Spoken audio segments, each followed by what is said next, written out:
Hello, gamer girls and gamer boys and gamer non-binaries. How are you all doing? Welcome to the anime tier list that never fucking ends.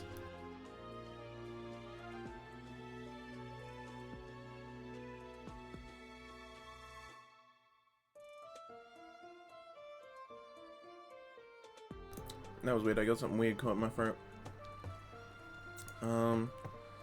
So, anime tier lists. How do they work? Magnets. Tier list streamer. Indeed. This is the second last day. I should be done tomorrow. Assuming nothing goes wrong. We're looking at, so I actually checked, like I said yesterday, there should be around 150, which was correct. There's 154. So that makes this roommate, that makes that the midpoint, and that means we'll just go the two other R's, Rambling Hearts and Ryu's work is never done. And yeah, and that'll be good. We'll go to over what's half left, because that's 77 in. So we'll be doing 79 today. And then tomorrow we'll do the rest. S to... Well, there are no Z's. No, wait, that is a Z. Right, thank you, Notero, yeah. There's one Z. We'll do the S's to the Z's tomorrow. And today we're doing the M's to the R's. There's a lot of S's, though. Look how many S's there are. It starts here, and it ends all the way down here. Like, that's crazy long. So many S's. Including Saki, which is... I love Saki. Anyway. Let's keep going. Maiden Abyss. This is actually a new one for the tier list. Oof. And I gotta go with... I gotta give this one a big ol' conflicted... Honestly, I think I have to put it in S, if I'm being honest with myself.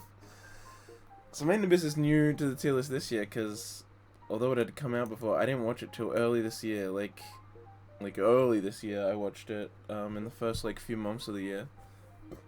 I think in February or something.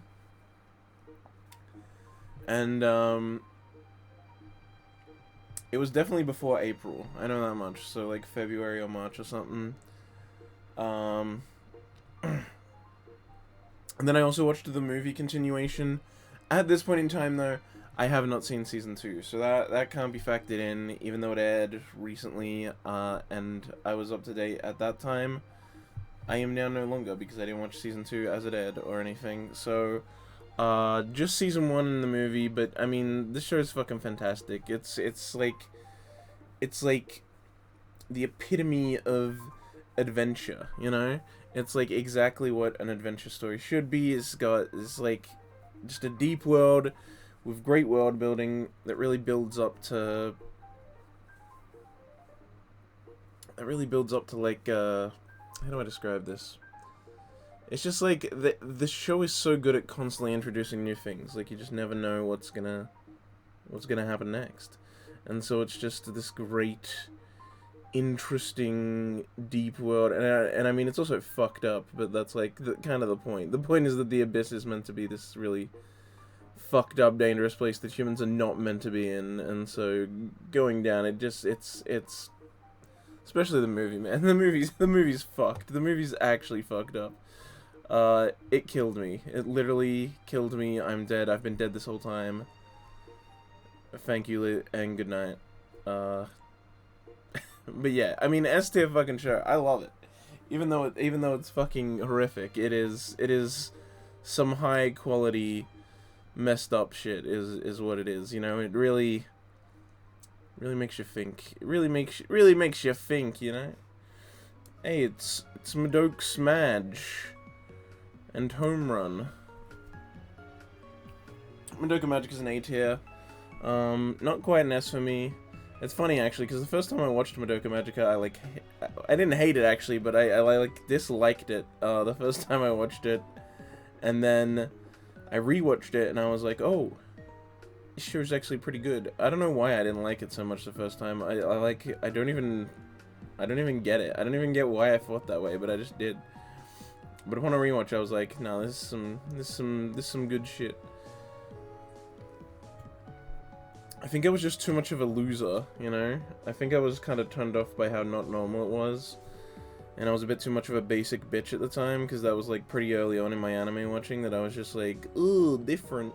But then I came back to it and rewatched it with a better frame of reference, and I'm like, oh no, this is fucking cool. I like this shit now. I've been radicalized. I've been based in Urabuchi pilled. But yeah, Urabuchi, fucking Chad Ryder, so I'm not surprised at all that I, like, now I'm not surprised. Like, at the time I didn't know, you know, that name or anything, and I learned it way later, but in, you know, retroactively I can be like, yeah, it's no surprise that I didn't end up liking it, because he wrote some great shit. Here's another thing he wrote in A tier, and here's another thing he partly helped write in A tier. What else has he written? Madoka Magica. I just chucked it in A. And you missed Maiden Abyss being an S. But that's about it. That's all I've done so far.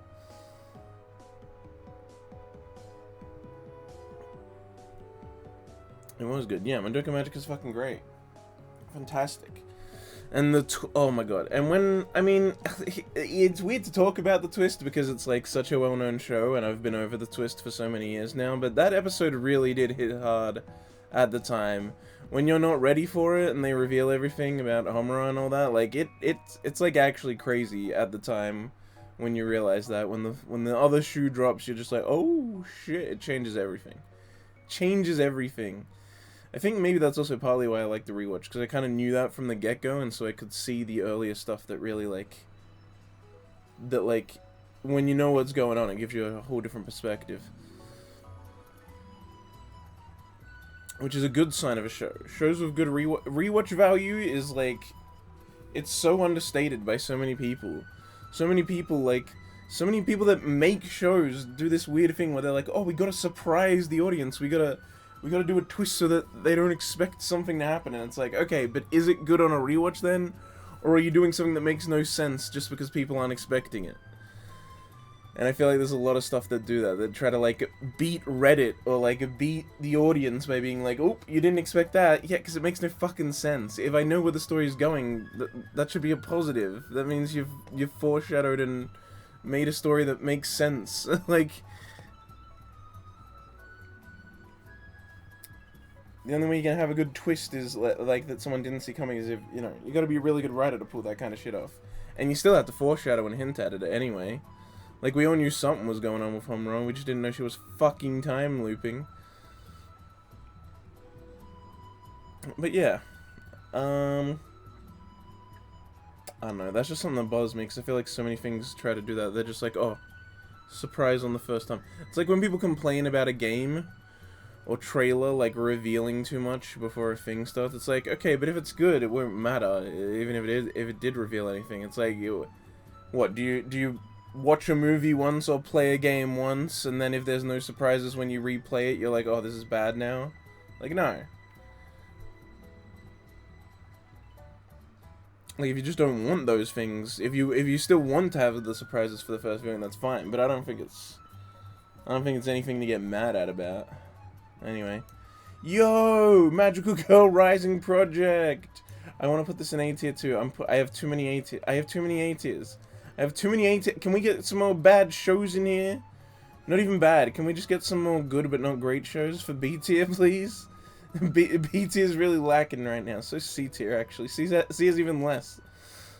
I'm on my fucking 4th row up in A tier. Why is show so good? What's up with that?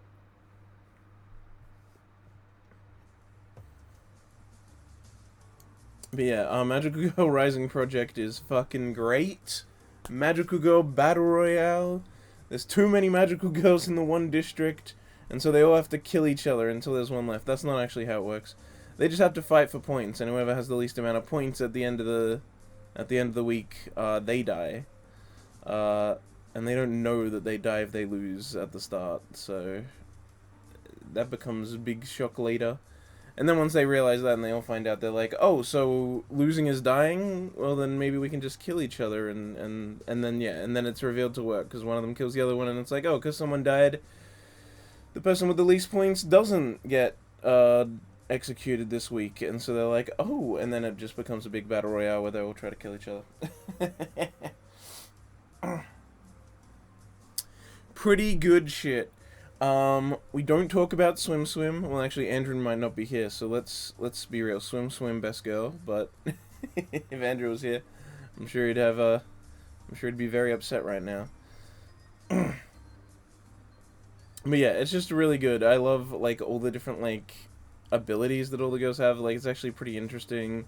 They did a good job making a bunch of different magical girls that would like be fun to watch in a battle royale situation. And also, I really like how it starts off with them not knowing that it's death and then not being a battle royale for a while. Because there's some times there where they do some interesting stuff with like the point system. You can like give points to other people and like all this other weird stuff. And so these girls like set up this whole scheme where they trick someone into thinking they have more points, and then they pull a more fucking dupe them. Pull a 180 and end up getting this one person killed who thought she was in control of the situation, because she ends up having the least amount of points. And it's like, ooh, spicy. And so you think that's like setting up like, oh, you think the show's gonna be this way, you think it's gonna be interesting point stuff, but no, then it just becomes a fucking bloodbath. And it's pretty intense. It's actually pretty fucking intense. Some of the death scenes are rough. They're rough. Some of them are fucking just brutal, fucked up shit. Like, this show's not afraid to be fucked up, but I love it. It's great. It's great. It's I don't know. I guess fun's not the right word, but I'd enjoy it. I don't know what to say, man. But yeah, there was some times where I was just like, and my soul left my body. And then I died. And then I died again later when I watched Made in Abyss. These two, I died. I've died so many times now. Whatever. Magical Index. B. There we go. My request answered. I can put something in B. I actually like Magical Index more than Scientific Railgun. Magical Index is pretty fucking good. I don't know, I just think it's interesting. It's the characters created a world where basically he can make anything happen and it makes sense. Like, that's why its Index has been going on for so long and so much shit has happened in it, because literally anything can happen and it will make sense. Since he's just established so many different like systems and so many different things, and like none of them have set in stone rules. A lot of them can just fucking be whatever you can think of, and the world is so vast and there's so much different thing. It's a real world of chaos. It's very almost cyberpunky, but without the aesthetics of it, you know, like in how the story is told and how the world works within Academy City. It's very cyberpunk without the aesthetic of cyberpunk. Which is hard to call it that, because like the whole genre of cyberpunk is so like based in the aesthetic of it, but it's basically that without the aesthetic. Instead, it's like, what if it's actually a clean, pristine city in visuals, even if there's still the seedy underbelly and everything like that. It's just it's not visually there. And yeah, I don't know. It's just fucking good, and it's got a few annoying aspects. Like, I mean, the way that it is very harem-y is a little annoying, but there's so many girls that a lot of them just, like, show up every now and again instead of always being there. You know, it's not like a harem where every girl has to be there all the time, because there's too many. There's just too fucking many. And because there's so many different systems and groups and organizations, a lot of them, it wouldn't make sense if they were all just always chilling in Academy City, so. There's a few, like, omnipresent ones that also live in Academy City, but the majority of them are, like, just, like, off somewhere else and sometimes come back whenever they're needed again in the plot. I don't know. I just like the vast, like, everything about it. There's the magic and the powers and the religious groups and all this extra nonsense, and I just love seeing it all happen. And you never know what's gonna happen in the next arc, because it can be anything. It can be anything, and that makes sense.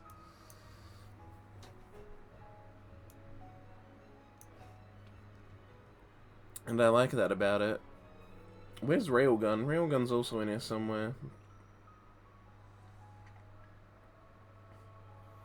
I guess if I saved it as a Railgun, it would be an R. Yeah, I did save it as Railgun. There it is.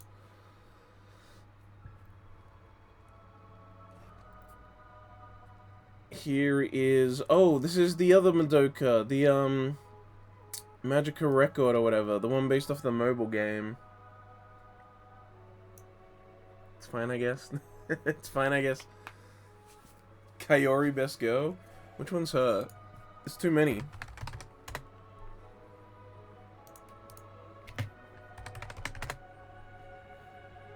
Oh, that one. Alright. Fair enough, I guess.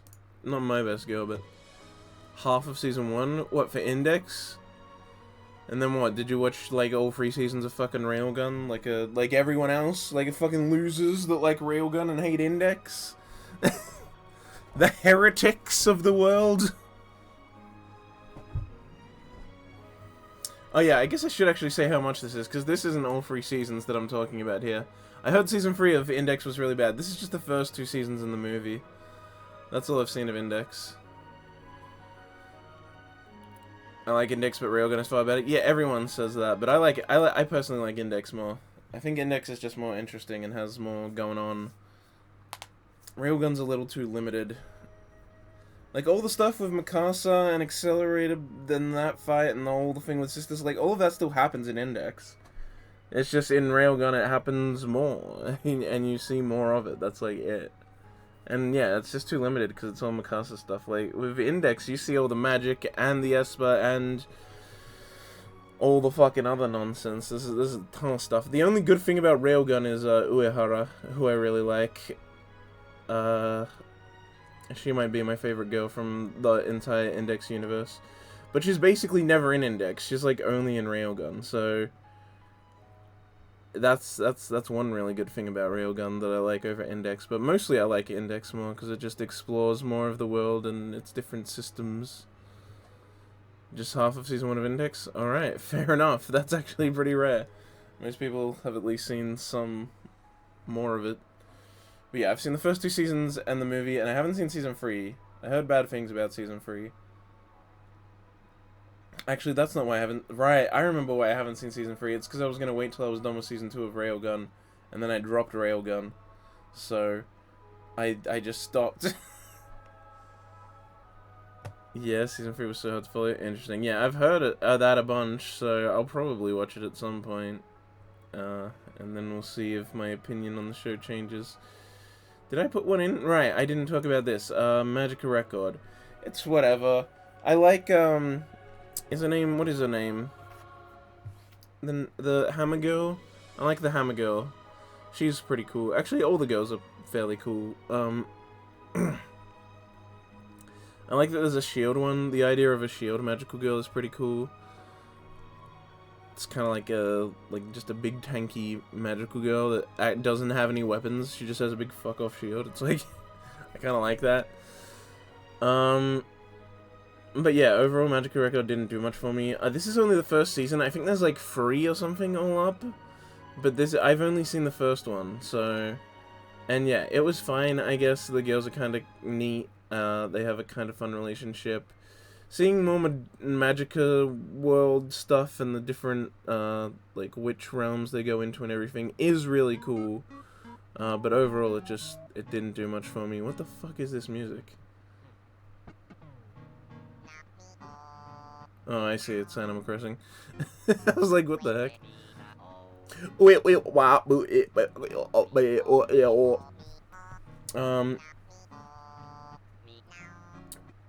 bro, I can't fucking focus with this music. What are we at? 2650. Go here. There we go. I can't focus with that, bro. Where am I? Here I am.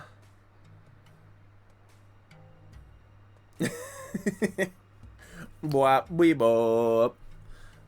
I love Animal Crossing music, but I can't focus and talk when there's, like, fucking lyrics and shit in music at all, so...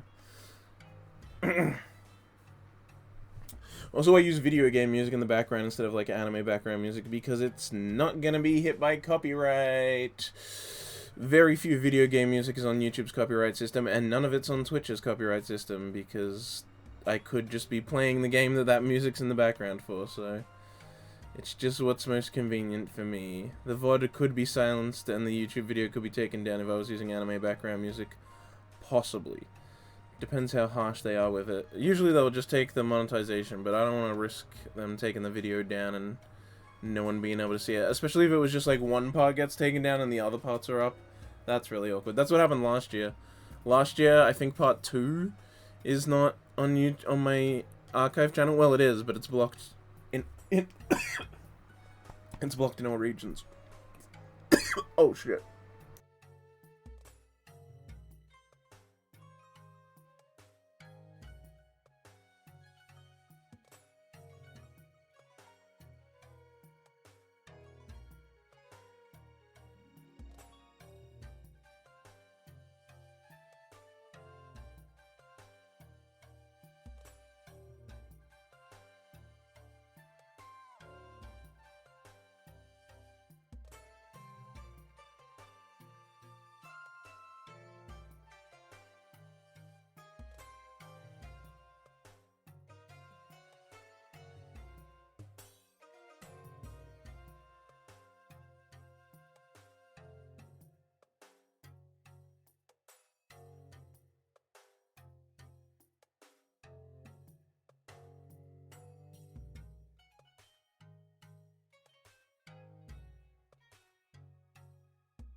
Okay, sorry about that. I was dying, and then I was telling Death Metalhead to watch out for more spoilers on the way, probably.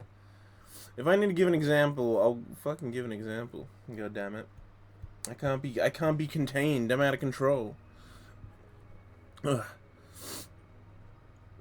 Mahojin Guruguru, specifically the remake that was in 2016, I think? S tier. Fucking S tier show. The best show of the year it came out in. Probably. I said the same thing for Girlish Number because I can't remember if these two were in the same year or not. If they were, it was Mahojin Guruguru. If not, then I think Girlish Number was either the year before it or the same year. But Mahojin Guruguru, fucking fantastic. It's just like, it's such a good comedy. It's another great comedy up here with the other great comedies. And I said this before, that there'd be free shows I think free shows that I said where I've cried from like happiness, basically. And this is one of them. This is one of the shows where in the final episode I cried because I was just so happy with how good the ending was. Like, I love this show so much. It was so funny. There's so many different characters. The cast is like constantly evolving. Obviously there's the main two, you know, the hero and Kukuri, who is adorable. She's, oh my gosh, she's so cute. You Yoshima in the fucking voice. Oh my god, I love her so much. Kukuri is the best. And there's that clip I sent in the fucking Discord where the guy accidentally pulls her hair and and then he gets all blushed and drops her hair. But yeah, Kukuri is fucking adorable. And the show's great, because, yeah, they have this, like, constantly evolving cast where it's just those two, but then who they're traveling with, like, every now and again changes.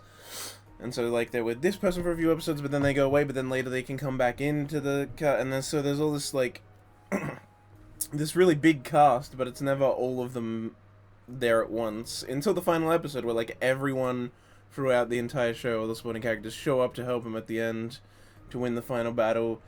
And I don't know, man, I was just watching the whole thing. It just made me so happy that I just cried because of how happy I was with the ending. I was like, oh my god, it's so good. What a great fucking show, man.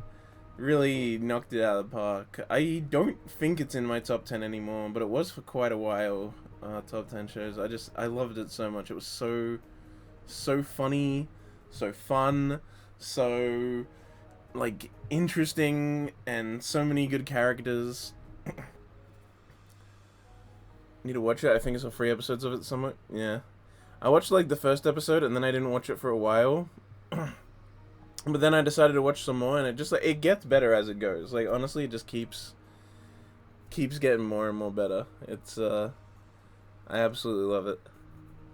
The original, though, I probably will never watch, because it seems like it's really slow. It's, like, 50 episodes long. The new one's only, like, 25, the remake.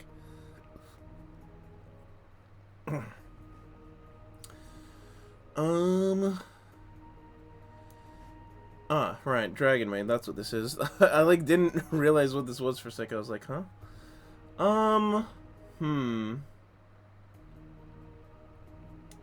So it covers both Season 1 and Season 2, because I'm using the Season 2 cover here.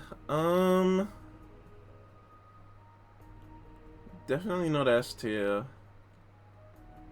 Honestly, probably A tier. Bro, I'm gonna have to, like, fucking move some shit out of A tier and put it into B tier at some fucking point. The A tier is way too overloaded right now, but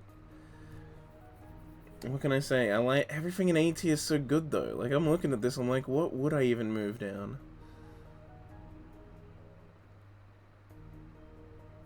I actually, okay, you know what? I can move the Evangelion movie down. I do appreciate how weird and wacky and trippy it gets, but I think in terms of enjoyment, it actually belongs more in B. Now that I'm kind of seeing how these tiers are shaping out more. Yeah, I'd be hard-pressed to move anything else down there. Anyway, Dragon Maid. Dragon Maid's fucking fantastic. The second season in particular is so good. It's, like, way better than the first. Like, the first season is good, but the second season does that thing that I keep talking about and keep loving and praising every single time it shows up, which is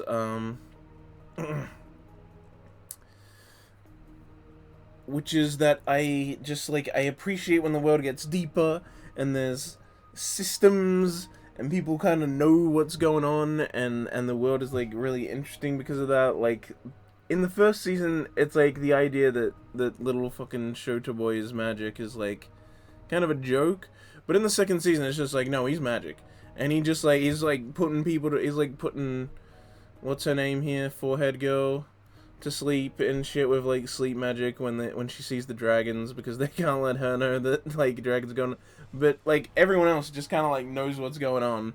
And I just think it's really interesting that there's a bunch of humans that are just, like, very, very normal and very used to the situation now, because they've gone through the first whole season. They're just like, yeah, we know these people are dragons, and we're just fine with that. We get way more backstory and lore built up for the old world. We get, like, an entire episode that's set in the world that the dragons came from, and we kind of see all of their dragon forms and them just chilling out. And we get to see baby Toru. Toru as a little green dragon being silly.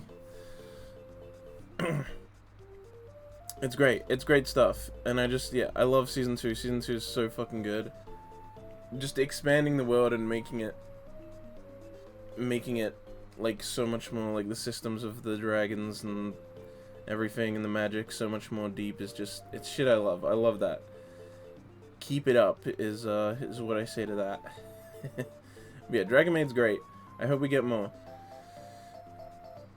But I wouldn't be surprised if we didn't, because that's something, Dragon Maid is something KyoAni doesn't own. And the only thing that they don't own that they've given a shit ton of content to is Euphonium, which they're still giving more to, but outside of that, anything they don't own gets, like, 2 seasons, maybe a movie, and that's, like, it, usually, at most. Oh, god damn it. Fucking Destruction of Mars. It's Destruction of Mars. The best anime ever made. Destruction of Mars. You absolute piece of trash. Legendary. No, yeah. Fuck it. S tier. Look, okay. Look, I mean, I do love it. but it's so bad. It's just one of these weird ones. I don't know. Does the fact that I love it and laugh at it mean it's good, actually? It gives me enjoyment, but it's not because it's fucking compelling. It's because I'm laughing at how stupid it is. M tier for Mars Masterpiece? Oh my god. You know what? How do I add one? Isn't it meant to be easy to add one? Don't I just... Oh yeah, here we go. Let's add a row above. Add a row above. Here we go, baby.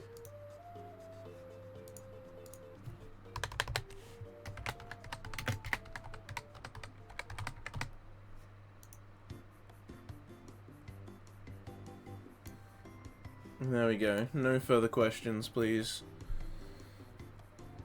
No, Mars of Destruction is fucking garbage, and I love it for it. It's just this B on the top. It's so dumb. It gets its own tier, right? No, I can't do this. Even though I'm explaining it in this video, too many people are not gonna. They're gonna think I'm being legit, that it's better than everything else. I can't have that. It's too common for people to actually do that when they like something, to like put it in a tier above S for itself. Can't have that. That's Kaon would belong in actual top.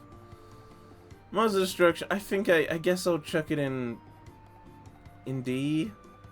Cause I get a lot of enjoyment out of it, but I don't think it's worth watching. So I think that means D, I guess. It's so silly. It only uses music that's in the public domain, so it's like, oh, just Beethoven shit.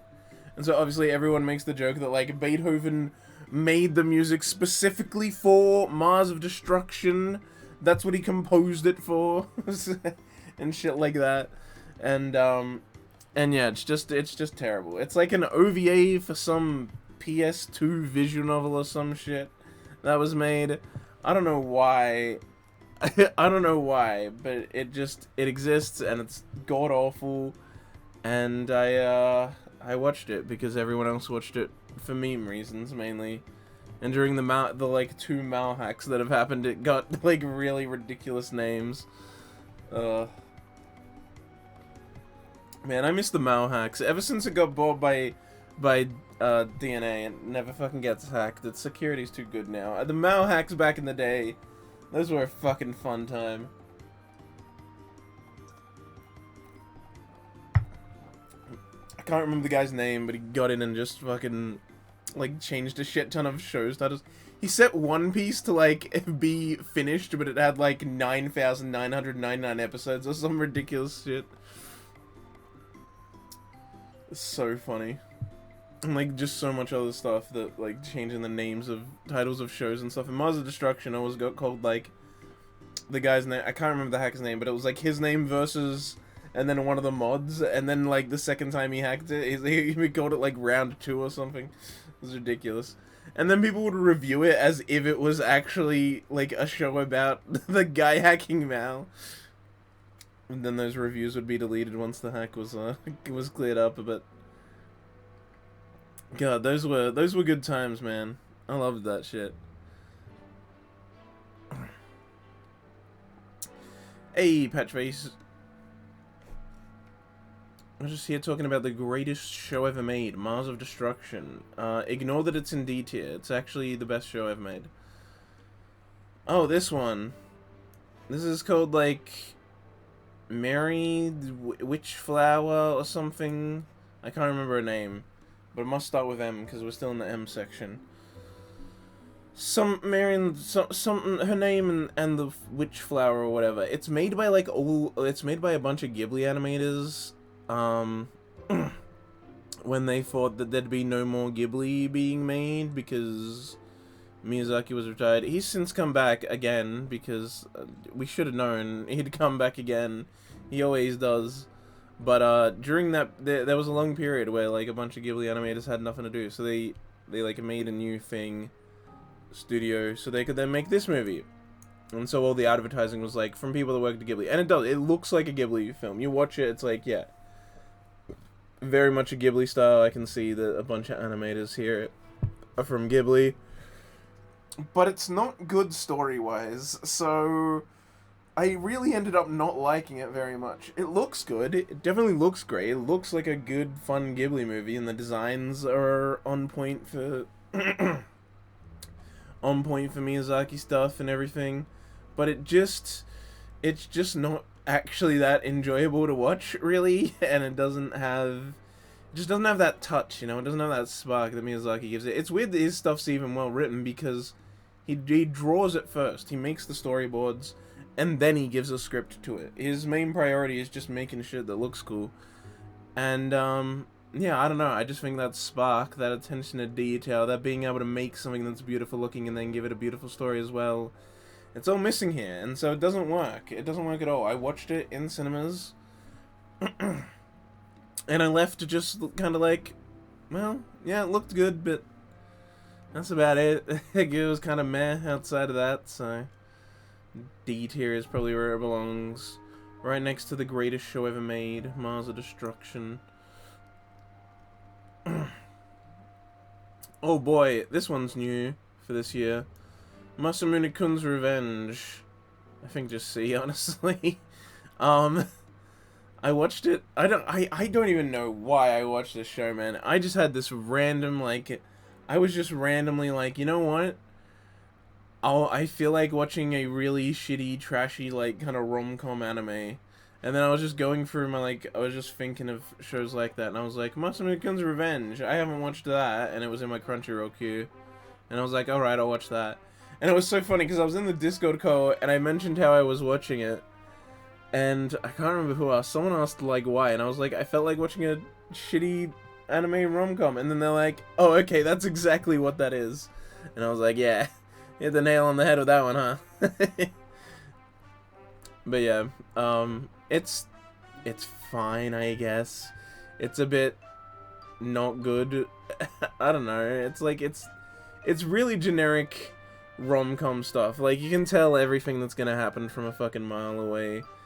Once you know all the characters, it's very beat for beat, like exactly what you expect to happen happens.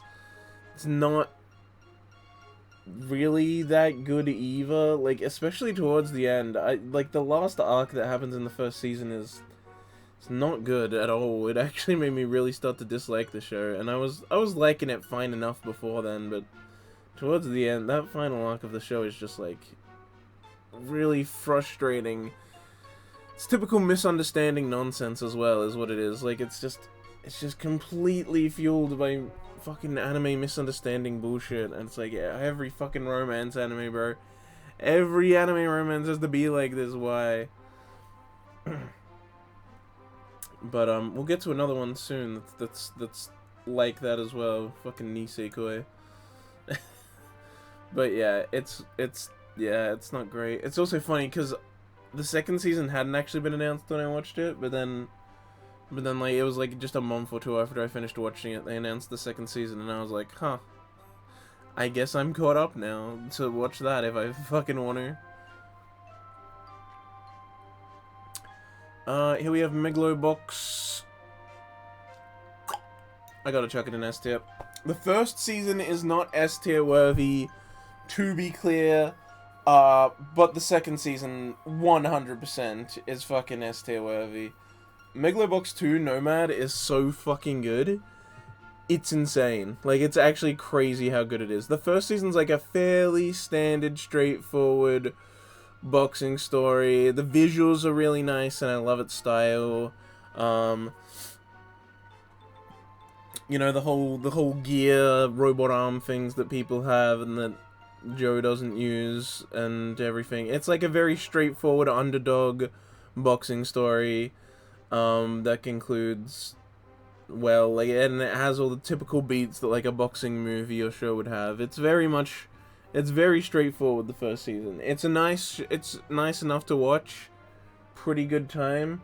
But the second season, holy shit. It's so good. Like, I cannot accurately articulate how good it is, because it's just that good. Like, I'm worried that if I did talk about it too much, I'd just end up underselling it still, because it's something else, man. It's like this really deep, interesting character study of, and it really accurately portrays consequences, and it's just so good. Like, there was mistakes made. Joe made mistakes between the first season and second season that we learn about, and it is rough for him to try and fix those. Like, the show is really good at, like, I feel like other shows often will almost make things resolve too quickly, but nah, in Nomad, you fucking steep in it, bro. You're like, oh my god. Like, you want him to get out of this, you want him to get over the consequences of his actions, but it's like, no, he has to live with this shit, and it takes so long to get over everything that, like, all the mistakes he's made, and it just, you're just sitting in it, and you have to watch him deal with it, and watch everyone else try to deal with it, and it's so good at just really making you feel it, and you're like, yeah, like, I get it, like, he shouldn't be forgiven this easily, but it's still, like, at the same time, you're like, but it's rough, and it's just so good. It's such a good, like, character study. Like, the boxing's, like, not nearly as much as a focus, and instead it's all about the characters, and just kind of exploring it in this world. It's so fucking good, bro.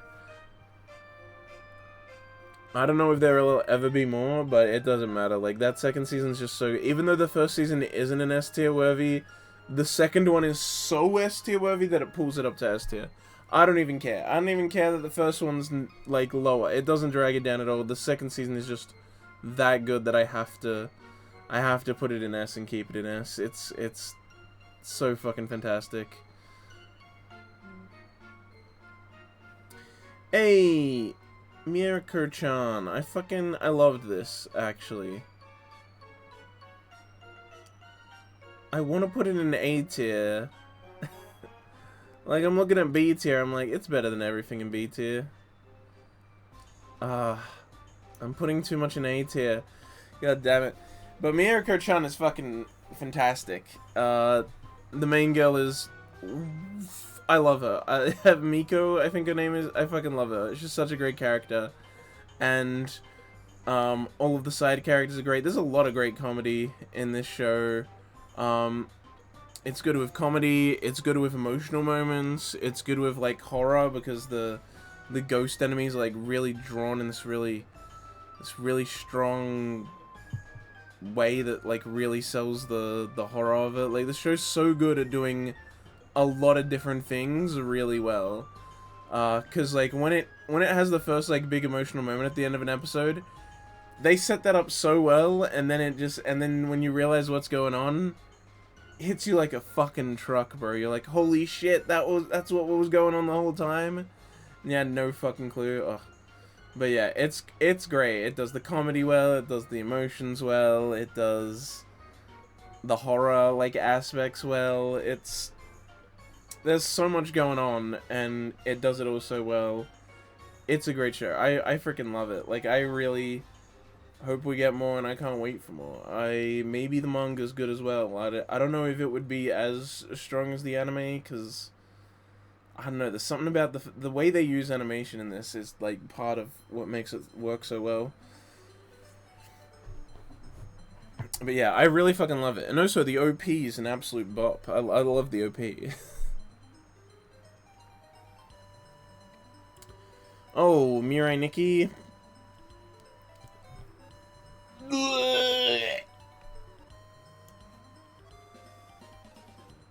It's pretty bad. It started out good. Mirai Nikki starts out good. It's got a really interesting concept. It starts out pretty good. Characters are kind of interesting early on. And then it just goes into Silly Town eventually. It slowly gets more and more ridiculous, and by the end it's just absurd. Miyako had a good OP. Yo. I don't know if that's a happy yo or a negative yo. Are you agreeing or disagreeing with my Mirai Nikki take here?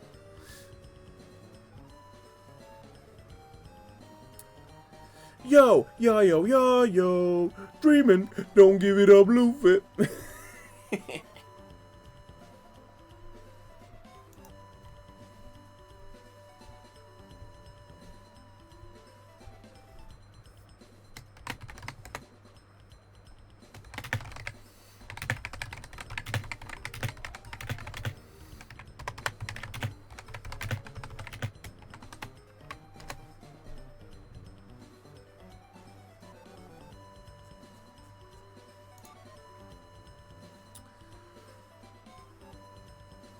I wish it won the watch along. It can't be that bad. It is that bad for me. Like I said, it starts out good and has an interesting plot, but then it just, yeah, it goes into Silly Town. It slowly gets more and more ridiculous. It starts to do a bunch of shit that makes no sense and is really straining the suspension of disbelief. There's filler, it just gets silly, and it just, like, the characters become, like, way too cartoonish versions of themselves. They start to be inconsistent. Everything just starts to fall apart the more it goes on.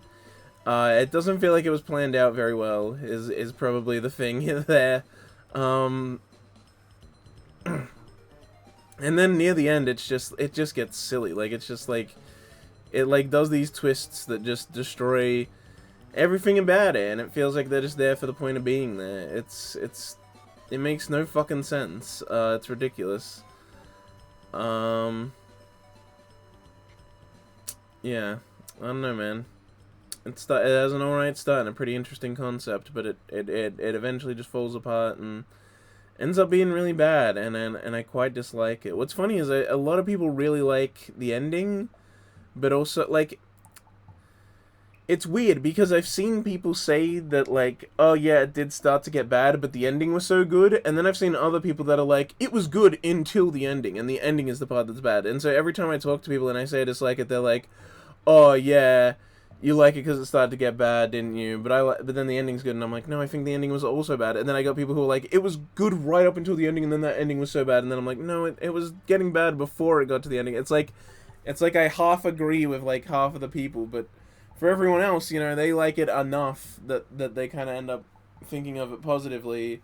But I dislike it enough to end up thinking on it negatively, even though I do think the start's pretty good. The first, like, I don't know, 3-4 episodes. It also has a really fucking good OP. Like, oh my god, the OP is, like, absolute banger. In the upper echelon of OPs for sure. The OP is fucking fantastic. This show is a show I can't remember the title of. It's a spin-off of Lucky Star. There's like 2 characters that show up in like 1 or 2 scenes of Lucky Star, and then they got their own like anime here, which I think is like 6 episodes, but I think they're shorts, and I think it was like an ONA posted online or an OVA or something.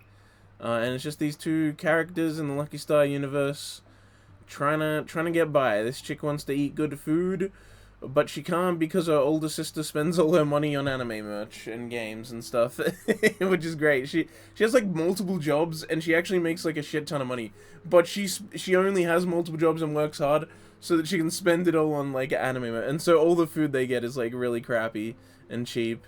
But this chick wants good food. She wants to eat good food, and so she's constantly just in pain and suffering because she wants good food and can't get it. I don't know, man. It's a weird little concept, but it's pretty fun, pretty cute. I don't know. It's sort of just what it is. It's not anything too special, because it's just too short and too, like, simplistic. But it is cute and fun, and I quite enjoyed it the one time I've watched it. I've never actually rewatched it though. But yeah, it was alright. It was funny, actually, because when I first rewatched Lucky Star, I noticed them in the show, because I obviously hadn't the first time, because I didn't even know to look out to them, but they show up in, like, the Culture Festival episode and stuff. They show up to the school on the wrong day, the day that isn't the Culture Festival, and then she's upset because that means they spent their money on the bus to get there, and now it's not even actually happening, so they can't even go into the Culture Festival and get food and stuff. Poor girl. Poor girl being destroyed by her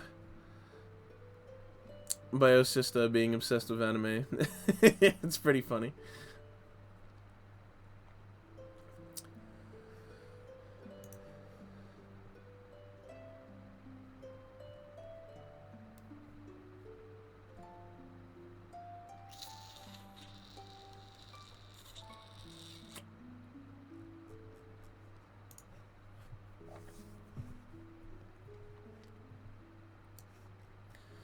Alright, let's chuck Mob Psycho 100. Obvious S tier, especially with Season 3. I already put it in S tier with 2 seasons, but Season 3 is also fucking fantastic. Such a good fucking show. Like, Mob Psycho is actually insane. It just kept knocking it out of the park, and now that it's done, it's so fucking good. I'm so happy with it. It just did everything so well, and the animation's so good, and the writing is so good, and all the characters, I love them so much, and it has so many great moments that really hit hard. Like, bro, the fucking episode with Deadpool in this third season, if you know, you know. It's just, oh my god, that episode was just like, ah. It's the only way I can accurately describe it. Mob Psycho is honestly a masterclass of anime. It's just, it just did everything so fucking well, and like season 2 and 3 especially were just insane shit. Like, it had no business being as good as it was, bro, but it was as good as it was, and I'm fucking grateful that it was. So glad I got a full adaptation. Quite the experience. I love it. I just love it. I don't know what to say, man. I feel like, I know there are some people that don't like Mob Psycho, but I feel like most people do, so I think everyone kind of gets my vibe when I just say how fucking good it is at just being a really good anime. Some top tier shit right there. It'd be a disservice to put it in anything less than S, honestly. It'd be a disgrace. It'd be an outrage. It'd be an outrage!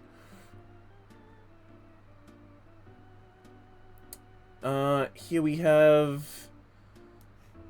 What is this? This is, oh right, my next life is a villainless, all routes lead to doom. See, I almost dropped this show actually when I had 1 episode left because it got really bad towards the end. This show started out really fun, and it stays pretty fun for a good while. It, like, you know, she gets reincarnated as the villainess, and so she instantly starts befriending all the boys and being nice to them before the school even starts, and she's like, oh, now that I'm friends with them, when those points come up where the flags will be activated, I'll be able to avoid them. But the thing is, she's already avoided them.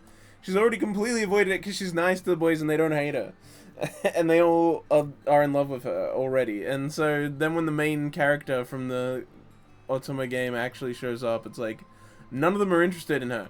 Because they're all already in love with the girl that's meant to be the villainess. And so she's fine. But then she ends up befriending the main character chick anyway, which is this one. And then also all the other brothers, like sisters, are also in love with her. Everyone's fucking in love with her. It's a reverse harem, and she also has like 3 girls going after her as well. It's pretty great and a little ridiculous, but it's fun. It's good fun. All the episodes after that, once they're adults, are just like kind of just silly, typical reverse harem romance stuff that's just like silly.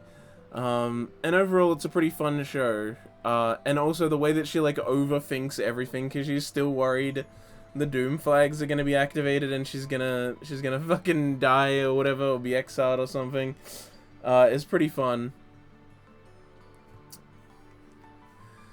Oh man, everyone's fucking leaving. And then eventually when, like,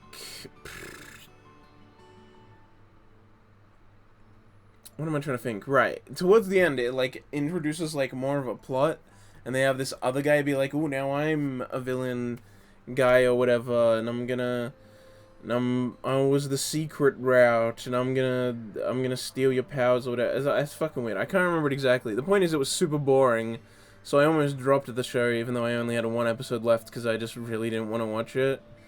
But I did anyway, and it ended, and I was like, alright, that was fine. And then it got like a 2nd season announced, which I've not seen. I have not seen the 2nd season. I just remember thinking, the show's done. Like, it's fucking done. What do you mean 2nd season? And then I heard people talking about like the light novel, and they were saying how like it just gets ridiculous because they're clearly extending it for way too long, and like the stuff they get, like, it just gets more and more absurd, the things they introduce to try and keep it going, and I'm just like, yeah, that doesn't sound like my cup of tea.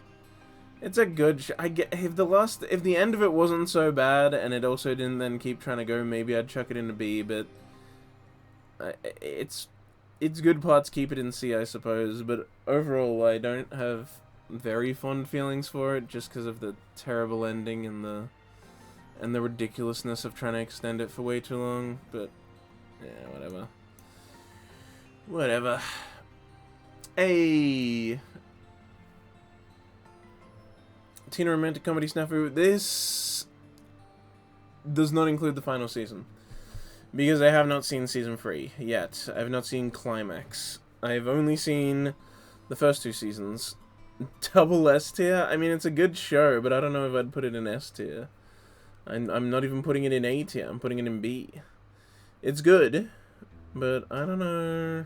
I don't know about A tier, because I don't like the second season.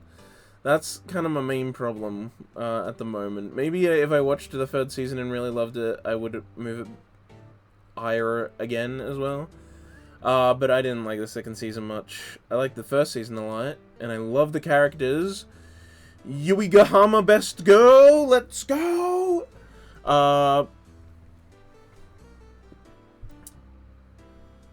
But yeah, I don't know. I mean, I like the characters. I like the production values. It's very well made.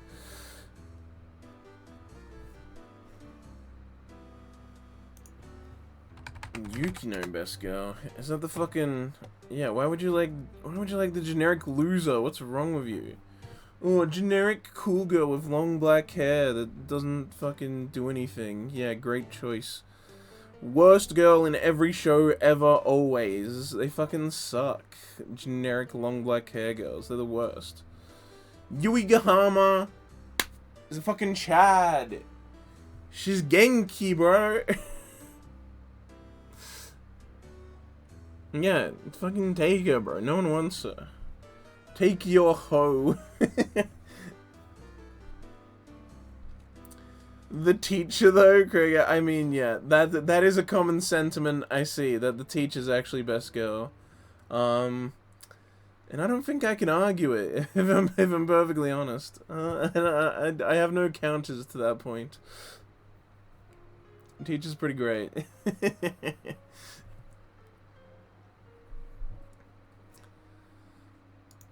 Saika, though, is that the fucking sister? Oh no, it's the fucking guy, right? Oh my god. I mean, also a good option. I wouldn't, you know what? I wouldn't be upset if Saika won. How about that? If it's not gonna be Yui Gahama, make it fucking Saika. It's Saika with a steel chair. She just comes in and fucking wins the show. Now that'd be Chad. That'd be Chad moment.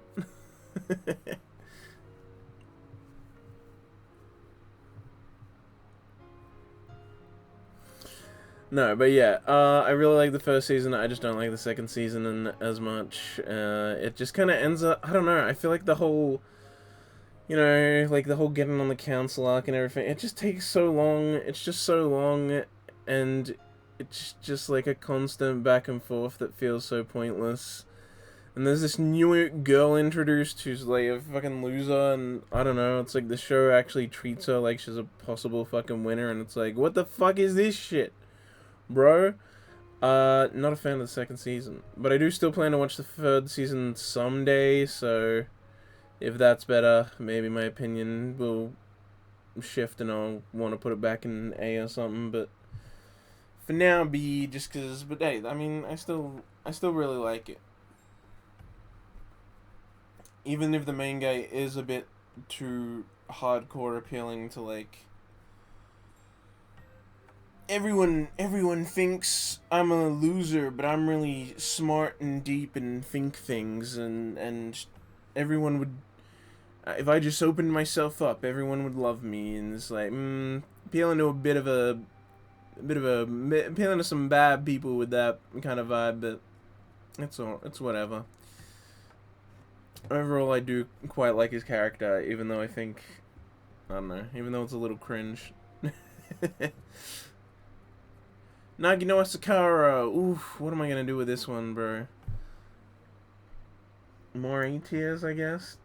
Nagi no Asakura used to be my favorite anime of all time. Uh, Oof.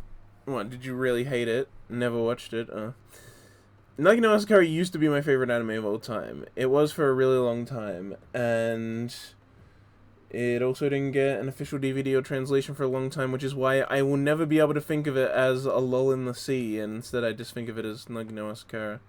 Because that's like the only title it had, because that's what it was called on Crunchyroll as well, so that's like the only title it had for like the longest time. Its English title took like years for it to come out when they finally put out the DVDs and Blu-rays. But yeah, it was my favorite anime for a long time. I kinda like first it was Rokibu, then it was Sakura So, then it was Golden Time, and then it was Nagi no Asakura, and it stayed that way for a long time. And I think it may have been K-On! That broke it, because it's been K-On! For the longest of times. Nothing's beaten K-On! And it's been up there for a long ass time ever since I watched it. I think it may have been the thing that broke Nagi no Asakura, because I was still in high school when I watched K-On! So I think that's when it changed, because I know when I finished high school it was no longer Nagi no Asakura, so I think that it would have to be that way. Because ever since I watched K-On! It's never not been #1 for me. At least since I watched the second season. So I think that's how it went. Either way, it was my favorite show for a long time. And it's not even in my top 10 anymore, because over time I've just, I've watched better shows, I've gotten a better frame of reference, I've rewatched it. I still really like it. It's still a really good romance. It's a really good, like, what are they called? Like, love octagon shows or whatever, where there's, like, a shit ton of different pairings and people liking each other. It's not just a simple triangle. It's like, oh, this person likes this person, but that person likes this person who likes that person who this person, beep, boop, bop, And now you know how bad it is. I don't know how bad it is. It's good. There's just way more stuff that I like even more than it. I still really like it. It's still a really good romance. Still one of the better romances out there. Like, if we look at everything in these top few rows, like, it's pretty. There's not many romances in A and S tier for me, so it's pretty high up there for one. But yeah, it's really good. It's also got the best time skip. The Love Octagon made me drop it. Oh, but it's so interesting, because then they do the time skip. Did you get to the time skip, bro? The time skip makes it so good. Slight spoilers, because some of the people are half, they're sea people that live in the ocean, and they have the Enna that protects them so they can breathe underwater, and they need to keep washing themselves when they're on land so they don't dry out. Time skip hits hard. The time skip is so good. Like, the episode, like, happens, and you don't even realize, like, oh, a time skip's about to happen. But then you start the next episode, you're like, oh shit, no! And then you find out that the ones who fell into the ocean and didn't get pulled out during the storm have gone into hibernation, like the rest of the people with Enna, and it's like, oh shit! And then, at the end of the first episode of the time skip, first guy wakes up, he hasn't aged at all. For him, the big disaster that caused people to fall into the ocean was yesterday.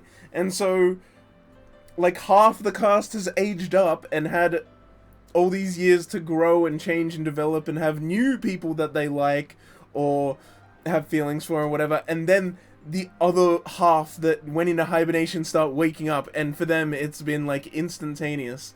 Nothing's changed. And so it just complicates matters like crazy. There were these two lolly girls, now they're the same age as the ones waking up, and then, like, their classmates are now full-on adults, and some of them are, like, in completely different situations, and all their family members that were on the land are older and everything, and it's wacky, bro, and it makes the love octagon even more complicated, and, And then it makes the emotions hit hard, because then they're trying to figure out what's going on. There's a point where they go down to their village, and they go to see it, and they see everyone down there still hibernating, and the whole place is covered in, what do they call it? It's like snow, but it's like underwater snow, so it's called something else. It's called, like, ice flakes or something? I can't fucking remember what it's called. But it's, like, covered in that, so it looks all, like, ashy. Instead of, like, covered in snow, it looks like it's, like, covered in ash, and, like, just like this dead ghost town. Ugh. I also love the, like, reverb and echo they put on everything in the show whenever they're underwater. Like, anyone talking or any noises as they walk around, it all gets this, like, reverb as if it's, like, actually in the ocean. I fucking love that shit. It's like the shit they do to the ED in Aquatope that I also said I loved. I just love that shit. It's like, it gives it such a unique sound. And yeah, best time skip in anime. I actually have a script. I have a script in my Google Drive about it. Where is it? Is it here? No. Is it in... Then it would be in YouTube, maybe? Best time skip in anime, boys. Here it is. This is 2 pages so far I've written of my script for why Nagi no Asakara has the best time skip in anime. It's a script I've started and it's just sitting there. Maybe one day I hope to turn it into an actual video. But, I don't know. Maybe I'll probably never get around to it if I'm being realistic. But it's there. Did you end up finishing Bochi, by the way? I did not finish it in time because I'm also not going to add anything to this tier list that I finished after I started making it. So Bochi's not on here, sadly. But Bochi would probably be S tier without question, honestly. Bruh, look, it'd be S tier. I can just say that, but yeah, no, it's not gonna be here this time. Okay, based. Yeah, it would be S tier 100%. There's no way it wouldn't be. But yeah, it's not in here because I did not get it done in time. But yeah, Nagi no Asakara is great. Great time skip, great characters. I fucking love it. The design of the fucking, like, uniforms they wear are great. I love them. They look really nice. Yeah. And maybe one day you can watch my video about why the time skip's the best if I ever finish that script. But don't hold your breath, because probably not happening.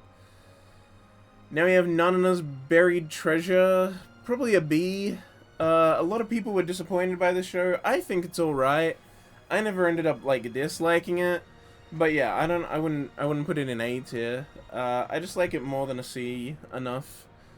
Nanana's Buried Treasures, like, it does start out good and then get not as good, but the amount that people dislike the later parts is not something that happens for me. I dislike the later part. Well, I like the later parts less than the start, but I still like them. I still enjoy the show as a whole. It's just really unique. The idea of, like, because all the buried treasure owned by that Nanana found in her life, because she's a ghost now. She's a ghost who likes pudding. Pudding! Isn't that funny, guys? She likes pudding. But she, yeah, there's, like, all these, like, they're, like, mystical items that basically just, like, they have some benefit. They just have something that they can do. Like, if you have the items, they just do something really wacky, even though they just look like normal items. And so some of them are, like, could end up being really powerful weapons. Some of them just have really mundane effects and all different kinds of stuff. And there's like a club at the school that's, like, whole thing is trying to find them, and all of them are, like, stored in these elaborate chambers where you have to, like, solve a puzzle to get one out. And then they introduce a bad guy who used to be roommates with Nanana, and now he just goes around trying to find treasures, and every time he gets one, he brings it over to her, and he's like, yo, what does this do? And if it's not something that he can, like, use to, like, be stronger, he doesn't give a shit about it. But he has these cool boots that let him swim through shadows. It's fucking wacky. And also in the first episode, main guy lets his arm get dislocated, lets his shoulder get dislocated so he can cop a feel. Cause she's like, she's like got his arm and, like, pulling it back so that, his arm's, like, right above her chest, and he realizes that if he lets her pull and dislocate his shoulder, he can reach out and grab her boob. And so he's like thinking about it, and he's like, all right, fuck it, and so he lets her pull it. His shoulder dislocates, and he gets the cop a feel. It's ridiculous. Also, the video games that she plays throughout the show are all the ghost girl, because she's like bound to the apartment, so she can't leave it. So she's just sitting in the room all day playing video games and eating pudding. Just like you, dear viewer. You play video games and eat pudding, right? But yeah, she's just playing video games, but all the video game footage that they use is like real. It's like of High School Girl, where the video game on the screen and everything is like actual just video game footage and not like being reanimated in a weird way or anything. She plays like Tekken and Phantasy Star Online too and everything. Pretty great. I also think she doesn't need to sleep, so she just like stays up all night playing PSO2.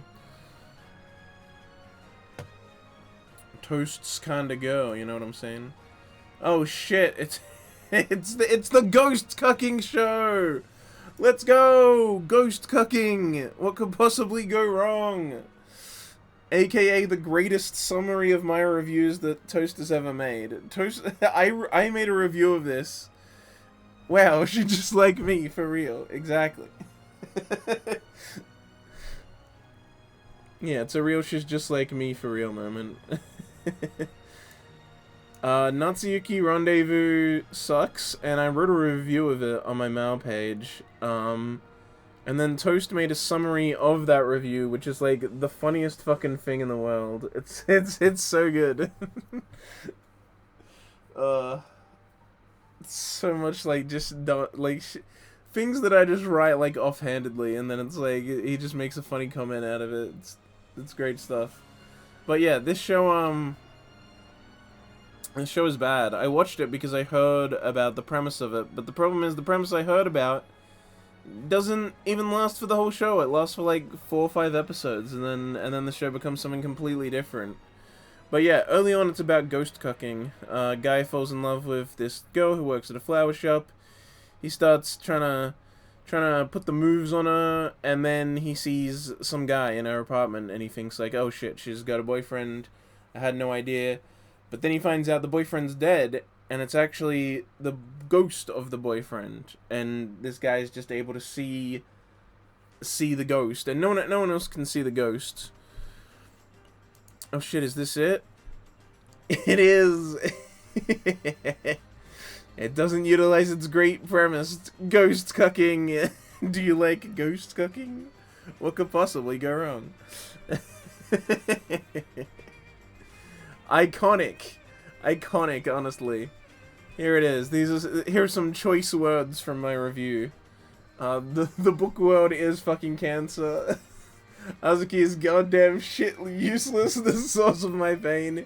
Shimao is dead, he's the dead boyfriend. Roka doesn't look good, weird hair, huge forehead. Eyes are right below her forehead, as opposed to anywhere else. Oh, it's so dumb. Overall, piece of crap, 3 out of 10. Princess Tutu is fucking amazing. New game is angry, sex I loved. General consensus isn't a good way to judge something. Flat Earth, Bush did 9/11. Oh, it's fucking hilarious.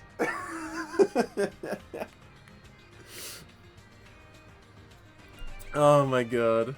Yeah, this is that good shit, baby. Oh my god. Oh, this is so fucking funny. Ghost cucking. But all of this is true, alright? I mean, it's all facts. So for a while he tries to like ghost cuck him, because he can see, you know, this guy, but the girl can't see the ghost of her boyfriend, and so he keeps like getting in the way. Like if the two are looking at each other, he'll just put his face like right in between them. He'll just be like floating there in between them and trying to mess him up, you know, and all this other fun. Later he starts to seemingly get more powerful. He starts to be able to like poltergeist stuff, and he'll like, you know, sometimes pick up things in the room and throw them at him and stuff like that, and it's super interesting. It's like super like this interesting situation of this guy trying to get with this girl, but a dead boyfriend's ghost is there and only he can see him. So it's just a really interesting premise, and I think they could have done so much more with it, but they eventually just give up have the ghost possess that guy's body so that the boyfriend can be with the girl again. And the main guy gets sent to some fucking book world. This one, the one that's fucking cancer. And then the show just gets so boring. That's why it's the source of my pain. It is so fucking boring. It just sucks. It just sucks, man. It's not a good time. It's a big sad time is what it is. And it's just so boring after that. It's just him fucking around in the book world doing whatever, and a bunch of useless shit happening, which is how you learn the backstory. And the backstory is that, you know, that the guy died of cancer and he was writing this book. And so that's the world of the book that he was writing is the world that the main guy is currently in.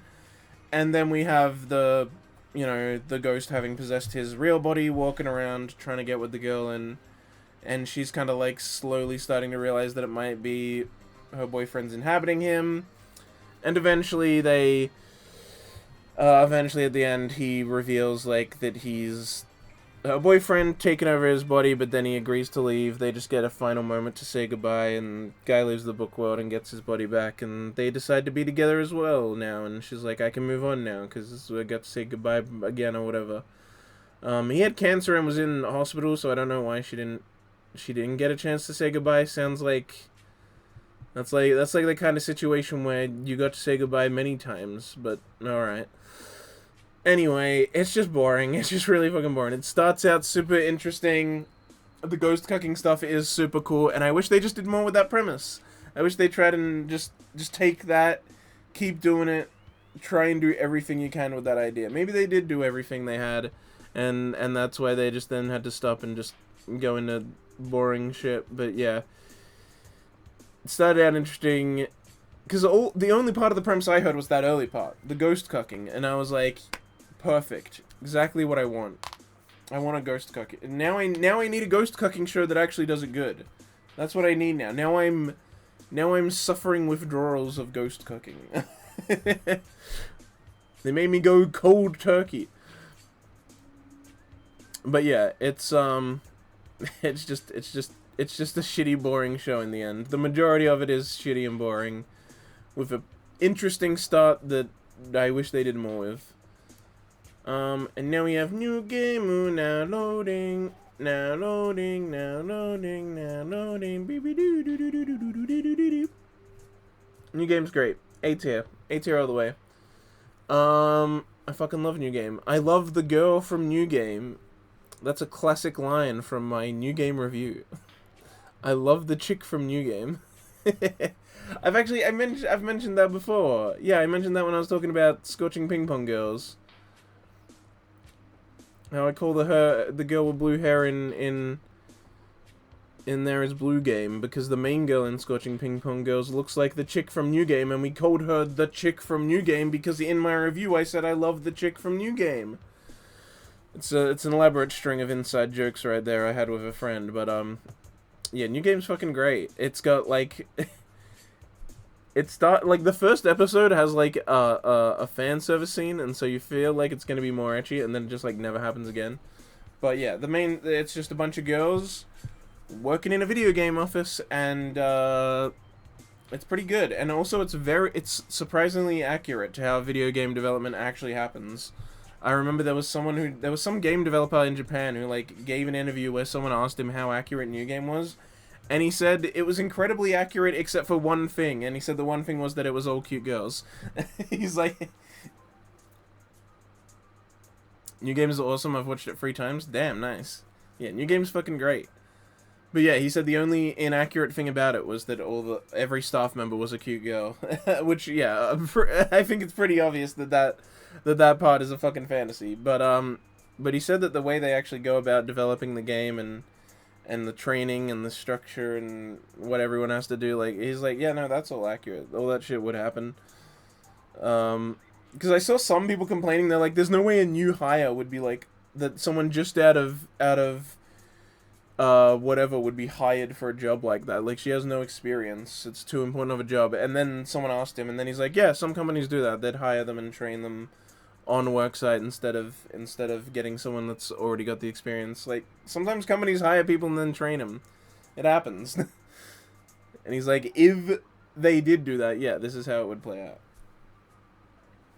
like all the training and stuff that they make Alba go through. And yeah, it's great. And I love, I think, is her name Nene? Is it Nenechi? The chick? That's her name, right? The fucking one that becomes a programmer in the second season. She's best girl, and the head programmer chick is her gay lesbian girlfriend. They're dating. You can't convince me they're not. They're fucking gay, and if you try to tell me they're not, you're wrong. You're a liar. Die. No, no. Just joking, but they're 100% fucking, and I love it. Gay, yes, incredibly gay. They're so gay, it's crazy.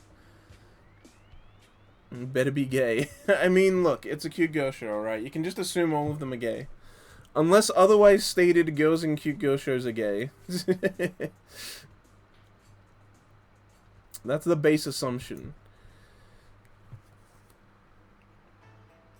We got homonormatives out here, not heteronormative. Welcome to the NHKs and S tier. I fucking love it. It's really good. It was an anime I watched really early on. It's actually kind of similar to Madoka, where the first time I watched it, I disliked it.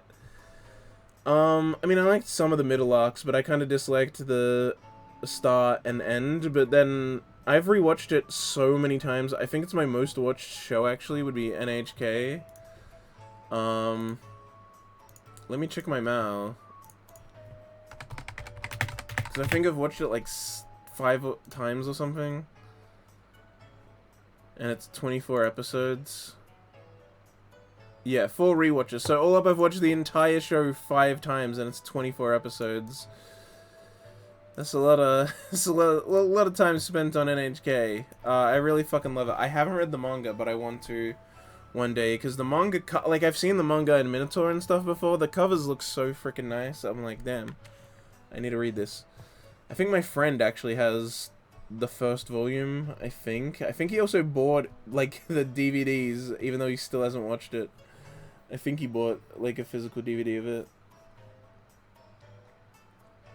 He also bought a limited edition, like, collector's thing for the Blu-rays of Cowboy Bebop and still hasn't watched Cowboy Bebop.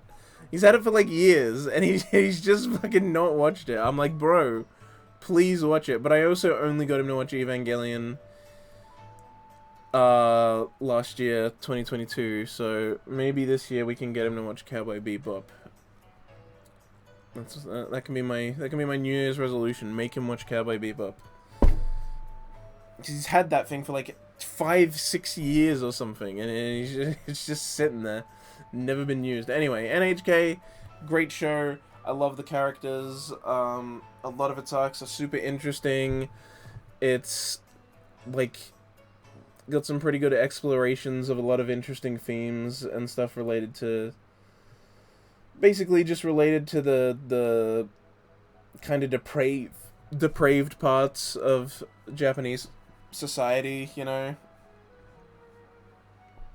You got a whole arc about him falling in love with a fucking video game character, which is just his friend messing with him, and you get that, you know, you get that whole aspect. You get a whole section about, like, MLMs. You get a whole arc about a bunch of people going to a suicide island, and you see all these other characters and why they want to commit suicide. Obviously, that's a big thing in Japan, and also you know, the whole hikikomori thing is just running throughout the whole show, because the main character is one, and also the author was one, which is why he's like so kind of in touch with that and all the bad parts of those kind of more shitty parts of, like, internet culture and Japanese society, and the way it all interlinks with hikikomori and all that, and anime and games and everything. Because the creator was a hikikomori, and he started writing in NHK because he thought if he was doing something like writing and trying to make something, that he'd stop being one.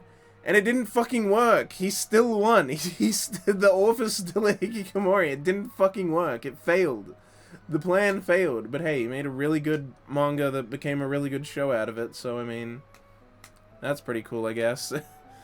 The problem is now he probably, like, made enough money off it that he can continue to just be one, is the problem. But yeah, great show. I fucking love it. And I think it really captures that essence of just feeling useless and being a deprived outcast kind of member of society, which I am fucking teetering on the edge of basically being. I mean, do I basically count as a hikikomori? I might. I guess I don't, because I went on that road trip with you guys and I went to a New Year's party. So I guess those kind of things save me. But outside of that, it's like, I only leave to go to the store or hang out with friends. Like, if there's like, I guess the hang out with friends part is the part that makes me not one. But otherwise, I'll sometimes spend multiple days not leaving my house. And I don't have a job or anything. I'm a neat, and I only leave the house every few days to go to the store, if even then. Unless I go to meet friends, which... So, like, I'm teetering on the edge. If I stopped hanging out with friends, I guess I'd just be one. Fuck. Fuck, man. I knew I was a neat, but that's actually a pretty shocking realization I just realized. That's kind of fucked up. Oh well, whatever. But maybe that's part of why it hits me so hard. Because when I first watched it, I was in high school. And I guess, you're not much of an outcast when you're going out to a school every single day. It's like, yeah, I'm doing stuff. I'm also in, education, so not a NEET and all this stuff. And then when I rewatched it, I was, not in a not as good situation. Anyway. Nichijou, Jambaramba. We're getting a lot of S tiers. Nichijou is also an S tier. Best comedy, best anime comedy. Actually, it's not. Lucky Star is, but second best anime comedy out there. I fucking love Nichijou. Jam. I was about to say a fun thing about Jam, but then I realized I probably shouldn't on stream. Damn. Jam, though. Raspberry Jam. Loved it as well. Yeah, Nichijou's fucking great and hilarious. So many good bits. So many just, like, so fucking iconic. Like, there's some bits and some... there's never an entire episode, but there are some bits that don't really hit. They just kind of go, and then you move on, but so many of them are really funny and really good. The characters are great. I love how big and expansive the cast is, and over time you start to see kind of the other characters more and more that aren't the main ones, and it's just really, really good comedy. Absolutely hilarious. Like, my friend recommended it to me. I was at the store, I saw the DVD. This was years ago. This is before it had a dub and before it had a physical release in America. Because it didn't get a physical release until it had a dub there. But it had been out in Australia as sub-only for ages. And so I bought it, like... I think I was in my final year of high school. I think I was year 12 when I bought it. And so I just bought it, and I went home, and I watched, like, the first episode that night. And then I went to my friend the next day who recommended it to me, and I'm like... Yeah, that was so fucking worth it. I'm like, it's so fucking good. It's so fucking funny. And then, yeah, I ended up watching it all, and I love it. I used to consider it the best anime comedy until I rewatched Lucky Star and realized how good it had always been, and I just hadn't gotten so many of it in the past, because I watched it when I was still a little baby weeb. A little baby weeb. Now I'm a little grown-up weeb, and so I like Lucky Star. Grown-up weebs like Lucky Star. You heard it here first, folks. If you don't like Lucky Star, it's because you're a baby. No, but Nichijou is great. I loved it from the first moment I watched it, and I've rewatched it a good number of times because it's just really easy to just rewatch it. I mean, comedies are always easy to rewatch because you just put them on and you just stare at the screen and laugh. It's a great time. And sometimes I'll also just watch random episodes of Nichijou. Yeah. There's some good shit in Nichijou, man. Just so many good bits and everything. Honestly, everyone talks about the deer suplex, but I think the word shitori that happens in the same episode, and then also the go soccer stuff that happens later, I think all that shit is way fucking funnier. The go soccer match they do that like makes no sense. They're just like making different poses, and then there's a guy who's like the referee, and then he's like, oh, he's doing a forbidden move, and then he like fucking like pulls out the chip and stuff and does like a weird like fucking like vertical jump, and then he like slams into the wall and shit. I don't Like, it makes no fucking sense what's going on, but it's pretty funny. And then, yeah, the word Shitori is so funny, because she just keeps spelling things wrong. And, and the, oh, I can't remember her name. Mio, that's it. She's, like, Mio's just looking at it and is like, what the fuck is this? And then she's like, no. There's no way a high school girl could be this bad at spelling. And then she's like, do I respond, like, do I continue the word Shitori based on how it's actually spelled or how she spelt it? And then she puts taxi with a Y. It's so good, because then she's like, that's not taxi, taxi! It's like, the voice acting's so good. She's just freaking out about the terrible spelling. It's taxi with a Y. Oh, it's so good. That's not taxi, it's taxi! The best shit. The best fucking shit. It's so funny. But yeah, based comedy. Nichijou's great. Nichijou Season 2, never, because it's KyoAni. And they don't make things they don't own anymore. They only give love to adaptations of things they already own the publishing for as well, because big money, big money. Here's Nisekoi. Why did I jump up to 8? Nisekoi's not an 8. Nisekoi's like... Nisekoi's like a C, maybe. Yeah, I have to give it a C, because it just went on for too long. Nisekoi starts out pretty good, but it just ends up getting ridiculous the way they keep introducing more girls, and just keep extending this plot very artificially by just introducing so many misunderstandings and bullshits. And like when the fucking locket breaks and then it's like, oh, the locket's off somewhere getting fixed, we don't know whose key would open it, who fucking knows, it's just off somewhere getting fixed. And then when he gets it back, he's like, oh, I'm not gonna actually check whose key opened it because it would be unfair to rescue or some shit. I can't remember the fucking reason. But then he still, like, is wearing it all the time. And it's still, like, a big deal that, like, that each girl has a key that might be the one that fits that locket. And it's like... But they just never check. They went to check, and then the key broke, and then when he gets the locket back, they just don't check. It feels like the author had his answer, was gonna give the answer, and then Nisekoi was so popular that the editors were like, no, you can't answer that yet. You gotta keep this going way longer. And so he had the key break and the locket break, and then after that he just kept finding ways to artificially extend the story forever and introduce more girls, and it's ridiculous. It just gets insane. It's alright, and I mean, all the girls they do introduced are still cute and everything. They're still cute new girls, but overall, it's just too much nonsense. It's just too much inconveniences, too much misunderstandings, too much just everything that's wrong with like a will they won't they harem rom-com thing that like goes on forever. It's the epitome of that kind of thing, you know? And although it starts out alright, yeah, with the second season it's just silly by that point.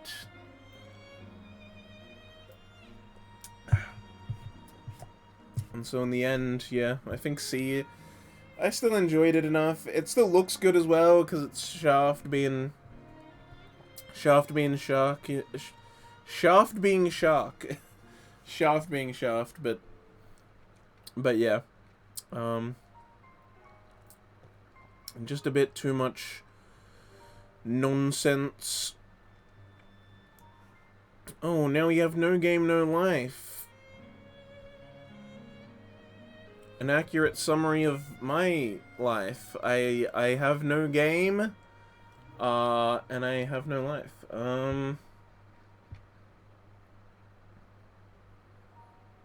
S tier. Well, I'm not putting it in S tier. I can fucking guarantee that. But this is all of it as well, including the movie. I have seen the movie, No Game, No Life 0, so I'll factor that in. I'm tossing up between B and A here.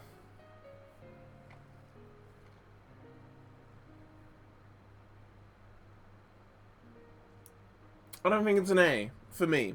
It just didn't. It didn't hit me as hard as it hit everyone else. I like it. It's still good. Like, I'm still putting it in B after all, but I don't quite think it hits A for me. I do love No Game No Life. Well, I like it. I don't know if I love it. But yeah, I mean, the characters are pretty good. The style and just vibes of it and the colors are probably its best aspect.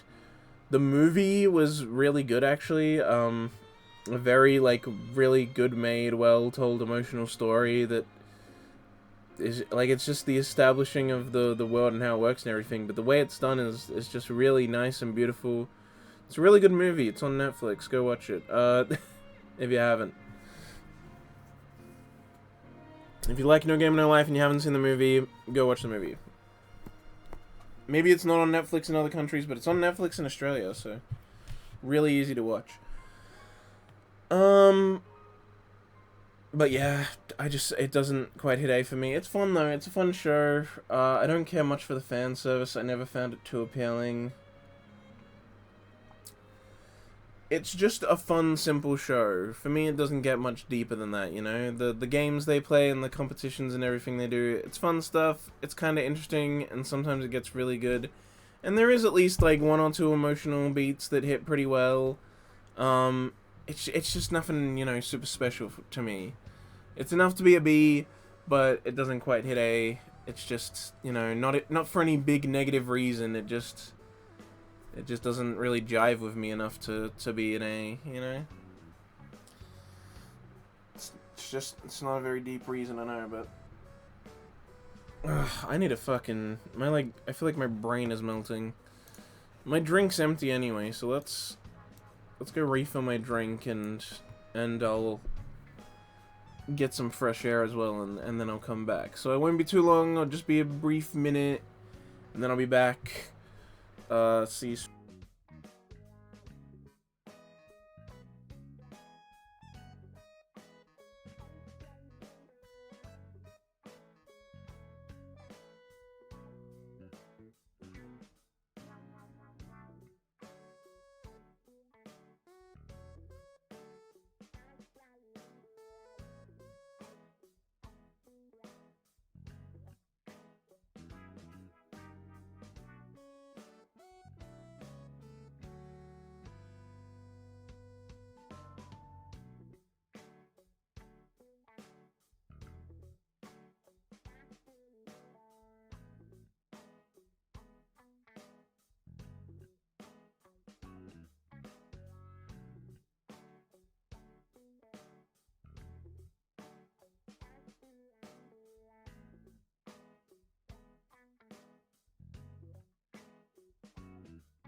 Hello, everybody, I'm back.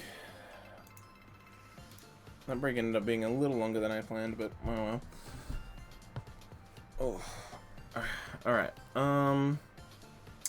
where were we? What did I just put in? Did I put in something in... Had I talked about the thing I put in? What did I just put in? I was like... Was it Nichijou? Maybe it was.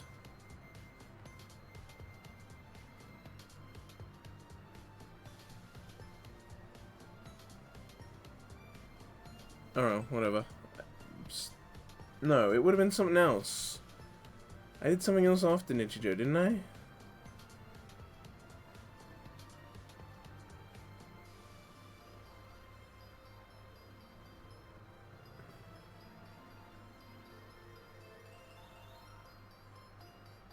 No, this looks like it was all here before.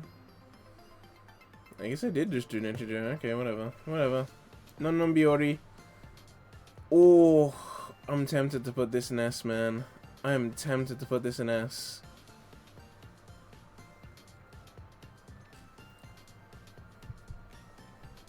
Non-Biori is really good.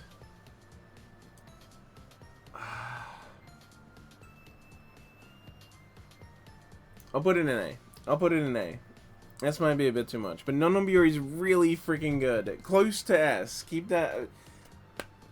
Let me say it's close to S, because Non-Biori is really good, and also I've watched the movie now. I've watched all 3 seasons and the movie. I hadn't watched the movie before, but now I have, and it was it was a really good movie. Definitely. I mean, Non-Biori is the epitome of Yashike. Like when I try to explain Yashike to someone, I'm like, bro, like Non-Biori is just exactly it.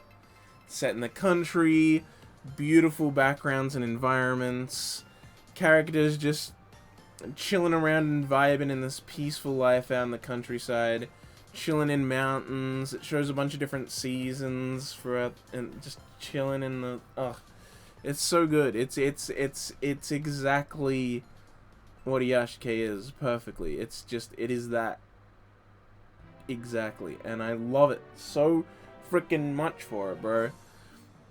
It does it perfectly, and it's so good, so fun to watch because it's so like visually good. The backgrounds are always so beautiful, and they always do these like different establishing shots, just showing pretty nature stuff, and it's like, like that's a vibe in itself. All the characters are great, and they're cute and fun and silly. And they just run around playing and being silly, and being great. And playing the flute, alright? Iconic flute moments. Iconic flute moments. But yeah, Non-Biori's fantastic. I am hard pressed to want to put it in S, but bro, I want to put it in S so bad. Silly hillbillies, basically. Silly billies. Just like the lion in Narnia. Oh, hey, it's the NTR show that's literally called NTR.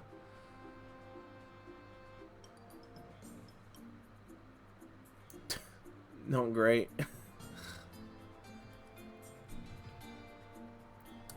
There was someone who was here, who was it, that told me I had to put it in S tier? There was someone here on day 1 of this tier list who was here when I was doing the first part that told me to put this freaking show in told me to put it in S tier. They like mentioned it. I can't remember who said it exactly.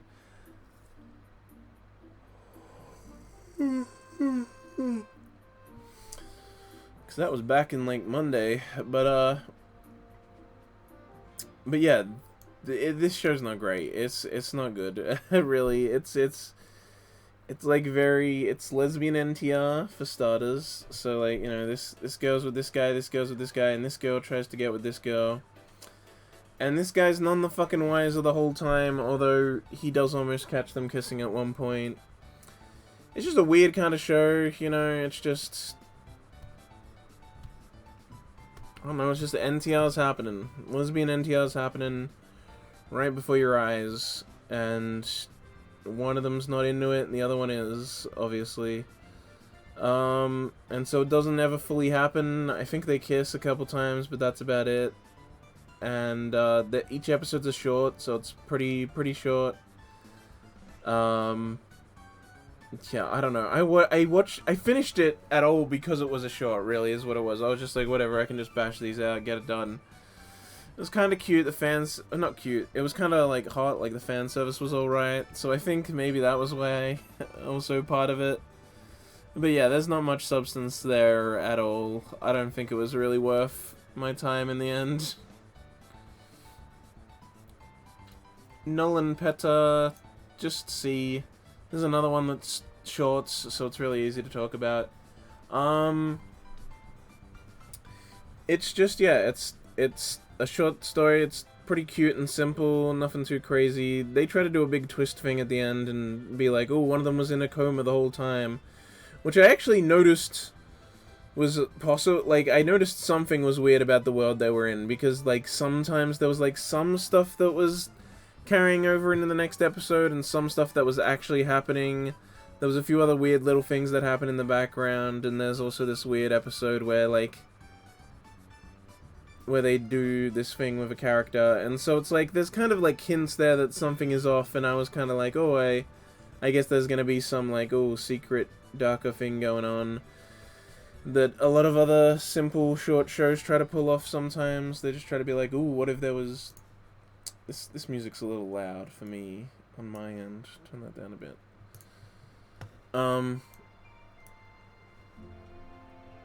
But yeah, and it's whatever. It's fine. But yeah, nothing special, so just see. Yeah, I also think that it was just such a generic twist as well, to just be like, oh, she was in a coma the whole time. It's like, that's like the shitty, I'm a teenager and I want to make this theory about a show I watched as a kid because I think that makes it dark and spooky. Ooh. You know, it's a little too basic, is the thing. Yo, it's Nyanko Days! Nyanko Days, let's go! This is like, I think D, actually. It's such a nothing show. You know what? I'll put it in C because it is really cute. Actually, it gets that. It's another short. Why are all these shorts so close to each other? What the heck? It's organized by alphabetical order. What is going on? Why do so many shorts start with the letter N? What is this? But yeah, this is Nyanko Days. I only watched it because it was a short and because it was like the season had just ended. I was looking through the seasonal shows that had ended and I was like, oh, which one of these do I want to kind of binge now that it's done? And there was this one, and the episodes were shorts, and I was like, fine, I'll just binge it. I was at uni, I was like, I just binged it one evening between classes. Because it was short, each episode was like a few minutes. It's like 3 minutes or something. And so I was easily able to just knock it out real quickly. And yeah, I guess it was cute. It's just a bunch of little cat girl people going around and stuff.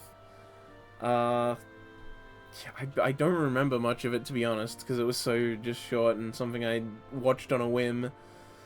But yeah, it is really cute. Look at them. Look at these little creatures.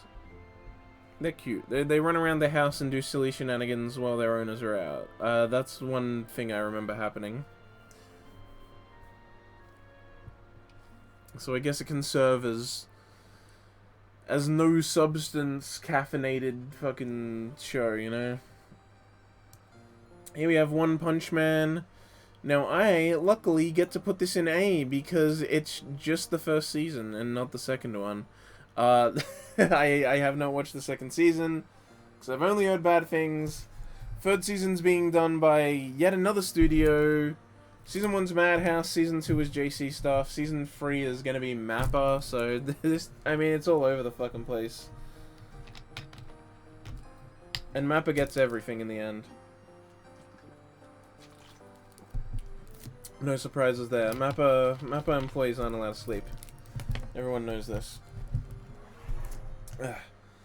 But yeah, it's really good, the first season. Really good, solid animation, because Madhouse is still really good at just doing an action animation. And, yeah, I don't know, man. Like, really good action throughout. The characters are all a bunch of wacky, crazy characters, so watching them fight is always fun. Because, you know, everything is just, like, people fight until Saitama shows up, and then he punches them out in one go. Always a great time. Yeah, and just... It's crazy how high the production values are for this, which is it's a shame that Season 2 had to go the way it did, especially when one's other work, Mob Psycho, just got to be fucking amazing from start to end. One Punch Man, meanwhile, has been a mixed bag. I've heard people say, I've kind of reached a point where I'm like, I'll just read the manga at this point. Like, I'll probably never watch Season 2, I'll probably just read the manga if I ever do want to get more of One Punch Man. That's probably how I'll consume it. But yeah, good time, good fun, silly characters all over the place, great fight scenes, great animation. There's not really too many negatives I have, honestly. Here we have... Oh, it's One Room! Let's go! I actually really like One Room. Another fucking 8... Bro, I can't keep putting all these shows in 8 here. I can't, but I really like One Room. It's really good, guys. I'll move it into B, because I do actually hate the main girl. There we go. That's a justification and not have so many stuff in A. I really like One Room, though. When it is a good arc for One Room, it's really good. But when it's a bad one, it's not so much. The main girl, that's the first girl in the first season, and the first girl in the second season. And I think she's also in the third season. Is she in every season? She might be the only one that's in every season. I don't like her at all, but she's just omnipresent in the fucking show, because she was, like, the first one. The second girl in the first season is the little sister, and she shows up again for a 1 or 2 episode arc in the third season. Because the third season isn't just 3 girls, it's, like, 5 or something, so some of them show up for, like, 1 episode or 2 episodes. I think she gets just, like, 1 episode of extra stuff, the little sister. And her stuff's pretty good. You're obviously not meant to actually want to fuck her, because she's the little sister character, but she's pretty cute, and I do actually like that they like actually give her actual development of like wanting to be better and not knowing what to do with her life coming out of school and stuff like that. The third girl from the first show has never shown up again, but that's because they pretty much wrapped her story up. I liked her the most the first season when I watched it. Probably because she was, like, completed, and also because that's the one where you kind of have the least... It kind of, the show expects the least of you, I guess, because, like, a lot of the time it has, like, your perspective stuff, and the character will say something to you, and then it's just silent, and then the character says another thing, and it's, like, meant to be, like, that's the part where you respond, basically, because it's a POV show. And in those moments, I found that the first part and the second part, Girls of Season 1, like, it didn't, like, it was very much wrong, and they would, like, it's like they would say something, and then I would think, well, I'd say this in this situation, I guess, and they'd be completely off base, sometimes the complete opposite of what I'd do, and so it'd pull me out, but, the third one was pretty accurate, because there's just not that much where you can do something that would be wrong, so... But yeah, second season's way better. Again, second and third girls are completely unique, and they're way better in the second season than the 2 girls from the first season. Especially the second girl, I liked her the most, the second girl of the second season, and she gets to show up in season 3. She gets a 1 episode thing in season 3 as well.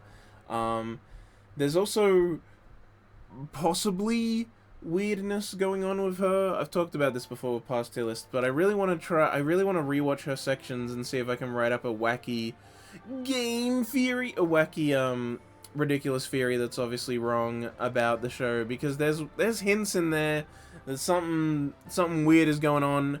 Either she's a time traveler or the bathhouse she works at has time traveling properties, because she talks about she talks about having met and talked to certain people that couldn't exist if we were in modern day.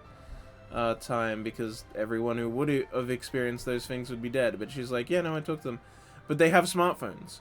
So it's like, they are currently in modern day Japan, but she's clearly not as old as she says, or has time traveled in some way.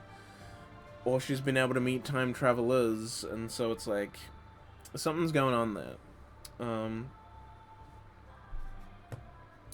That, however, is not as in-depth as the best time skip thing. I have not started that as a script, but I think I wrote it down somewhere as an idea. Here we have... I can't even remember what the show is called. It's like student... the student is my roommate or something. I don't know. It's a short. It's another fucking short. There's so many. Guy shows up to his apartment. There's a schoolgirl there. And they have to be roommates. How wacky. This is another one that I watched just because Yurika Kubo was in it. Like before with Bahamut and a few others that I mentioned. This was kind of during that era where I was just going through her older work that I had missed and was watching anything she was in. This is one of them. She voices this girl here. It's a short that has like... It's like one of those shorts that's a comedy where they talk really fast because they're trying to cram as many jokes in as possible, even though it's a short. Because it also gets a full OP. It has a full, normal length OP despite being a short, and the characters just have to talk like crazy fast throughout it. So these two are roommates. This chick's the landlord, and she also comes over and maybe is gonna get with this guy. And I don't know. It's just a weird comedy. There's not much to say about it, really. There's not much there. It's like these, like No Peta and Younger Days. It's just chuck it and see. There's not much there. It's fine.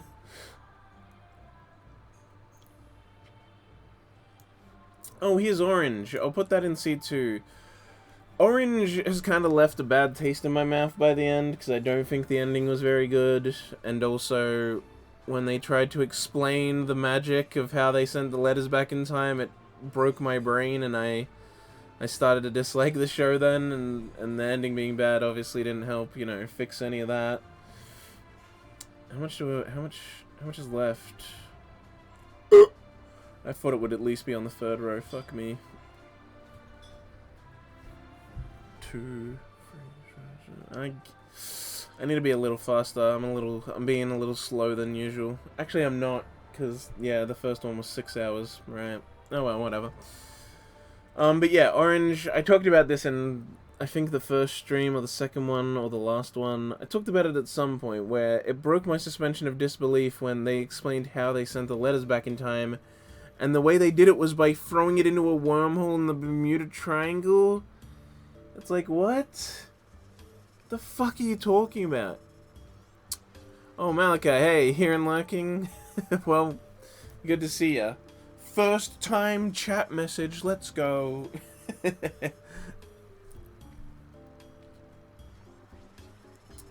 I appreciate the lurk, because I am trying to get affiliates, and I'm very close to getting it. I think I will meet the requirements tomorrow.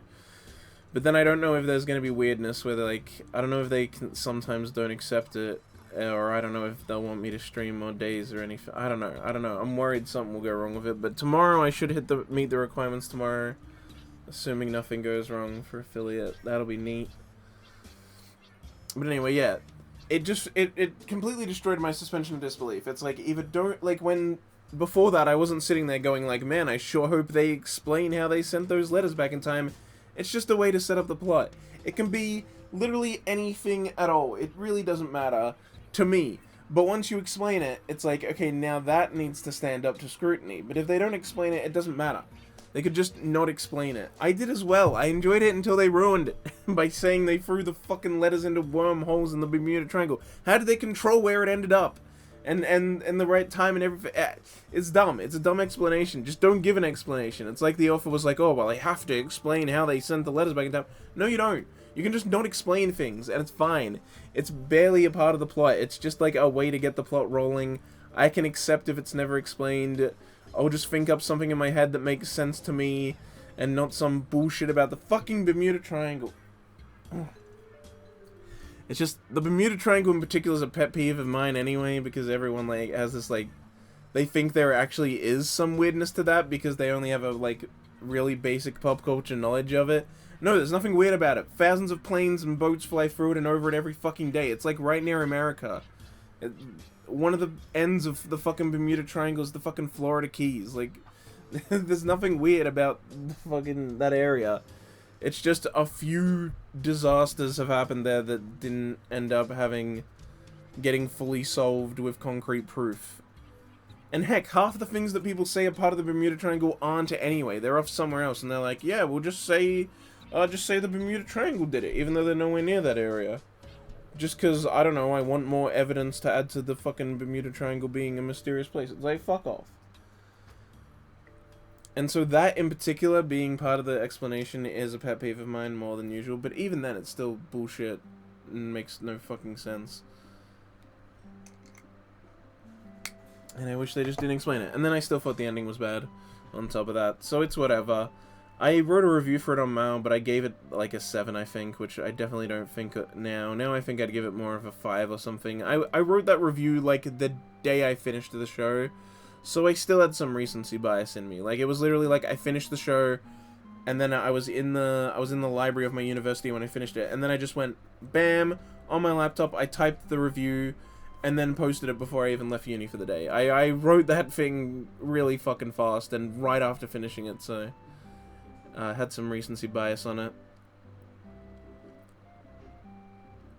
But yeah, with some time away from it, it's whatever. It still has all the good early parts, and I still like the concept. So I think if I'm trying to, I think in past years I may have even put it in D or something. But if I'm being more realistic, it does deserve at least a C. It was good, and if someone's not as bothered by the fucking wormhole shit explanation, then they'll probably be they'll probably like it more than I did anyway, because that in particular just really broke it for me. But I'm sure that wouldn't be as much of a bother for some people. So, well, here's another new show from 2022, Orbital Children.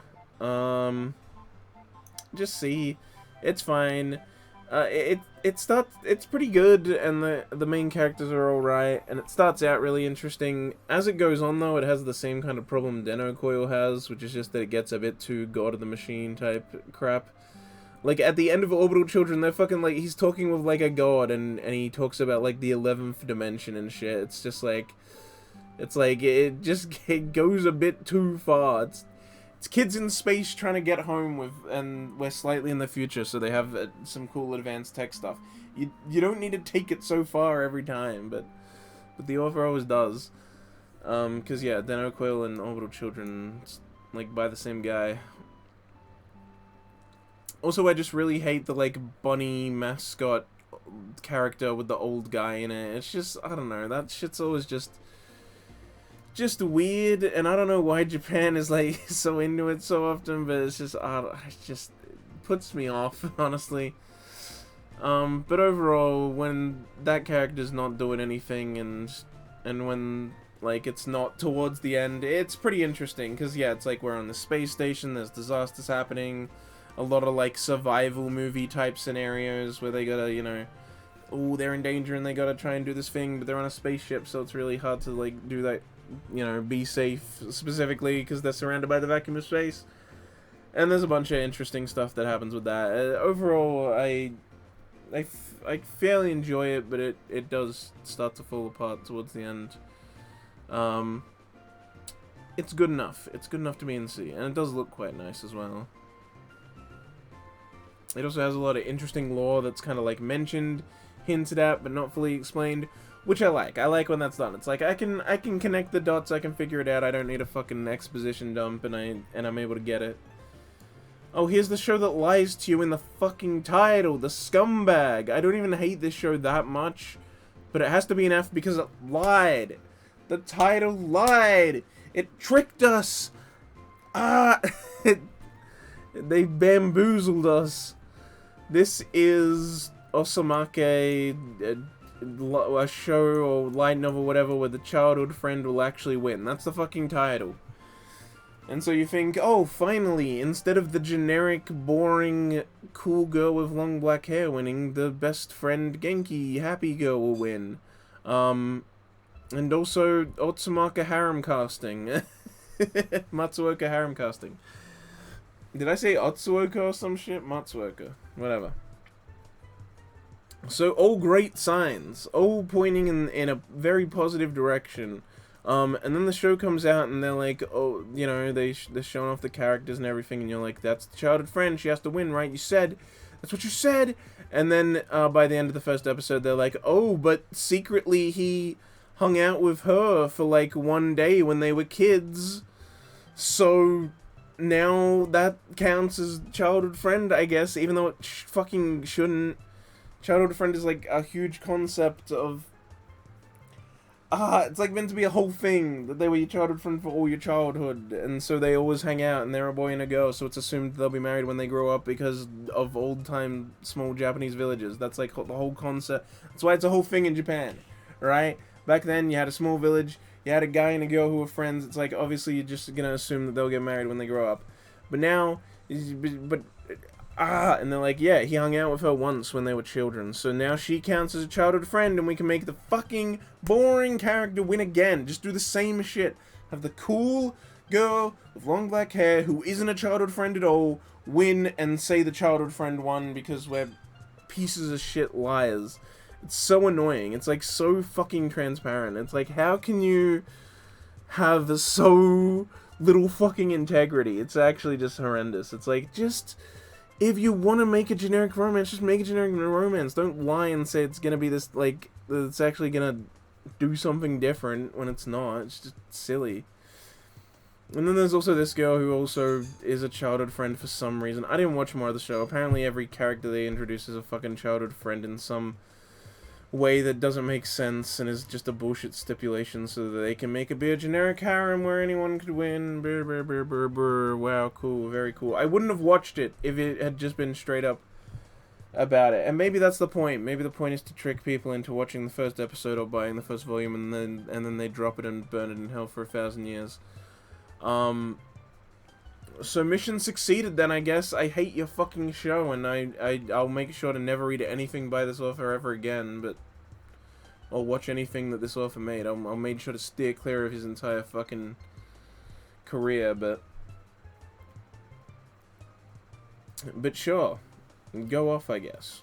Anyway, it's a piece of shit. If it hadn't lied to me, I wouldn't hate it so much. In fact, I just wouldn't have watched it, so whatever. Overlord. Oh, this is probably gonna upset people. See? I don't think Overlord's that great. I watched just the first... this is just the first season. I haven't watched anything except the first season. It was fine, I guess. I just watched it so it would have context for Isekai Quartet, you know, just so I kind of knew the characters on a base level. And it's just, yeah, not great. You know what? I think I want to put it in D, actually. A real mess show. Yeah, just, I don't know. I didn't care for it. The animation is stilted, and it makes everything just feel so lifeless, and, like, there's no energy or emphasis on anything. It just, flat direction, flat animation. It's just really meandering. It just kind of happens. Everyone who talks about it says, like, oh, he's a bad guy, but he's not a bad guy. It makes it feel like all the fans are idiots that misunderstand what's actually happening in the show.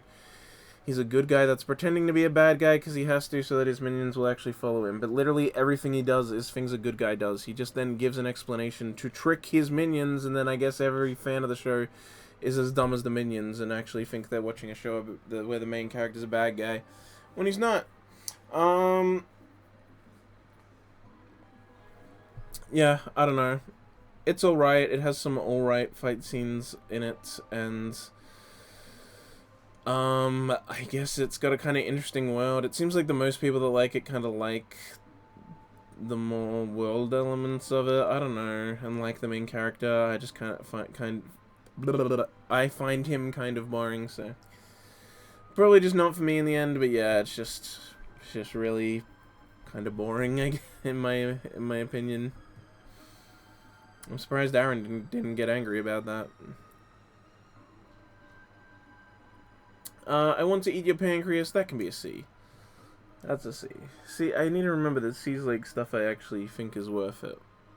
And yeah, Eating Your Pancreas is pretty good.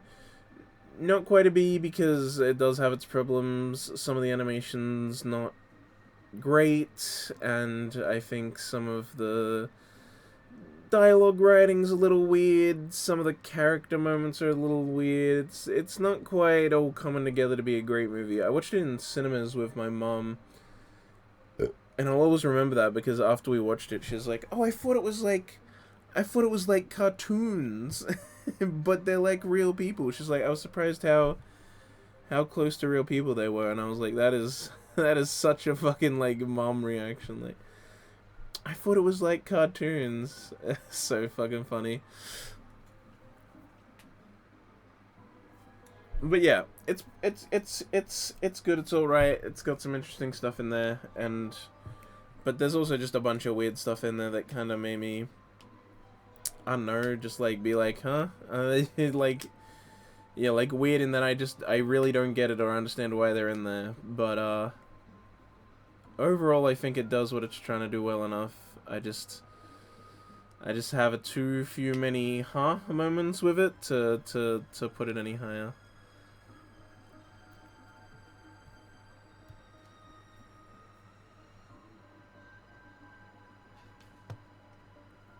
Oh, now we have Parasite.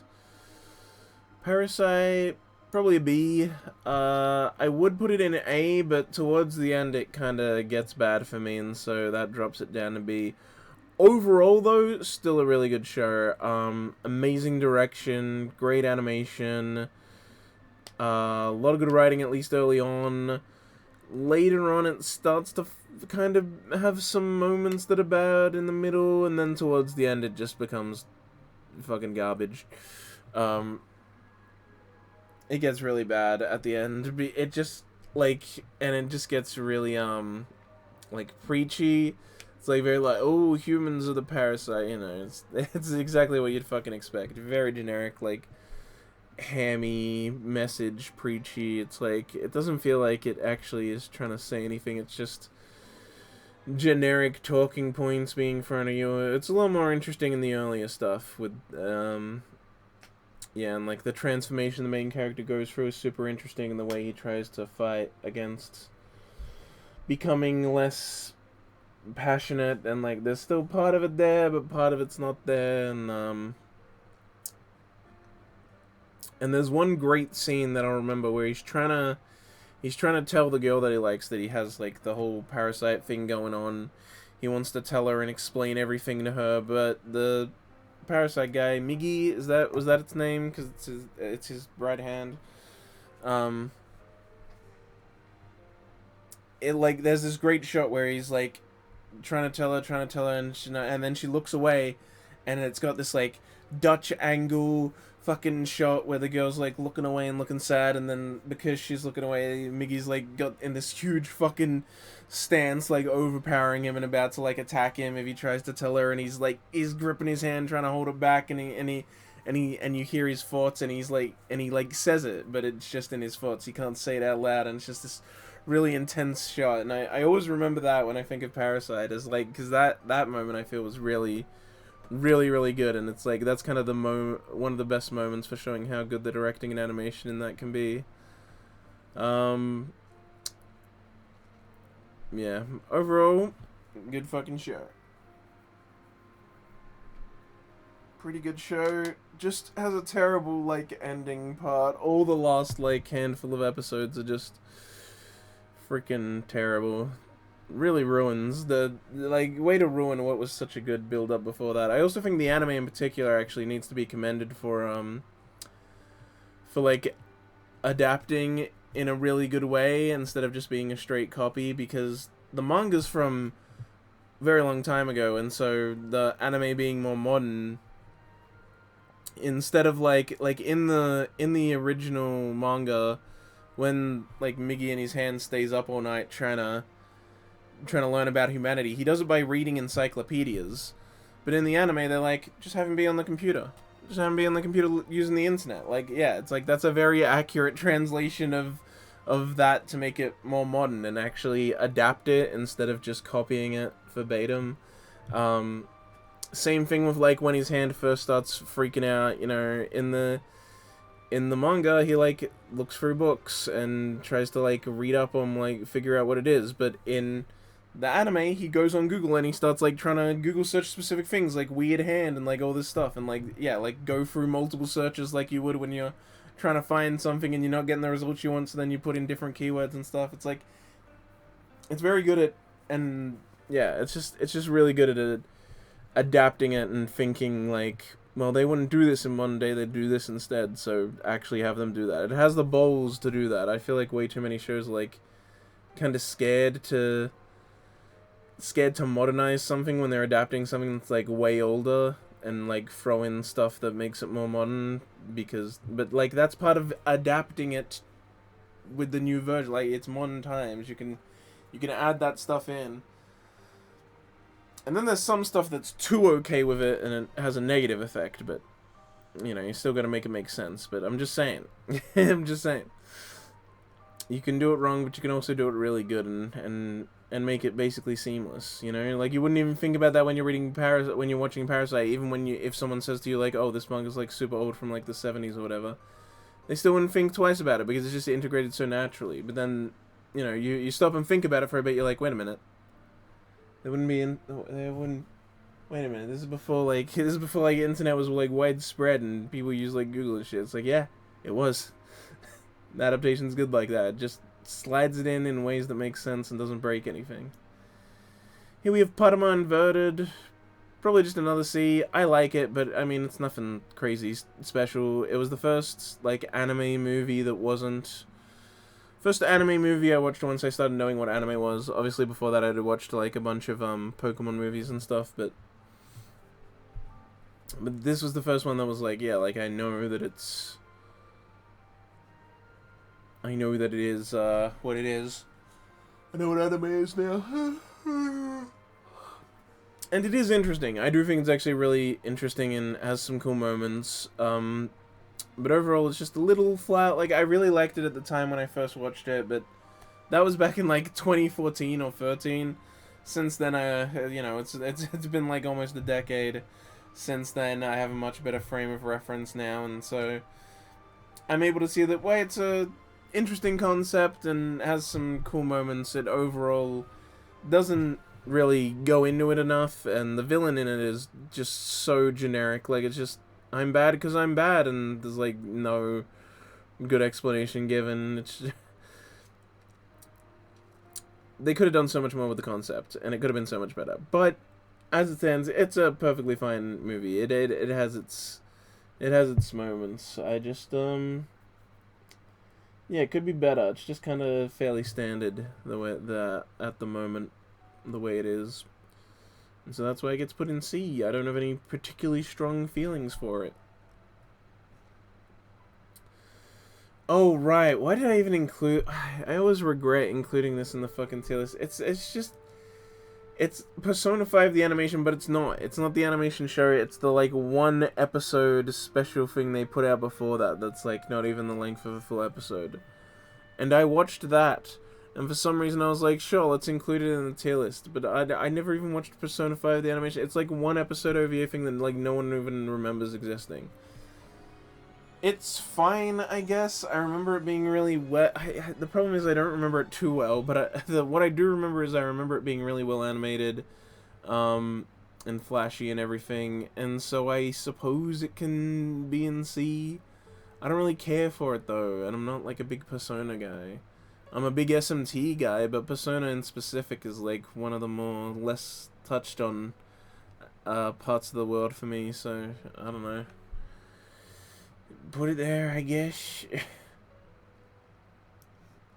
Hey, here we go. The other show that everyone says made KyoAni bad. It's Myriad Column Phantom World. I don't think it's that bad.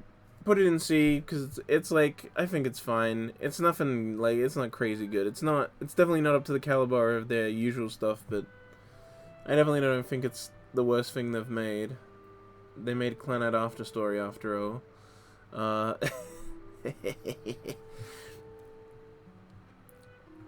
See, it's funny, because I actually do think Clannad After Story is their worst made thing, but it's their highest rated on MAL. So yeah.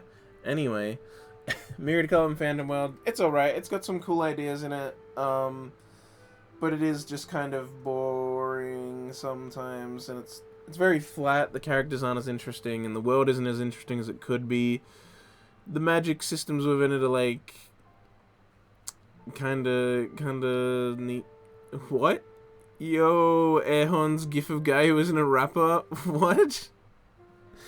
Is this some reference to the show that I'm forgetting? Or are you just saying yo to me calling After Story Clown Out After Story shit when everyone loves it? Because it is shit. It might just be a reaction to that. No. But yeah, Miracle and Phantom World is fine. It's got some good characters in it, but most of them don't get explored much. I wish the like magic systems within it were explored more. It's just kind of, yeah, it's really surface level, and they kind of sometimes just waste their time fluffing around with fan service scenes instead of actually fleshing out the world and stuff. I guess that's kind of the main problem. But I don't have a problem with the fan service in and of itself. It's fine on its own. It is what it is. Oh. Bad adaptation. Phoenix Wright animation, just the first season. It's not a good adaptation. It covers the first 2 games, and it's pretty disappointing. I mean, it's really accurate in, like, how much they show in the dialogue and everything, but that doesn't mean it's good. The animation is lacking, and I don't know, the heart's just not there, you know? The game has this really nice, fun background music. It's, you know, it's got a lot of fun dialogue, and obviously with an anime adaptation, a lot of that dialogue has to be cut to just keep the important stuff, but that just misses so much of the fun and joy of the series, and it just becomes this very lifeless, like, box-ticking thing, you know? They're like, well, that's important things to show that, then show the next plot important thing, and just kind of going through the list. It's like watching like just the highlights of it with not great animation, and it's like I almost find the sprite art more charming than this. Really, it looks nicer. I want the funny music back. Give me the funny music. God damn it! It's just, yeah. Give me the funny and good music. What's the best fucking? Let's get some fucking good Phoenix Wright music in here. What's the best one? Would it be maybe Turnabout Sis is really good? Is this the one I'm thinking of? Yeah.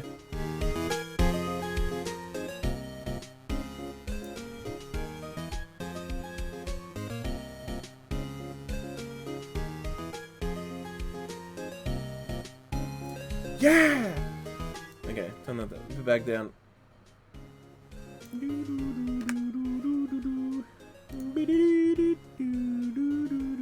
Alright, we're gonna listen to that for a while, because it's really good music, but unfortunate show. I hadn't talked about Scorching Ping Pong Girls. I was thinking about when I talked about it after a watch-along. I must have been when I mentioned it before. I like Scorching Ping Pong Girls more than I should. I really like it. I don't know why, alright? I just do. And like I said, the fucking deep cuts of inside jokes I have with my friends where, see this girl here, she looks like Alba from New Game, so because I called Alba the chick from New Game in my review, we called this character the chick from New Game, and so then when my friend started to like this character here with the blue hair, he called her Blue Game, so she's Blue Game. That's how it works. You see the string of inside jokes that led to me knowing this character as Blue Game. She's great though. She's Blue Game's great.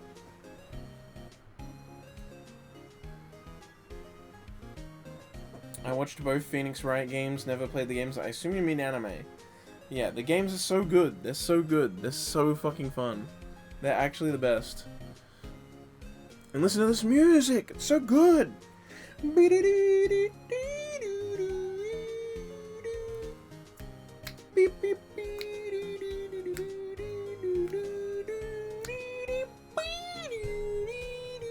ugh, I'm sorry, I love it. I love the Phoenix Wright games so much. They're some of the best fucking games ever made, honestly. And some of the best visual novels ever made. Top tier shit. But anyway, Scorching Hot Ping Pong Girls is a fairly generic, sports anime show. I should probably move it down to B. I get excited easily, alright, when it comes to ping pong girls. It's ping pong sports anime. It's kind of generic. It also is like really into sweat. After any game, the girls are always covered in sweat and their clothes have become all see-through, which I guess is why it's called Scorching Hot Ping Pong Girls. I personally really like it, and I don't know, and I've watched it like twice, but like it's hard to explain why I like it, because it is really generic and straightforward and kind of silly, and anything, like, I can explain the things about it in like this excited voice I have, but it's like they're all generic things that are in every other sports anime. I don't know what it is about this show. I can't explain it super well. It just jives with me. Alright? I just like it. I just jive with it. I'm like, yeah, good shit. I like it, alright? Fucking ping pong! I'm sorry. I just love it more than I should. That's the thing. I know it's more than I should love it, but oh well. Platinum End. Oh, that was rough. Platinum End was rough. What a fucking disappointment, bro. Done by the same authors of Bakuman and Death Note, and and then this is what they churn out. Maybe the manga was better, but the anime has such flat directing, like, holy shit. And the animation also has its issues. It could all be anime problems, because the story was, at least at the start, interesting enough to keep me going. I think that also kind of ended up falling off a cliff, to be honest, but which is what made me eventually drop it, because I did not finish it.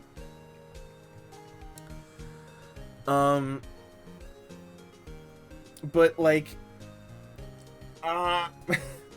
the direction is just so flat. Like there are moments that happen, and I'm like, these could be like intense moments if they were just given the right, like, direction and were done properly in an interesting way. I need to turn up my fan and make it more powerful. It's so fucking hot in this room, oh my god. I just need to redirect where it's pointing a little.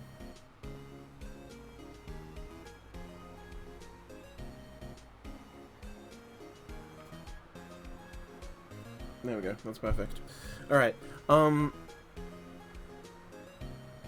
yeah, like, if you look at, like, think about, like, a Death Note, like, the directing and the music and the animation, it all comes together to really make it so intense, even though the scenes are usually not inherently intense on their own. Like, I know it's the generic meme thing, but it really did make eating a potato chip intense. Like, it just the way it's, like, animated and the music and the fucking, like, moving shots and everything, it's like, holy shit, you're like, how are they gonna notice? Like, it's so well done.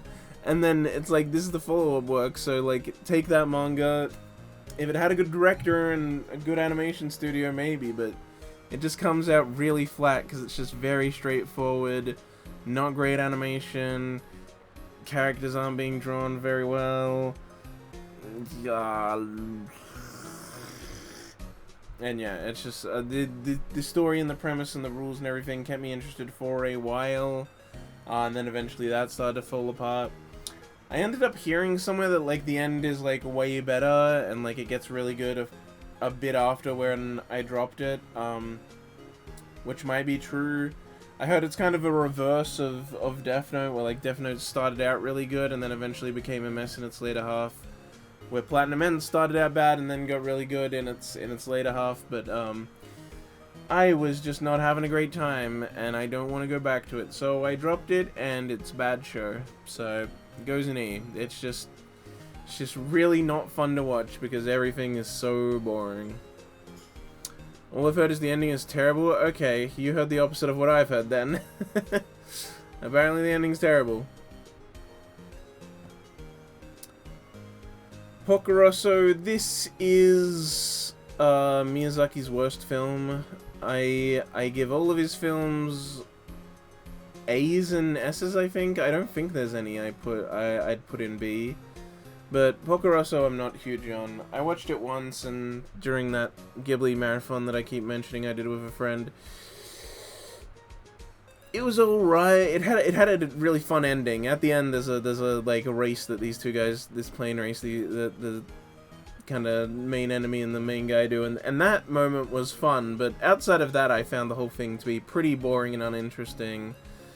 Just, I don't know, it didn't jive with me. Fun, nice race at the end, but that's about it.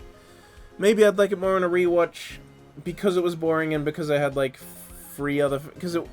most of the marathon was just me and one other guy. But this one in particular, we had 2 other people over. Toast, you were actually there. I don't know if you remember. You were busy just writing Japanese in Word documents on a laptop most of the time, I think.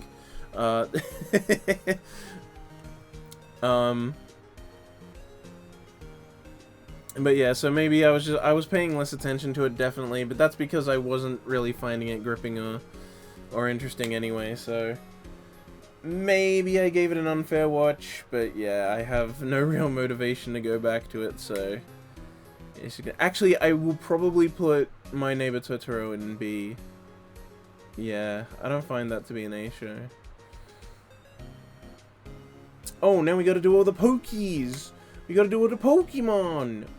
We gotta do the Pokemon! Okay, so this is just the original Pokemon, which is to say...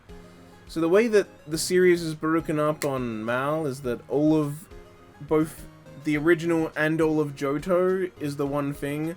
So this one is all of the original and Johto, basically the whole time that Misty is there, pretty much. Since they do go into Johto pretty much right away, Ash doesn't reset his team when he goes into Johto. Misty is still with him, so it is kind of just the same series in that sense. I'm probably going to give this a C. Pokemon was somewhat weak at the start. It's not its weakest point. I feel like Best Wishes is its weakest point, but the early stuff isn't that great. It's got a lot of filler episodes. Like, as the series go on, you kind of see the staff learning how to make more episodes be at least important or interesting.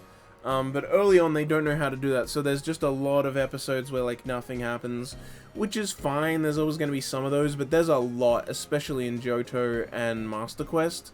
I think it's Master Quest, before he, between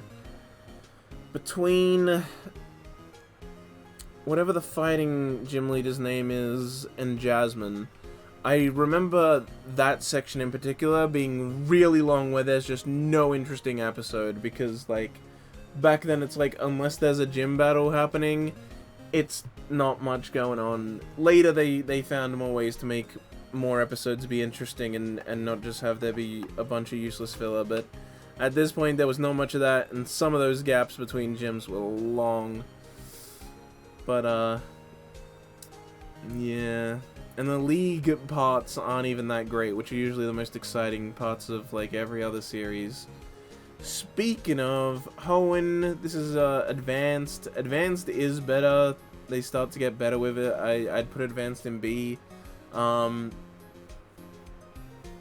really like May more than Misty, honestly. I know most people like Misty the most, but I like May more. I'm just gonna say it. The facts are right. She's a fucking cutie. I think Ash's team throughout Advanced is pretty interesting, and the League battles are actually pretty good. I actually pretty like the League in Advanced. It's not as good as, like, later ones, again, still. This is definitely still not yet in the show having figured itself out, but it's alright. But then we have the best fucking one, fucking DPP, baby, A tier. Pokemon DPP is the best fucking part of the anime. Maybe Journeys is better. I haven't fully watched Journeys. Like, I haven't watched, like, every episode of Journeys, so who can say? funnily enough, it was right after this that they then had the worst series, but then they had all good series with XYZ, Sun, Moon, Journeys. And in Journeys, they brought back counter shielding, baby, which was introduced here in DPP. And counter shields are fucking sick, alright? But that's like part of it. Like, DPP is just full of stuff like that. Like the counter shields, other creative ways to use Pokemon moves in a real environment instead of just being, you attack that Pokemon with that attack. It's like, no. Like, use it in creative ways, you know? If you attack directly on the ground and, like, spin it around, it's like, yeah, the electricity will go up and become this big shield that can send things off. And then Pole also uses it. And, or like when there's toxic spikes on the field, so Ash has Infernape use Dig and then use Overheat while he's underground, so it burns away the toxic spikes on the surface. Or how he sends out, you know, Staraptor, who can't be affected by toxic spikes because he's flying above the ground. But then, when he goes in for an attack on Drapion, Pole has Drapion dodge, grab the Staraptor, and slam him into the ground so the toxic spikes do hit him. It's like, there's so much cool stuff like that. Or Drapion, like, has grabbed Weasel at one point, so Ash has Weasel, like, inflate the flotation thing Weasel has around his neck to then, like, slip out of it. Catapult Turtle, though. Destroy the flotation rings. Look, it's different when it's a card game, alright? Catapult Turtle. Fucking hell. We'll get to that tomorrow. We'll get to that. Don't you worry. We'll get there. We'll talk about Catapult Turtle. But yeah, like, the battles just have so much cool stuff like that, where it's like, oh, they're actual, like, creatures, and they don't just attack a thing. They can, like, actually use it for interesting environmental stuff. Obviously, the relationship between Pole and Ash is so well done, easily the best rival, because he's such a good rival, because, like, he has the Chimchar, he captures the Chimchar early on, and he only cares about strength, and so eventually, when Chimchar's too weak for him, he abandons him, he releases him, and then Ash takes in Chimchar, and it's this, like, you know, nurture versus abuse, basically, thing, where, like, Ash actually takes care of Chimchar, and he's like, you don't have to be super strong for me, you just have to, you know, I care about you and all this stuff. And of course, through that, he evolves into Monferno, evolves into Infernape, has the Blaze activate in the final battle, and everyone knows the iconic Blaze moment in the final battle between Ash and Pole. And that battle in itself is so good because Ash uses the same team that he used in the Lake Acuity battle. Pole has changed his team. Not every member of his team, but he's changed some members of his team to be better suited. And it's funny because partway through that final battle, like, Pole notices. He's like, oh, he's like, I see what you're doing. You're using the team at Lake Acuity. And Ash is like, that's right, Pole. We're gonna show you how strong we've got. Which is just, it's great. I love that. I love it. Because, like, all through the Sinnoh League, Ash actually uses a different team. He calls back Pokemon from past generations and uses them in his team if it makes the team better. But for that one, he's like, no, I'm using my Sinnoh team. The team I used at Lake Acuity, I'm gonna fucking beat Pole with the same team that I lost to before. And also, in that first battle at Lake Acuity is when Chimchar evolved into Monfernape for Ash's side. But now he's a full Chimchar evolved into Monferno, now it's a full Infernape and has the Blaze moment. And it's also great that Infernape would be the one to be the final Pokemon that beats Pole, because he used to be Pole's Pokemon. That's why the rivalry's so good. They have this connecting thing with Chimchar that just really helps sell it. Dawn is the best partner. I don't care what anyone fucking says. Dawn's the best one. She's the cutest. She has the best personality. She's the best contestant. She's the best Pokemon, like, contender thing.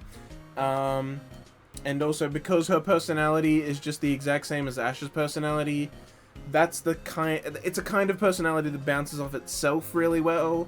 So the interactions between Dawn and Ash is, like, way more fun and better and bubbly than, like, Ash's interactions with May or Misty, which usually just became fighting.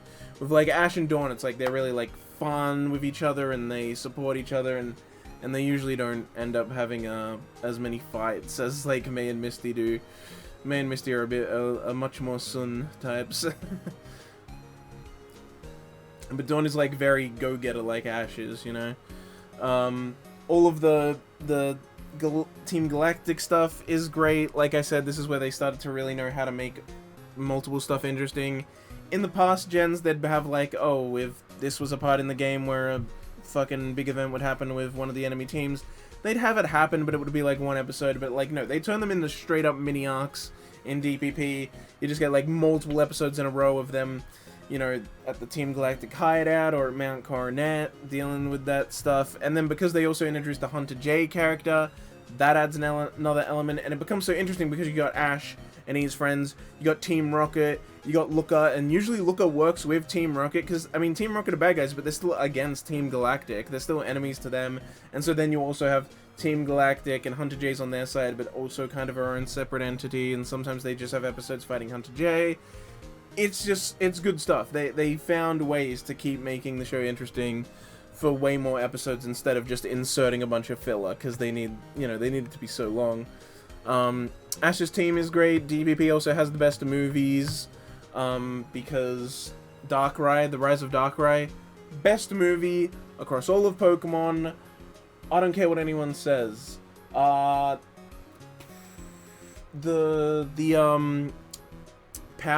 the Our Own Power or whatever one, that movie's really good, but I still like Rise of Darkrai more. Rise of Darkrai is really good. The Giratina Shaman one is, the Arceus one especially is, but I really like Rise of Darkrai. Rise of Darkrai is fucking amazing. And then the Zoroark movie's okay, I guess, because yeah, that's still a DPP one. Darkrai movie has the most memeable Japanese title. Does it? I think you've mentioned this to me before, actually, but I can't remember what it is. But The Rise of Darkrai is such a fucking good movie, bro. It's actually such a good movie. I fucking love it so much. Chad shit. And it's also a very emotional movie. Very sad movie. It makes me cry every time. Like if you cry every time. What else was I gonna say? Right, the rivals, not just Pole. The other rivals are also really good in DPP because they're set up from the fucking beginning.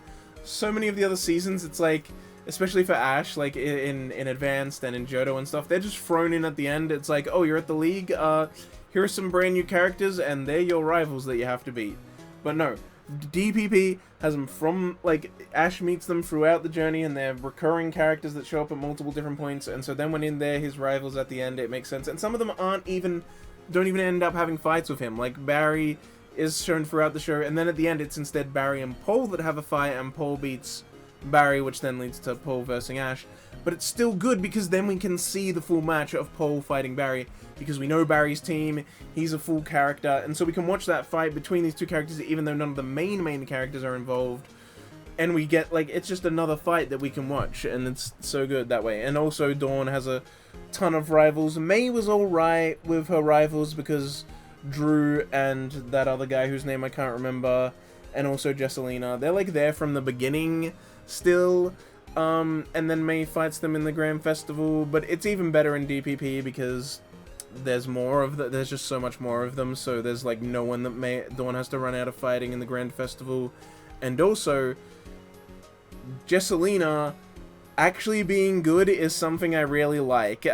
She's, like, bad in Advanced and doesn't win any ribbons. In Diamond, Pearl, Platinum, in Sinnoh, Jessie, as Jesselina disguised, she gets enough ribbons. She actually wins multiple contests. There's contests where Dawn's in it, and it's like we watch it happen for multiple episodes, and Dawn loses to Jessie. And that like, we see Jessie win 5 ribbons. She enters the Grand Festival, legitimately wins multiple fights, and is, like, progressing in it. Like, if Team Rocket stopped being bad guys, Jessie could actually go on the contest circuit in multiple regions and just be like May and Dawn are now, where they go off on their own and be contestants. Like, making her actually be good at contests is something I love. I actually love that about her. She becomes another rival throughout the show, and she's actually good at it. She actually has talents. It's not just like a joke that she's trying to be good at contests. She actually legitimately is good at them, and I really like that for her character. JP title is straight up Dialga vs Palkia vs Darkrai. Oh, that's so dumb. Everyone was like, but the last member of the cheer is Garantino. This dude is third wheeling. So now they just stick verse Darkrai on the end of completely unrelated. Yeah. It's like and Knuckles. Just verse Darkrai. Featuring Dante from the Devil May Cry series. It's like that. That's great. Oh my god. Dialga vs Polka vs Darkrai. Just throw a mythical in there. Yeah. The Rise of Darkrai is a bit more of just a name that makes sense. Because, yeah, that's what it is. And then in the next movie is Garantina and the Sky Warrior being Shaman. So it's Garantina and Shaman. And in that we see the reverse dimension. And then after that it's Arceus and the Jewel of Life. Which is interesting because in that one they show that the events, the like weird space-time shit that happened in Rise of Darkrai and Garantina has like led to Arceus having to get involved in that movie because time is just like everything's getting fucked up. That's great.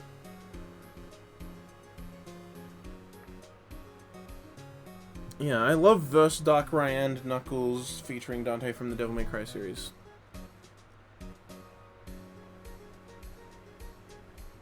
Yeah, that's actually, that's super funny. Just like those other ones. But yeah, that's like the bajillion reasons why DPP is the best fucking Pokemon series. I love it so much. Now I want to just stop and go watch like every contest episode and Grand Festival episode. Maybe I'll do that later.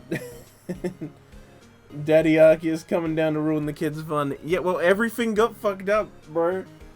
In Rise of Darkrai, they're like stuck in the town, and if they try to leave it, they just like, if they run across the bridge, they end up running back. But then the space like starts to get like destroyed, and everyone's like running into the center as they're on this like floating island of where the town once was, slowly shrinking and getting deleted by Darkrai and Palkia clashing.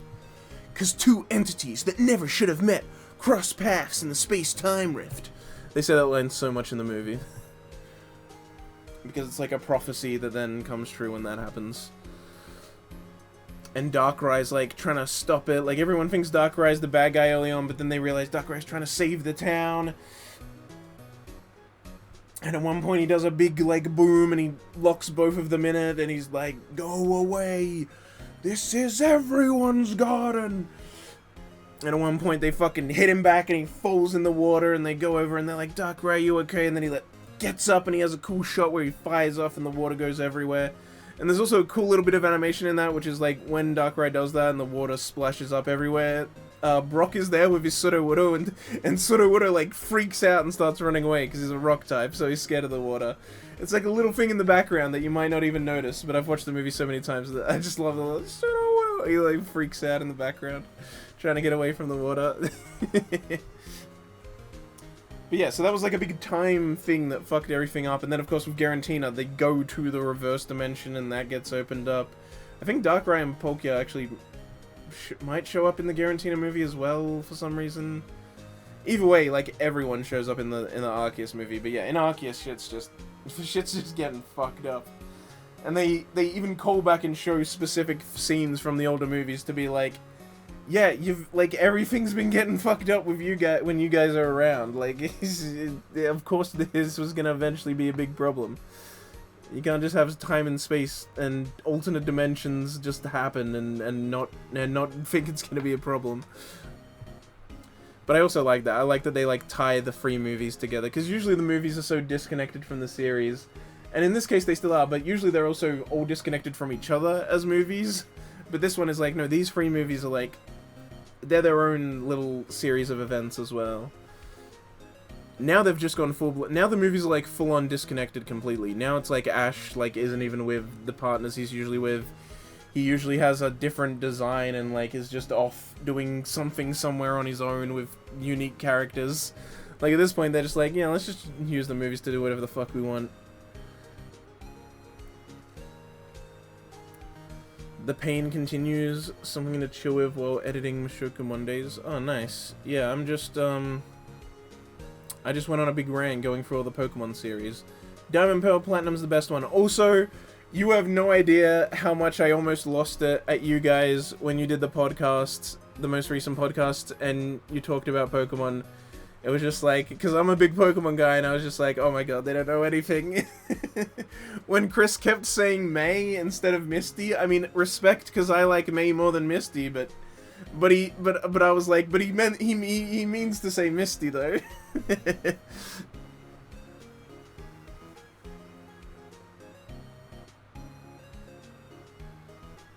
Oh dear goodness. Burning game for Gwendolyn. Well, the anime is freaking great though. Best Wishes is the next one, and it's the worst one, which is why my Pokemon anime stops here, because I haven't watched Best Wishes fully, because I just really don't like it, and every time I try to get through it more, I just end up stopping. But I have the first 2 seasons of it on DVD fully, so I mean, a lot of content there for me to not enjoy, I guess. It's still fine, I just hate Iris a bunch. And then we have Pokemon Origins. I'll probably check this in B tier. Origins is pretty fun, based more on the games, but it's also just a simple 4-episode series that they just kind of did. It has some cool aspects in the way that it's different from the anime. It's a lot closer to the games than the anime and how the world works, and I don't know, there are cool little stuff. There's cool stuff in it and cool hints in it and everything. I like particularly when Red goes to fight Brock, Brock's like, oh, how many gyms do you have? And Red's like, none. And then he's like, oh, okay, then I'll use this team with just 2 Pokemon. And it's like, see, that makes a lot more sense. Because otherwise it's like, how does it work? What, you just... If you start in the town that has the last gym leader, your local gym leader is just gonna fucking destroy you every time? And it's like, no, they set up the idea that, like, well, obviously this doesn't actually happen, but the idea is that it's based on how many gym badges you already have decides the team they use. Which is not how it works, and that is how it should have worked in the latest game, freaking Scarlet Violet, because in that you can tackle them in any order, but they don't, so sometimes you just tackle a weaker gym that's way weaker than you, even though you have multiple badges, because you were going not near it for a long time. They should have made each gym leader have 8 teams, and it be based on how many badges you had already. That would have been neat, but no, there's no level scaling in that game. Even just, yeah, that's the other thing, even just level scaling or something, like, I don't know, whatever. Haven't watched Pokemon since the first movie, went to theaters for it, was surrounded by kids, so I left the fandom completely. Yeah, I remember you mentioned that on the podcast. Well, I still love it. I still watch the anime all the time. It's great. The recent stuff has been really good, and Diamond and Pearl is freaking fantastic. And it has the best movie, the Rise of Darkrai movie, the 10th one. It's the best one. Or Palkia versus Dialga versus Darkrai, as it's called in Japanese.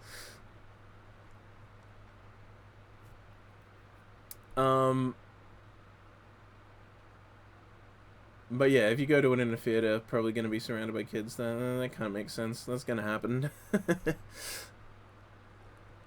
And, yeah, but you were also, because you were talking about the new series, it is the final series with Ash. Satoshi is Ash, and it's the final series with Ash. Because after that final 12-episode Pokemon series is just to finish up Ash and Pikachu, and then move on to the new protagonist that's going to be a girl and someone different that isn't Ash, which is wacky. They're finally retiring Ash. Also, you made a joke about if he's caught every Pokemon. He has not, but he has become a Pokemon champion twice now, so. And also, the second time he did it in the most recent series, it was actually like a big thing across all the champions in the world. Ash beats, like, Steven Stone and Cynthia, like, two of the fucking champions of other regions. He beats them, and it's like this big old tournament that happens. It's freaking great. It's good. It's high quality stuff. Pokemon battles, at least, are still super sick. And also, Journey's brought back all the cool stuff from, like, counter shields from DPP. It brought back Mega Evolutions that were in the series before it, but weren't in this one, that are from Sun Moon. No, Sun Moon's not Megas. Megas are XY. And then it also had Z moves from Sun Moon, and it had Gigantamax from Sword and Shield. Even though only one of those was actually the thing for that gen, they were like, yeah, let's actually use everything. Even though the games keep not using everything, the anime's like, no, let's use everything. And it's better for it. Also, the music stopped. Let's do... What's the other music? The one that's the Pearl... Is it just Pearl's theme? What's Pearl's theme? I like Pearl's theme. Right, with Pearl. With Pearly. It's just like a lighter version of the Turnabout Sis theme.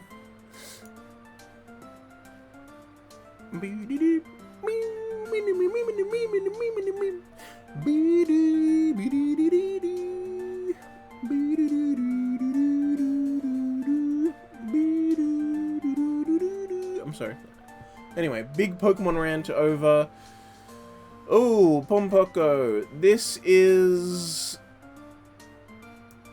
another F Ghibli movie for me. It's by the same director for Grave of the Fireflies. That's not why I hate it. I just hate Pompoko on its own. For completely different reasons. I just find it incredibly boring. I watched Pompoko and I was just bored out of my mind. It was a part of, as usual, it was a part of that marathon I did with my friend. There's only 2 Ghibli movies that weren't part of that I have seen as well.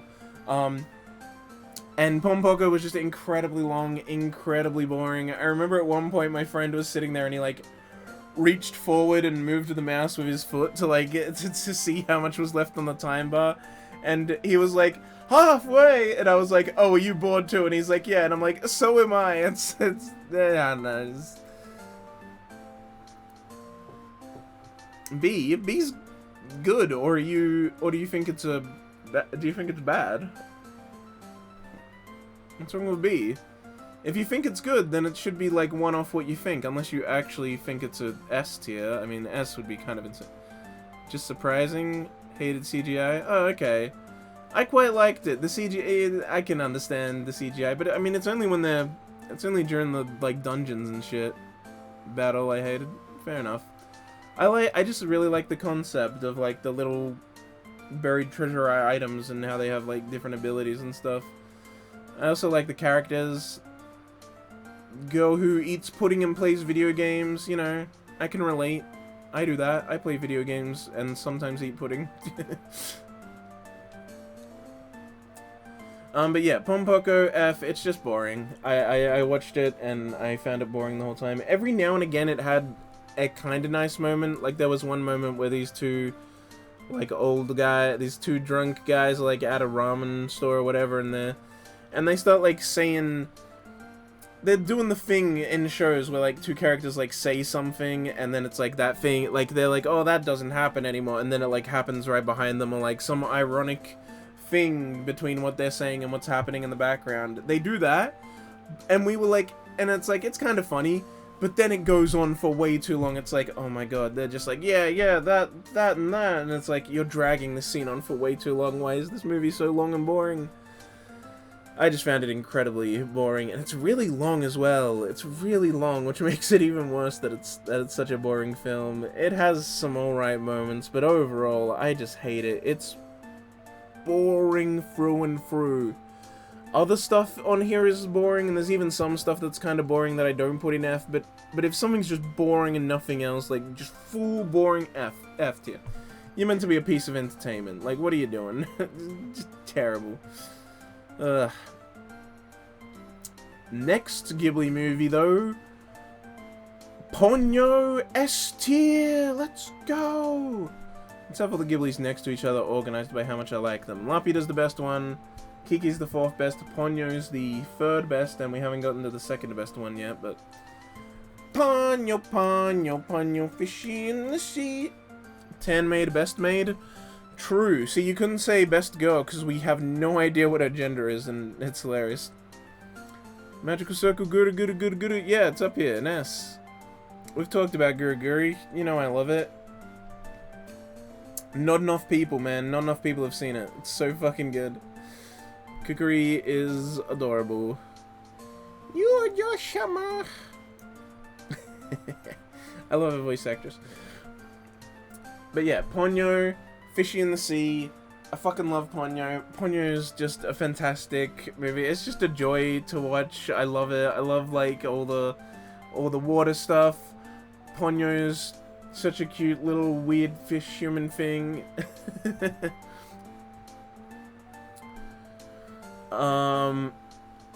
Mushoku A tier yo. I feel like that's a happy yo, but I mean you'd want it in S tier, right? I put it in A tier. Sadly, it's not an S tier for me.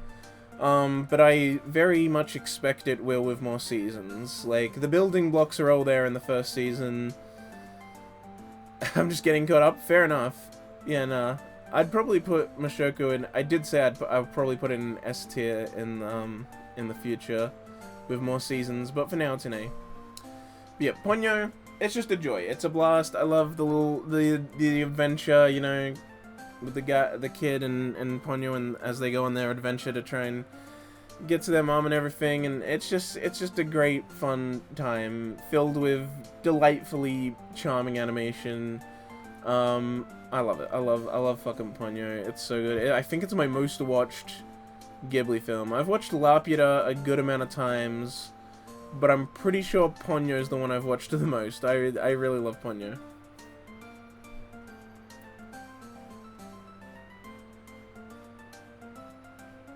I'll take a Heike Story. Someone actually watched it. Yes, I watched Heike Story and I loved it. In fact, it's funny that you mentioned how it's Naoko, because like, yeah, I really like Naoko Yamada, but it's also, that's the lowest rating I've ever given any of her work, and everything else is up in S tier. Because Euphonium does not count Liz and the Bluebird. The only thing Naoko Yamada did for Euphonium was Liz and the Bluebird. I haven't seen that, so that's not being included there. Her stuff being included is just K-On!, Silent Voice. Heike Story is the only one down in A. Yeah, exactly. Reiko Yoshida on the script.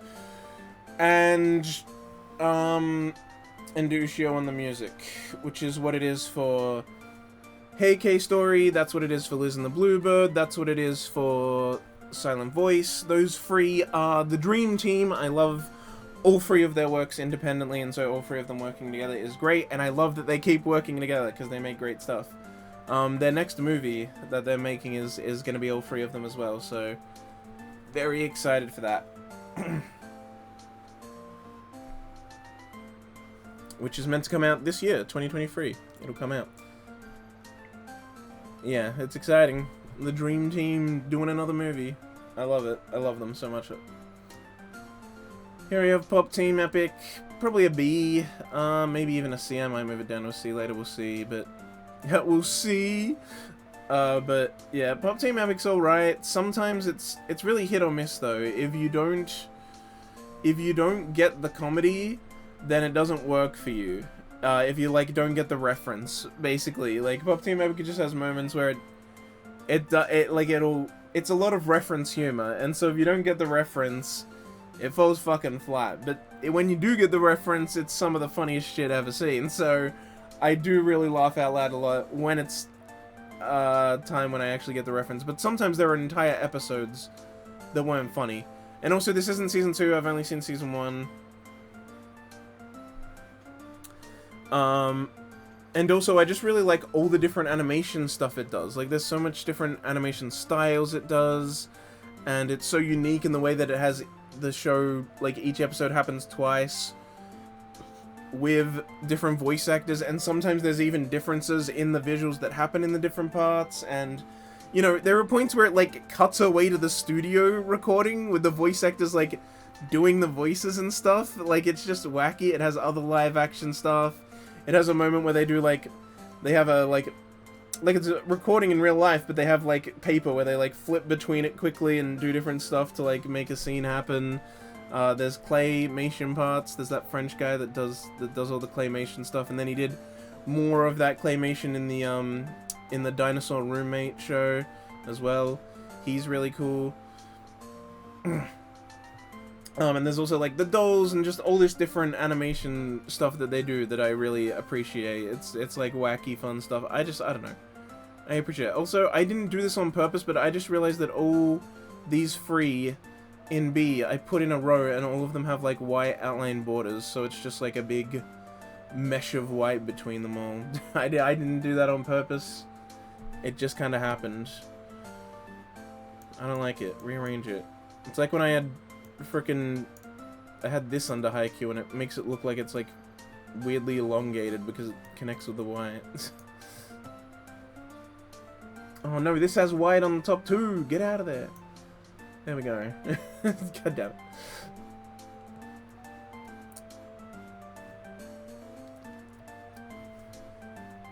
Snafu, what the fuck, Burner? What? Are you angry that it's in B? I haven't seen Season 3, and I didn't like Season 2 as much, so that's why it's in B, alright? Season 1 is an A-tier show, but I haven't seen Season 3. If Season 3 is good and I don't dislike it oh, you hate it, okay. D tiers now, alright. Calm down.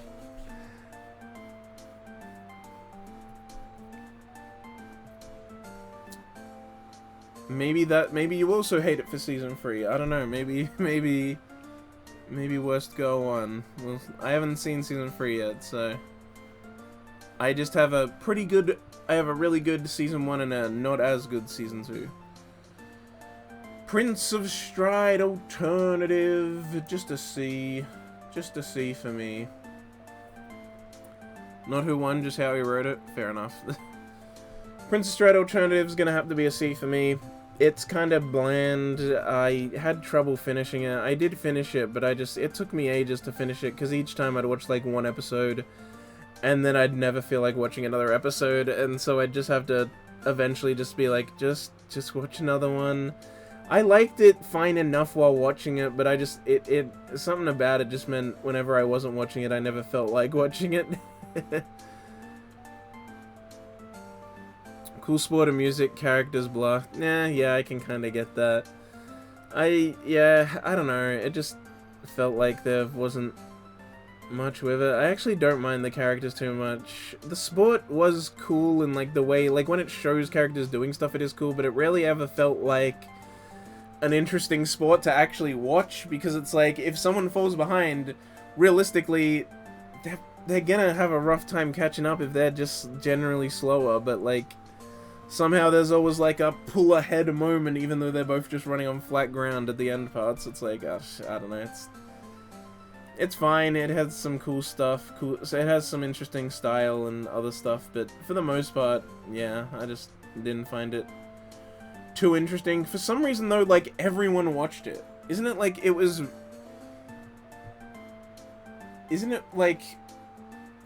I remember it being weirdly popular. For some reason, like, it feels like everyone's watched Prince of Stride. Like, I feel like everyone's watched it. Even though I never like see people talk about it, but whenever it's brought up, it's like everyone has seen it, and it's like weirdly like kind of popular. I don't know, it's weird. It's like the least popular thing. I feel like no one did when I watched it. I just heard so much about it before I watched it, and then I watched it, and it's like, it's not really a big deal popular show, but it felt like it from how many times I saw people bring it up. Here we have the best fucking... Okay, it's not the best sports anime, but it's up there. I fucking love Prince of Tennis, baby! Prince of Tennis! I love Prince of Tennis. It's so good.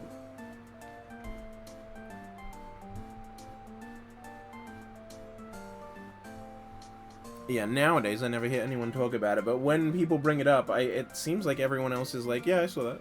I just never talk about it. But yeah, Prince of Tennis is fucking great. It finally got a new season, like, holy shit. It's been like 7 years since the last season, and then this year it got a new one with the under-17s World Championship thing.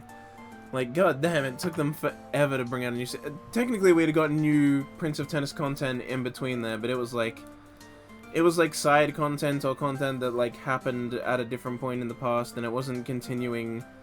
It wasn't a continuation of the main characters at all. But I love Prince of Tennis. This is a whole mix of stuff. I've seen some of the side content and haven't seen others, and there's movies I haven't seen, and so I'm not even going to get into what this is technically counting, but for the most part, everything of Prince of Tennis I've seen is good, except for the Nationals OVAs, which were original content that weren't in the manga. Those OVAs suck ass.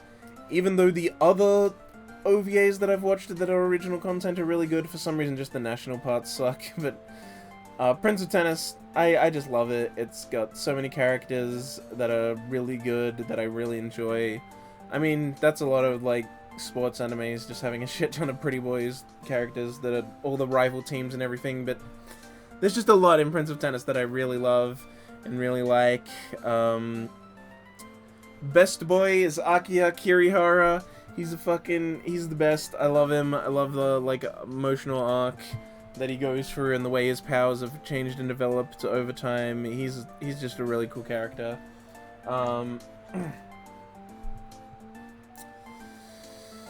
And yeah, it's just, I love Prince of Tennis. I'll always be happy for more Prince of Tennis content. I want it to go on for the rest of time. Alright, let's stop listening to that now and go back to just whatever chill music it gives.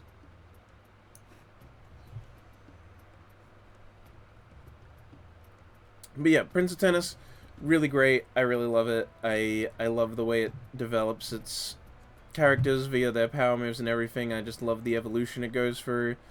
And yeah, it'll always have a special place in my heart for kind of the first sports anime I watched and the one that kind of made me fall in love with the genre.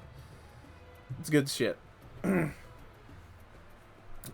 I watched it it took me a real long time to watch all of it. What I used to do was I would watch, on weekdays I would watch other shows, and then on the weekend I would watch 20 episodes of Prince of Tennis. 10 episodes a day. That's what I would do, like, every weekend.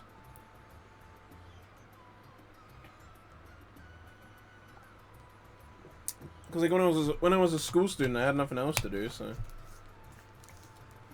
Because I watched it while I was in high school.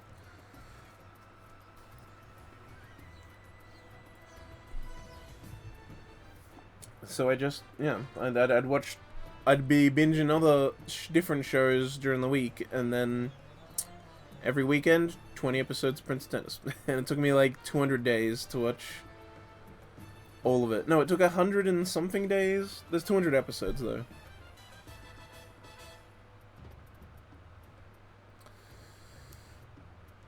Princess Kaguya. I almost said Mononoke. This is the other one. This is the bamboo one.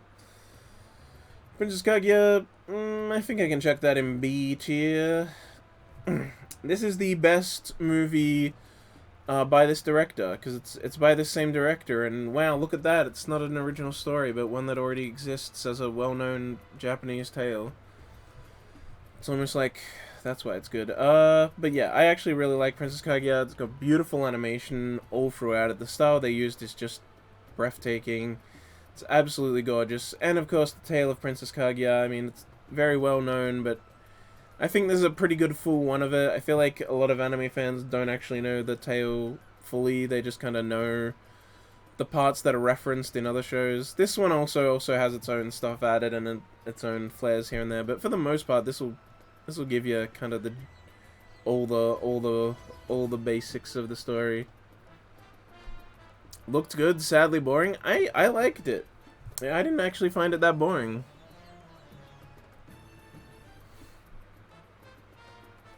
But fair enough, yeah. I liked it though. It kept me interested and engaged the whole way through, right into the end. And that end was like, I was like, I mean, I know that's the end. It's always the end of the Kaguya tale, but it was still like, it still hit, man, when they actually did it, and I was just like, ooh. Oh yo, Xenoblade Chronicles 2 title screen music.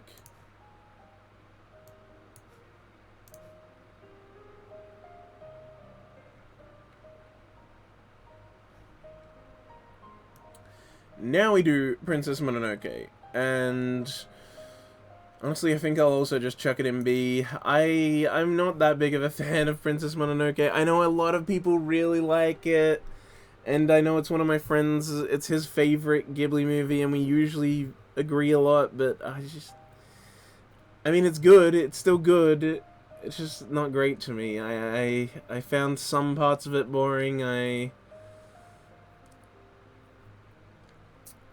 I don't know, it also just doesn't jive with me super well. The environmental shots, at least, are, like, really pretty, and it's full of those. And I do like Princess Mononoke as a character, she's really cool. The animation is really good throughout, but still just didn't quite hit for me. I don't even know what it is. Something about it, I didn't like it as nearly as much as the other Miyazaki stuff. A fave of mine, that and Kiki. Well, Kiki is my 4th favorite, with Laputa being my overall favorite, and Ponyo being 3rd. And we'll get to what's 2nd. Although at this point I've put most of the others in, you can probably guess what's 2nd.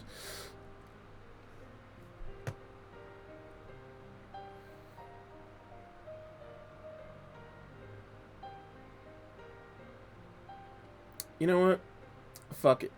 Just so that it's done, I'll put it in. Where is it? Wait, is it not here? Oh no, there it is. Spirited Away. Spirited Away is my 2nd favorite Ghibli movie. I fucking love it. And I mean, I know that's like generic to like it, because it's like the most popular one and the one that made the most money, but it really is so fucking good, bro. I fucking love Spirited Away so much.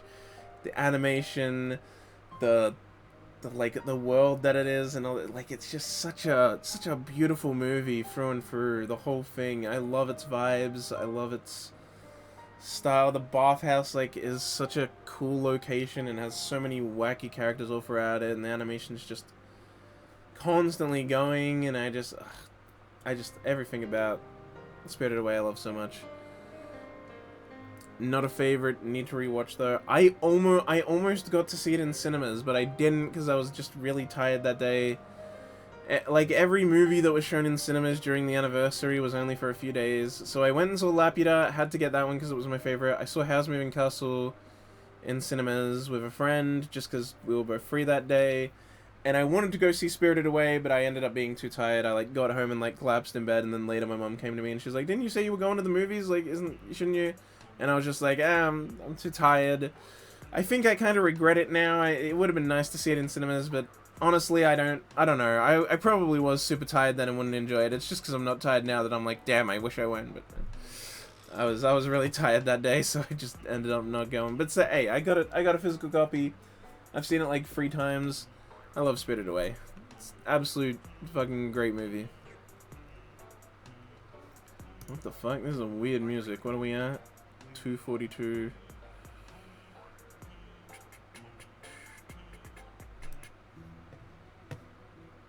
Oh, yo, Pokemon!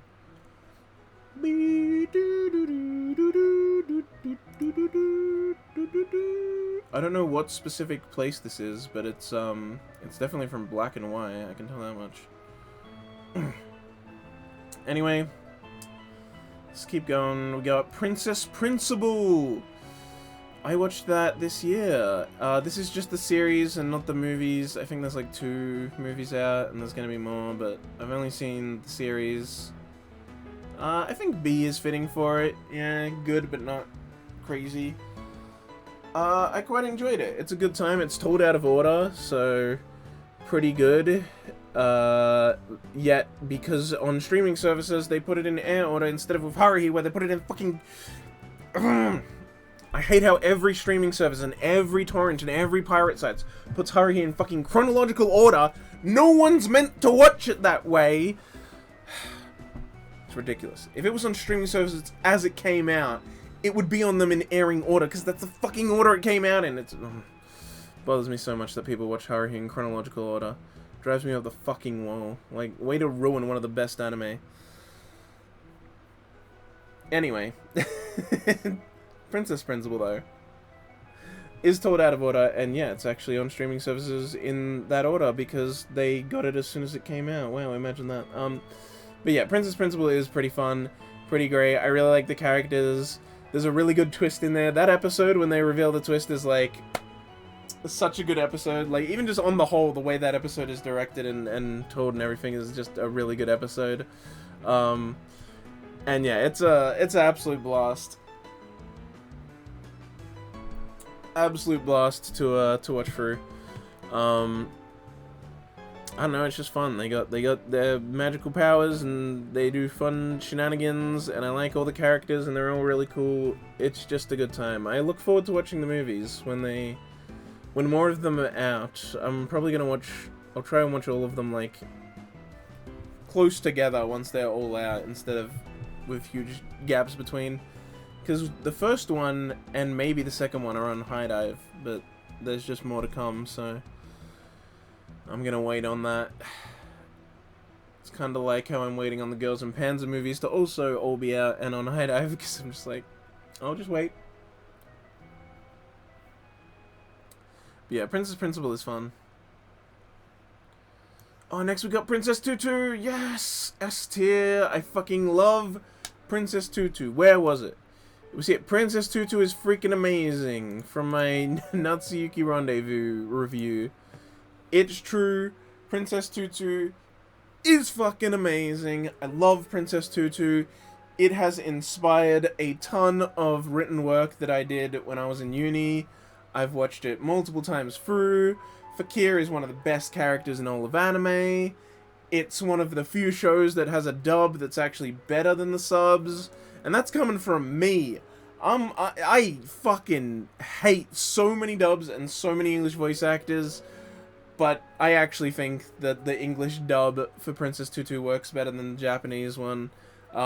Those actors are just like kind of bringing in that vibe that the characters have way stronger. Princess Tutu's fucking fantastic. It's so good. One of the probably the best magical girl show, actually. Unless, I don't know, does Demon Girl Next Door count as a magical girl show? Kinda, sorta, not really. It's the best pure magical girl show. Alright. Maybe, actually, would it still be? Maybe it would still be Demon Girl Next Door. Princess Tutu's really fucking good, guys. I love it so much. I love Fakir's a great character. The way he evolves throughout the series, you know, first being a knight and hating Duck, and then he starts to be closer to Duck, and then eventually he becomes a writer, and he's like able to control the story via his writing, and it's like, oh, it's so fucking good. And I love that it's in a story, like the way that the commentary that this show makes about stories and their worlds and the nature of storytelling and the people within a story, like the way at the end of each episode, when the start of each episode intro, when the narrator's like, but it's a story, and it's like, and that like affects how things play out because they're in a story. Even in the universe, they like acknowledge that they're in a story, and they realize they're in a story, and that's why Fakir, becoming a writer, he's able to control what is happening to Duck by like writing out as it's happening, and it's just it's so fucking good. I love Princess Tutu so much. Duck's a great character. Rue is a great character. I love her so much. I love the way Duck and Rue interact as well, with the Raven and everything, and Muto's an alright character. Sometimes he misses though. And Fakir's the best. Fakir's fucking amazing. I love him so much. He's a great character. He started to become great in that fucking one episode when he fucking jumps through the window, grabs a shard of glass, and is like, "Get out of here, you witch!" And fucking, oh, it's so great. And then later he fucking gets the sword, and but then he gets rid of his sword and he stops being a knight and he becomes a rider, and it's so, I love it. I love Fakir's character arc. So good. At the start you like hate him, he's a complete arsehole, but then by the end you love him. He's the best character. Easily the best character.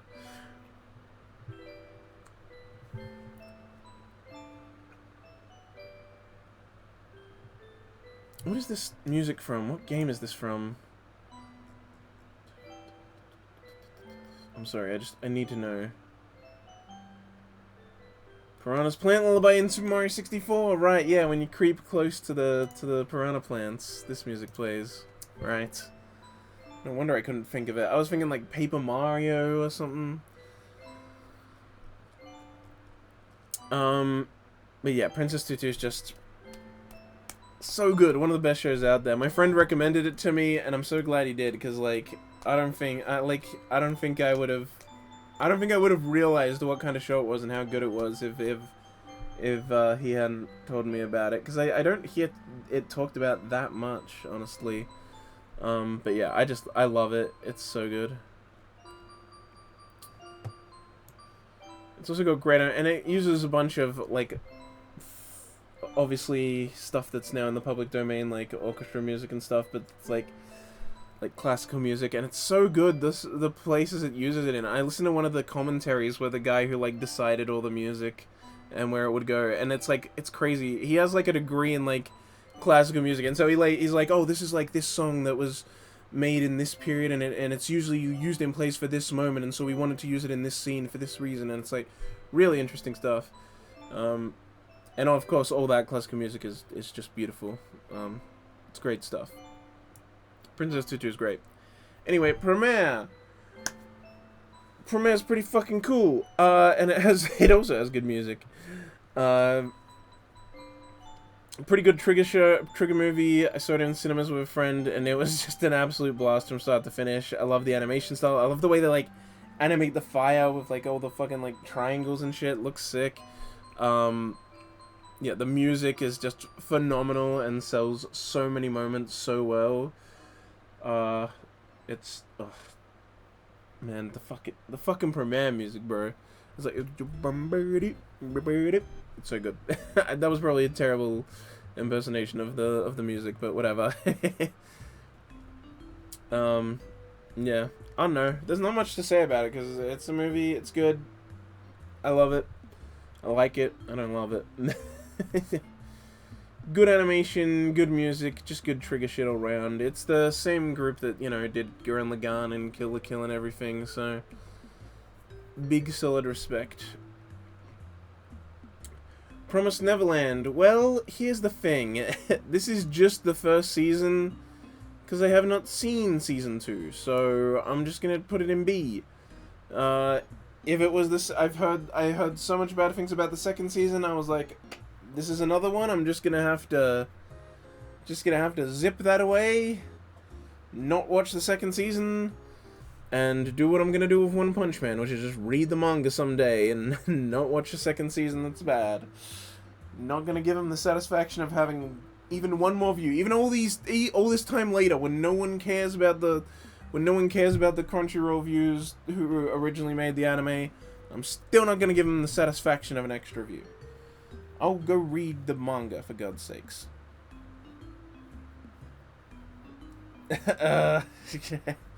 Look, I liked Promised Neverland Season 1, so I'll put it in B, but apparently the second season was garbage, so I'm just not, I'll read the manga.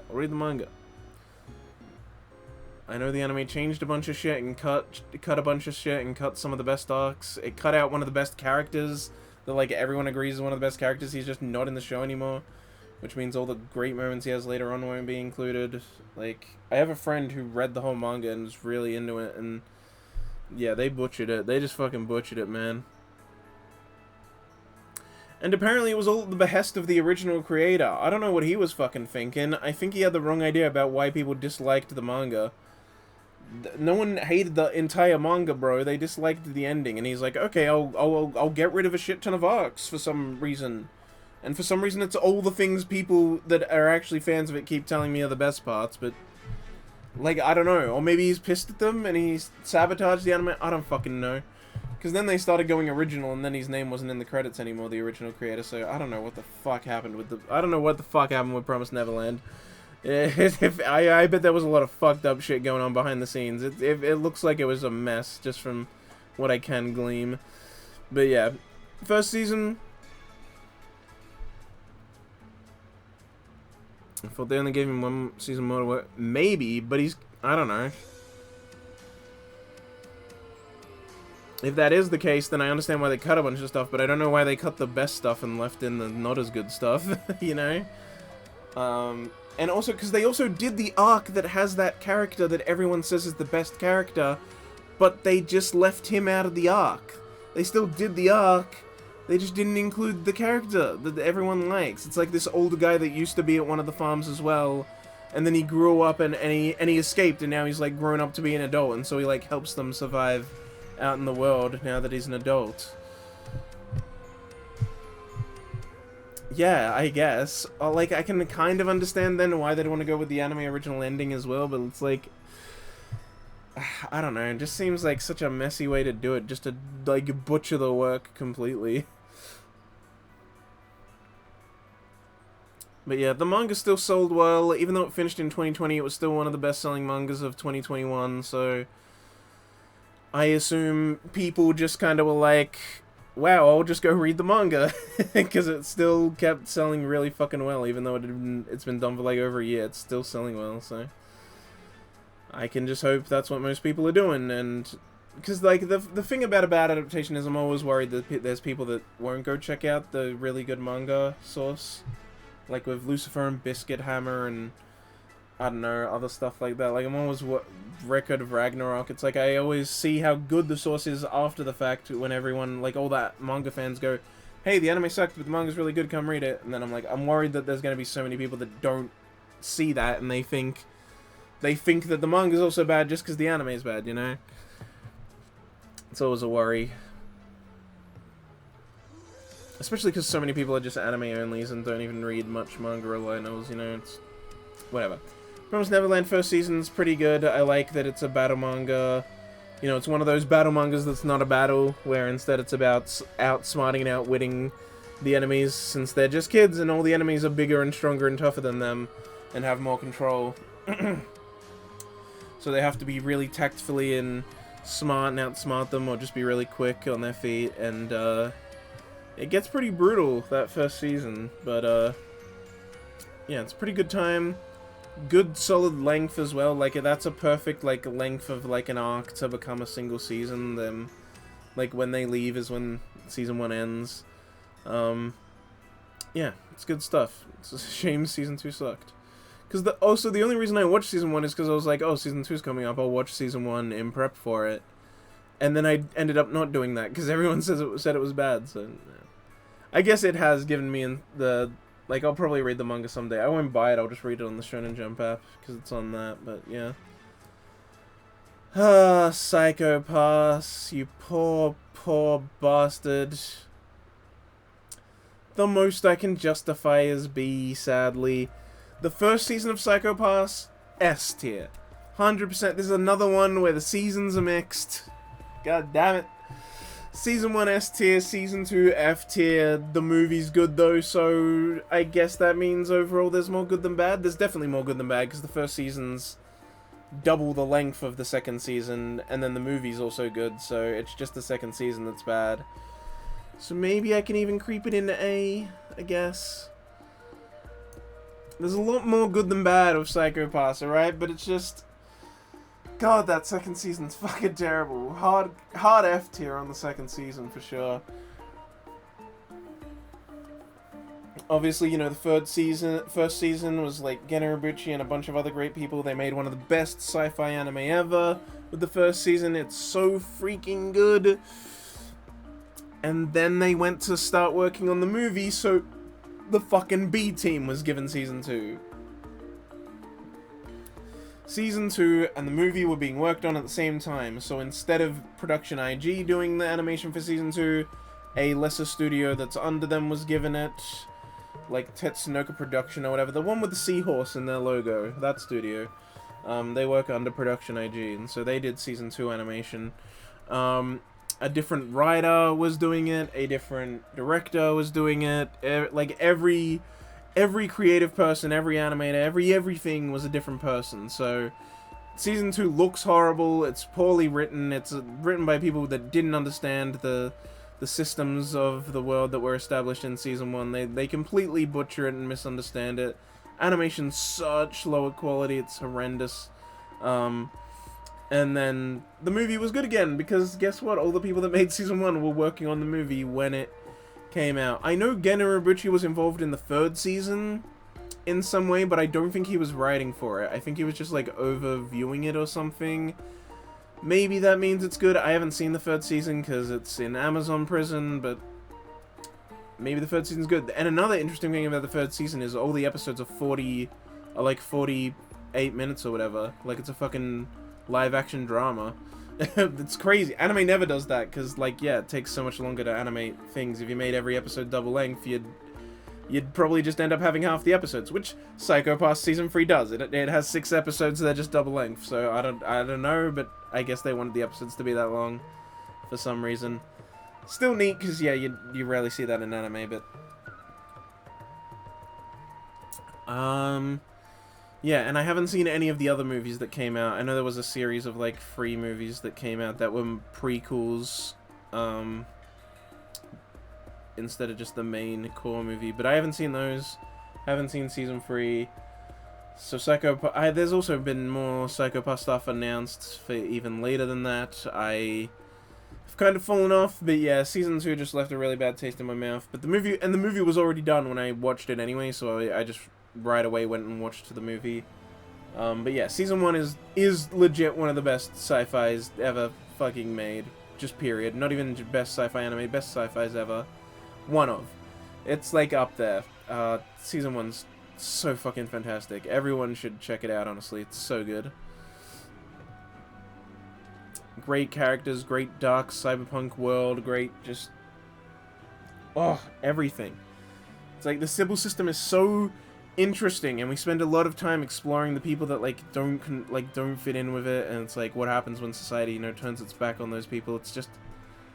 And it's such a good moral debate as well, because, like, you want to say, yeah, the Sybil system is bullshit, but it has literally made most people's lives better. It's just that in the show we explore a lot of people who fell through the crack and whose lives have been made worse by this system, and we also find out that the system isn't objective at all, and it's just a bunch of brains that have convinced themselves that they know what's best for humanity. And it's like, it's hard to say what to do, because the system is better for most people, but it's also bullshit and worse for some people. And so the main character, Akane, she basically says, like, I have to, you know, I can't just disrupt this system, because if you just destroy the system, then that throws everyone's life out of balance. And so she's like, while working within this system, I vow to find, like, a better system. And so it's interesting to see this girl that, like, is, like, whose life is, like, perfect within the system. She understands the system super well. Her personality means that she's, like, the perfect person in the Sybil system's eyes. But also, she realizes it's bullshit and a better system needs to be made, and also she's a badass. And that's why she's one of the best fucking characters ever made. Tsunemori Akane, top 10, she's in my top 10 characters of all time in anime. She's fucking great. Oh shit, it's Pupa! Do do do do do do do do do. Pupa. Pupa. Pupa. You guys remember Pupa? I remember Pupa. It's bad. It's bad. Just bad. Just bad animation, shorts that mean they don't tell the story at all. I heard the manga's better. How many times have I said that during this fucking tier list? Jesus Christ. I've heard the manga's better, guys. Oni-chan. Oni-chan. Oni-chan. Yeah, I remember that. People watching the trailer, it's like, oh, Oni-chan, oh, and then she's eating him.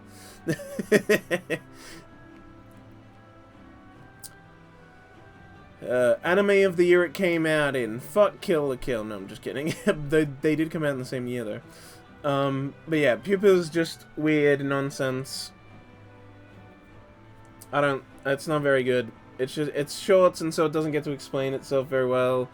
Everything just kind of happens. It's not very interesting. The characters get, like, no time to develop. It's just weird. It's like doing a plot-based thing where I feel like I'm meant to care about the characters, but it's a short, and so it has no time to do it. It also just feels like it's trying to be, like, almost Sai no Uta in a way, and it's not able to be as good as that. You can't beat Genro Buchi at his own game. Come on. Radiant, bad. This one's also bad. I really disliked it. I watched it because Season 2 was coming up, so I was like, alright. That's always a good way to try and, if I'm like, no, you know, I don't know what shows to watch. I'm just like, what's getting sequels next season? Alright, I'll catch up on that, you know? But Radiant, Radiant's not great. Radiant's terrible. It's the first episode was kind of interesting. Oh, I need a drink.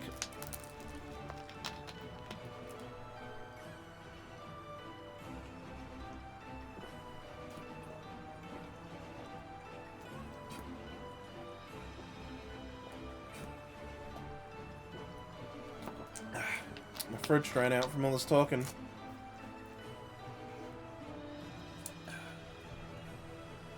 So, Radiant. It started out fine. I was like, alright, this is just like a generic shonen-y kind of thing. I can get behind that. But then it just gets into like a bunch of filler episodes, and I don't know why he's not doing what he's meant to be doing. It's like it just expects, because, like, well, this is how shonens go. They spend time at the thing, and it's like, yeah, but the way you constructed the story, he should immediately be leaving this place and going on the thing that his teacher was telling him to do. And it's like, no, that's for later. He has to spend time in the starting area first, because that's how shonens work. And it's like, yeah, but that makes no fucking sense. It makes no fucking sense for him to be wasting time there. And so then it's just, like, fluff, filler, episodic stories for a while, and I was just like, I hate this. The characters are bad, it's boring, the plot's not going anywhere, nothing's happening, and so I just dropped it. I hated it. It's just bad. It's just, like, yeah, bad. I was down for a generic shonen, but it just is worse than a generic shonen, you know? So, whatever. I dropped it, and, yeah, I'll never watch more of it. Rail Romanesque, is that what it's called? I think. I don't know. D tier. The visual novel's way better. Just read the visual novel with the train girls. That has an actual story. This is just, hey, we're based on this train which stops at this station. How can we promote this station? And all the train girls come up with merch for the stations. And it's like, yep, this is merch we can sell at this station. And then that's the show. Because they're shorts, and so each episode is just 2 train girls saying the merch you can get at their station and why that merch makes sense for their train and that station. And then you can go out and buy the merch in real life, guys, as seen on TV. It's like, man, they really just hijacked a really cool VN to just sell fucking train merch. Like, I'm sure people that like trains will love it. I like trains too. Trains are cool. Anyone who acts like trains aren't cool is fucking liars, guys. There are people out there that try to act like they're better than trains. Fuck you. Trains are cool. Every guy wants a elaborate train set in their basement, alright? Everyone wants that. It's just that we can't all have that. But let's be real, everyone wants that, because trains are cool. Okay? Everyone's a train otaku. Everyone who's got a brain is a train. Trains are cool, right? Anyone who acts like trains aren't cool is lying. They're fucking losers that lie to themselves because they think it's lame to like trains. But even though they know they like trains too, deep down everyone thinks trains are sick. It's just something about them, man. But yeah, pretty much. Just good for train otakus. In the end, it's like, I'd rather just read the visual novels that these designs came from, where it's train girls. I don't know what happens in the visual novel, but I know it exists, so I'll read it someday. Probably not, because I take, like, 5 years to read a single visual novel. But it's on the list. Here's Railgun. See, this is just including Season 1 and 2. I haven't seen Season 3 because I dropped Season 2. Yeah, I don't know. Railgun's fine. It does have good characters. And in particular, I like the 2 that are just there for Railgun and aren't really in the rest of the... aren't in, like, the index stuff very much. They're mainly just there for Railgun. Uehara and Reine, is that her name? Whatever, those 2 are cool. I like them a lot. But overall, it's just retelling stuff we've seen... But like from Mikasa's perspective, and so we get a lot more of it, even though we like already saw it happen. And I guess that's fine. Those parts are actually the best parts, which is kind of funny, because all the original stuff that wasn't in Index, I just found incredibly boring. The fight with the laser beam chick in the factory was super boring and way too drawn out for way too long. Like, it's like they wanted it to be like a cool battle that takes like, you know, like 4 episodes, but it's like, you don't have enough content for it to be that long. It just gets boring eventually. Like, you ran out of cool ideas for this fight a while ago. Just have the fight end now and move on to something more interesting, please. And there's just a bunch of stuff like that where I just find it boring. I find it going on too long. And that's why I eventually dropped Season 2, because I was just finding it boring, and I didn't want to keep watching it. I heard that Season 3 of Railgun's really good.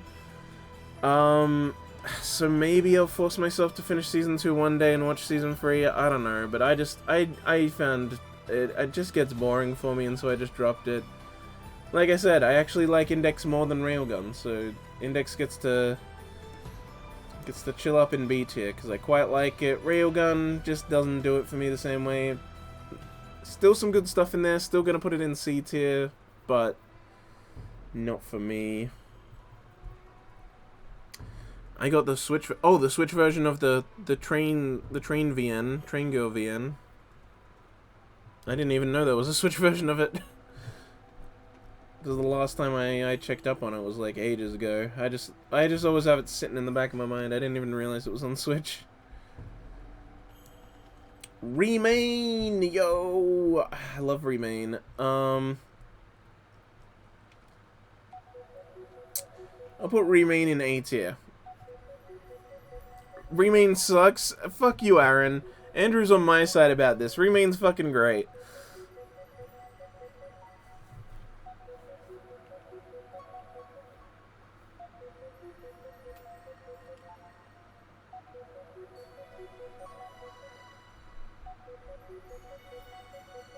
Remain is great. See?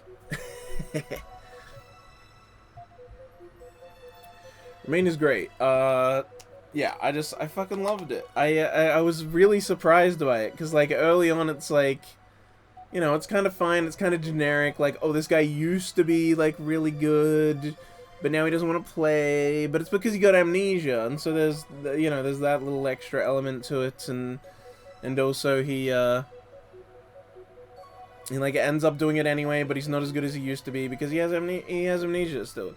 And so you go through and it's kind of fairly normal, but then he finds video recordings of when he used to be, you know, when he played water polo before he lost his memory, and he was a total fucking dick. And it, like, it destroys everything. It causes him to collapse on his bike in the rain, he gets his memories back, and he starts being a total asshole. And he decides that he will be with the team, the main team that he's with now, but he's gonna make it. But they need to be better, and they need to just get the ball to him because he's fucking Chad. And it's great. It's just great. Like, all the characters have interesting emotional arcs. Like the one guy whose brother is now the best member of the team that the main guy used to be on before he got amnesia. There's this one, the captain has a great emotional arc with his dad, where, like, over time you see that him and his dad started to get more distance.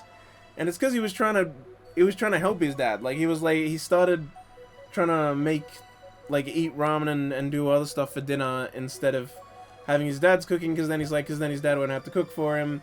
But then the dad took that as, like, oh, he hates my cooking and doesn't want me to make food for him or take care of him, and they grow apart, but he wants to get close to him, and he wants to show him, like, yo, I took care of, like, the year before, the captain was the only one in the water polo team, but he cared so much because it was the water polo team his dad was on when his dad was in school, and so he like, cleans it up, and he took care of it, like, cleaning the pool, cleaning the shed out, keeping the whole area nice, for an entire year with no one else in the team, and so, like, all he could practice was, like, blocking, and so he plays the goalie position now, but, like...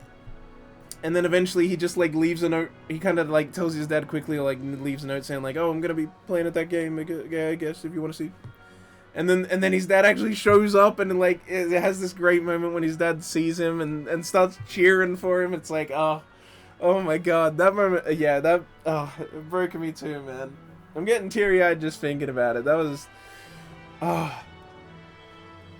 it's a great moment.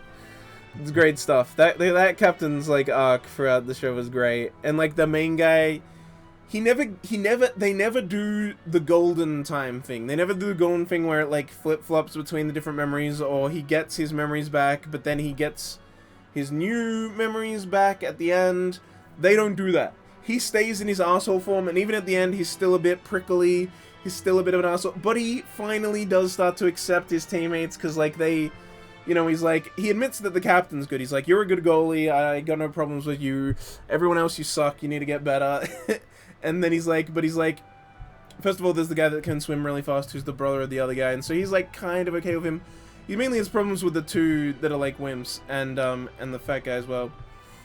But then at one point, the wimpy guy, like, makes the shot, and he actually does get a shot in. And he does it while yelling. And then they all explain to him, they're like, oh, when you had lost your memories, you told us that yelling when you do something makes you do it more powerful. And then so it's like, and he's like, oh, it's alright, I guess. It's like, I even me before when I lost my memories, and I hate my old self that had my memories lost, it apparently did something good. And he accepts the chocolate as well right before the match. Like, right before the first match of the tournament, he's like, nah, guys, you can't eat chocolate right before a match. That'll cause problems. But then right before the next match, he's like, alright, fine, I'll have the chocolate. I mean, it'll give me energy. But it's like, oh, he's warming up to these new guys. Even, like, they don't just chicken out and have him then revert back or instantly accept them. But it's like, he's still a bit of a dick, but he's accepting them. He's seeing that they have value as team members and everything. It's nice. It's nice stuff. And like pretty much everyone has a decent emotional arc throughout the show. I hope there's more. I assume there's more, because they don't even fight the, like, main team that's like, oh, that's, you know, the one that I used to be on. But obviously they're gonna be the big bad at the end, so I hope there's more, if there ever is more. The family early on broke me too. Oh yeah, that was rough, because they, like, his accident and everything, and she was driving when it happened. And then also when he gets his memories back, it, like, resets everything, because they had just started to get used to his new version, especially the sister being able to be friendly with him instead of just being ignored by him, and then it resets everything, and so now they're conflicted, because it's like, they finally were starting to get over it, and then accept this new personality of his, and now it's, like, just reverted back, and it resets off everything, and then he, like, does, like, straight up blame her, he, like, snaps at her, and it's just like, oh, it's tragic. There's so many tragic moments in the show, man. They really hit the emotional moments hard, though. It does it really well. I want to check something. Was it original, or was it, like, based off a manga? For some reason, I feel like it may have been original. It was. It is original. Okay. I thought so. Alright. Well, then in that case, I hope they make more, because it was really good. I'd love to have more of it. People that worked on that are really good. I should check who was, like, the writers and everything like that, if they're making good original stuff. Oh no! Oh no! Here's you guys ready for another hot take? I'm holding ReZero, and I'm saying I'm gonna do a hot take. You want Mappa to overwork even more? Bro, I don't think they can overwork even more. I don't know, bro. Look, you know what? Mappa wants to overwork even more anyway, alright? They're the ones, they apparently want to do this, so. But guys, I'm holding ReZero, and I'm saying I'm gonna do a hot take. You guys fucking ready? You guys fucking ready for the ReZero hot take? Ooh. Where's it gonna go? Where's it gonna go? Keep your eyes on the cup. Where's it gonna stop? Oh no, where did it go? Where did it go? I let go and it just went wherever it was lost on the thing. Where did I just put it? I let go of the mouse button, no! So it just went to wherever it was lost on the tier list. Wasn't that one of the low ones? Oh fuck, I've lost ReZero.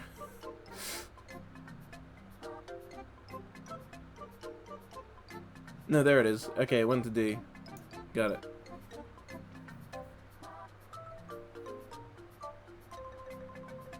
S tier event. No, it's in D tier, and yeah, that's about where it belongs anyway. I'm not the biggest fan of ReZero. Sorry, Aaron. It's just, I don't know, it's alright. It has some moments.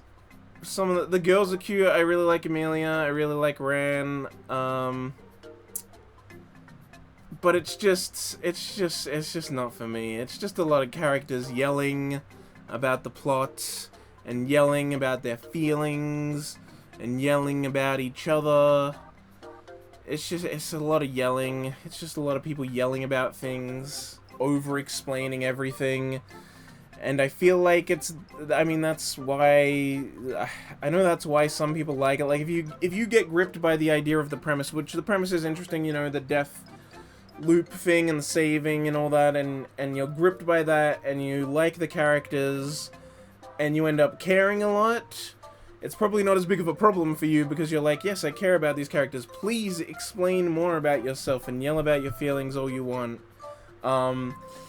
But that just doesn't, it's not enough to do it for me, man. It feels like fucking teenager shit, you know, where like teenagers don't really know themselves well, so they're more likely to kind of over-explain in writing and this kind of stuff. I mean, the first season adapted 9 volumes. If that doesn't tell you how slow the early volumes are and how much content that was just bullshit fat that they cut, I don't know what will. 9 volumes for the first season. Insane. And then season 2 has so much more bullshit because they decided, oh, let's do less volumes per season so that we can adapt to even more seasons overall. And so season 2 only covers, part 1 and 2 combined only cover 6 volumes instead of 9.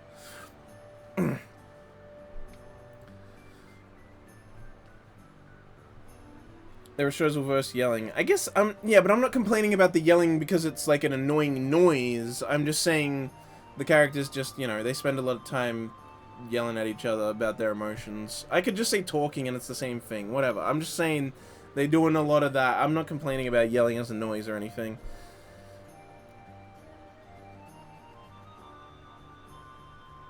Yeah, exactly, because season 1 covers 9 fucking volumes, because they knew there was a bunch of fat to cut, and then everyone was a big fan of it, and they're like, alright, now we can put the fat back in and the fans will watch it anyway.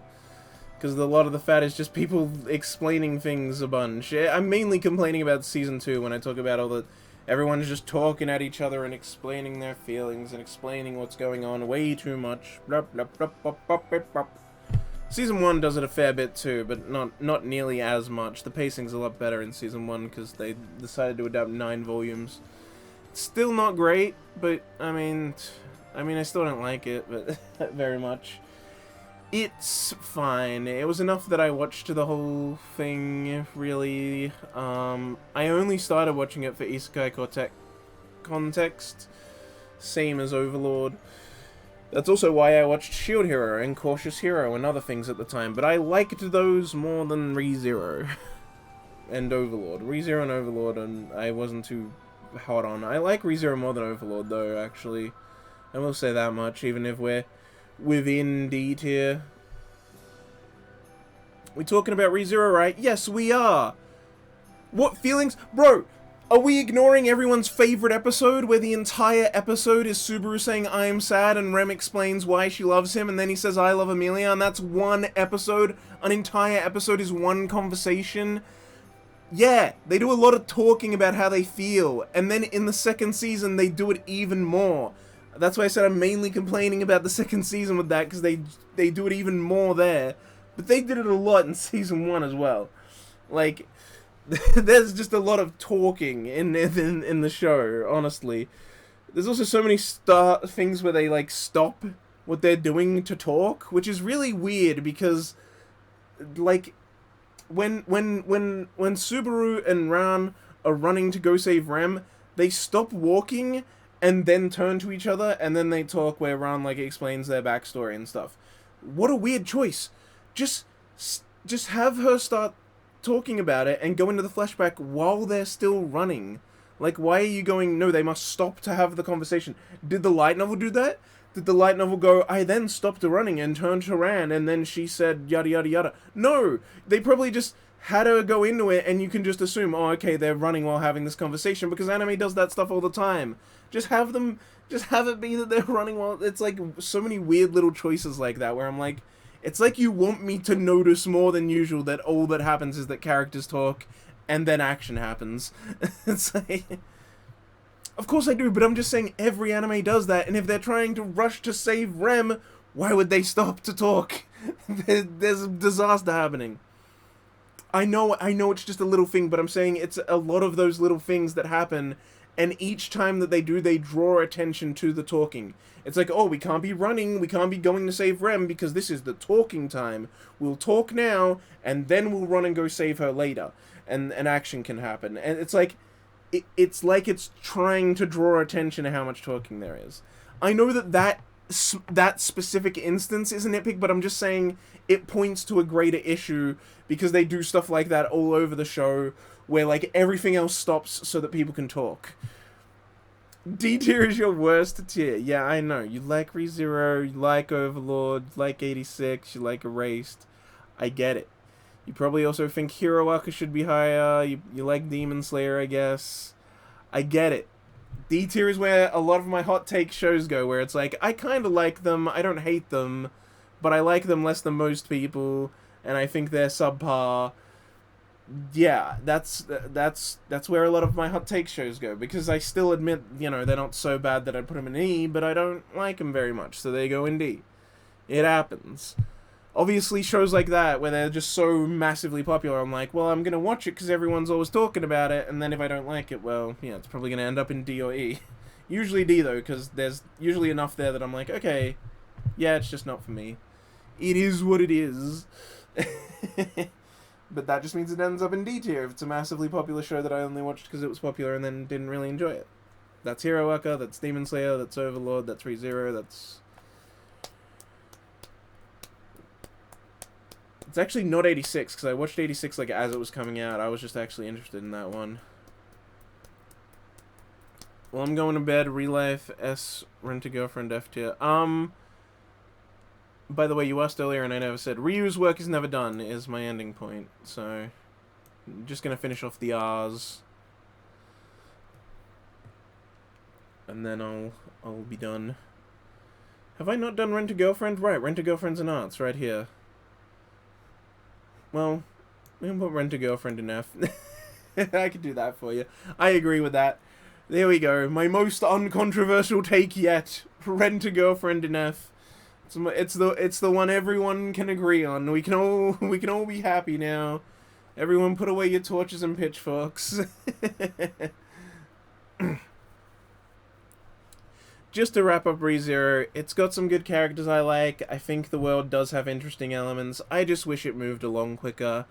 Every time characters stop doing what they're doing to talk, and then it kind of goes between talk, action, it just bothers me a lot, alright? There's so much just unnecessary content and waffling.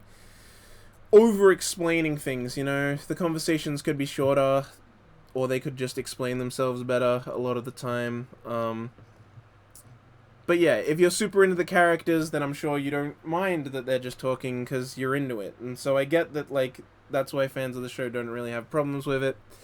But it is for me, alright? I just find it bothersome. It's like Demon Slayer in that way, you know? Where I said the same thing there. If you just cut the fat some more, I could really enjoy this. But yeah. It's just that over-explanatory thing between those two shows. It's just not my style. It's the same thing I said about 86 as well! Conversations taking way long, people talking too much. The dialogue writing can be so much tighter, guys. You don't need to spend so long to get to the fucking point. I don't hate shows that are full of talking. Alright? There are plenty of shows I love, even if they got a lot of dialogue, but it's like, that's good dialogue that I enjoy. Obviously, it's all subjective. Keep that in mind. When I say good, I mean good for me. When I say bad, I mean bad for me, but it's just... It's just a bunch of dialogue writing I don't care for, so... It's like a lot of light novels. Yeah, well... There's gotta be some good ones. Are any of these based on light novels? I think these are all actually original or based on a manga. So maybe it is just... Maybe I do hate light novel adaptations. There's some alright ones here in A. Tomazaki had some good character writing and dialogue. That's a light novel, isn't it? Shuk Tensei has good writing. There we go. That's fucking one. Shuk Tensei's got great writing. Wait. Oh, right. I guess I don't know. Do I have to explain? Tomazaki was all talking. Yeah, but that's what I'm saying. I liked it.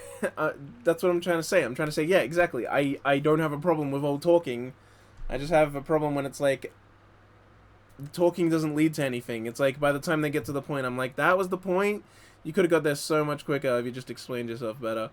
Or a conversation happens that just has no point, and I'm like, it's like, tighten it up. No, but that's what I'm saying. I'm saying... Because I just don't want people to say, oh, you just dislike talking in shows. You just like shows with lots of talking. And it's like, no, that's not it. It's the specifics of the talking that I have a problem with. That's all I'm saying. That's all I was trying to clear up. Calm down. I just personally find the writing in ReZero to be quite bad very often. Especially when they're talking with each other. Outside, when it's more just kind of casual conversations or they're doing it while other stuff is happening, the writing can be alright. I do think the story is quite interesting, which is why it bothers me so much that the writing's not great. It's like, I want to enjoy this story, but it keeps getting interrupted by long conversations that don't do anything. Again, subjectivity, if you like it, good. I wish I could like it too, because I like the premise, but I'm cursed for 1,000 years. I don't think I need to explain why Rent-A-Girlfriend sucks. I'm so sick of explaining why.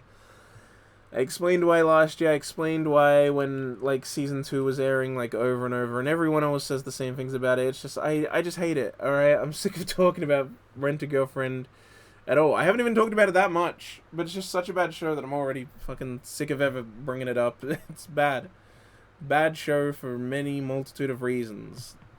Characters have no consistent fashion sense because the author just grabs whatever's in fashion magazines and draws it on the characters, so there's no consistency where one character has one consistent fashion sense for themselves that matches their personality. It promotes lies and simping and these terrible dysfunctional relationships are like idolized and fetishized to a weird degree. Anyone who reads this and then starts to think that's how the world works is just gonna damage themselves and end up hurt. It's a terrible piece of art that shouldn't exist. The world would be a better place if it was never made. Here we have Net MMO Junkie. It's alright, I guess. B. It's a pretty fun show. I think when it aired I liked it more, but there's weirdness around it since the director turned out to be a Nazi and then got fired for spreading Nazi propaganda on his Twitter to fans of the show. But, you know, the show itself is pretty good. It's quite enjoyable. I know that the web manga, like, isn't continued at all because the person that made the web manga just, like, disappeared from the internet one day and never wrote anymore, and it's been like that for ages, so I don't know if there's enough there for another season, or if they'll ever want to touch it. Oh, yeah, the director of MMO Junkie's a Nazi.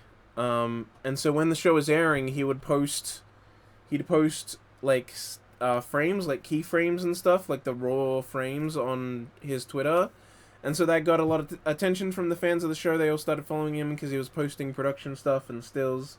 You know, a lot of people in anime do that nowadays, where they post stuff on Twitter as the show's airing to kind of get more stuff about it, and you can learn more about a show.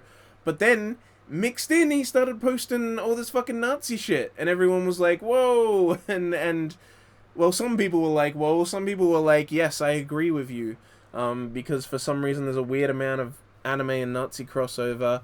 I don't get it, but there's a lot of anime fans that are fucking Nazis. It's weird as shit how many people agreed with him, but he was saying a bunch of shit about how Japan needs to, you know, get rid of foreigners and but not the white ones. He was like white supremacist, but also Japanese nationalist supremacist stuff. It was super fucking weird. And so he got fired, and I don't think anyone else has hired him since then, but he got a bunch of fans by posting about the production, and then started peddling Nazi shit to them. Just another day on the internet, you know?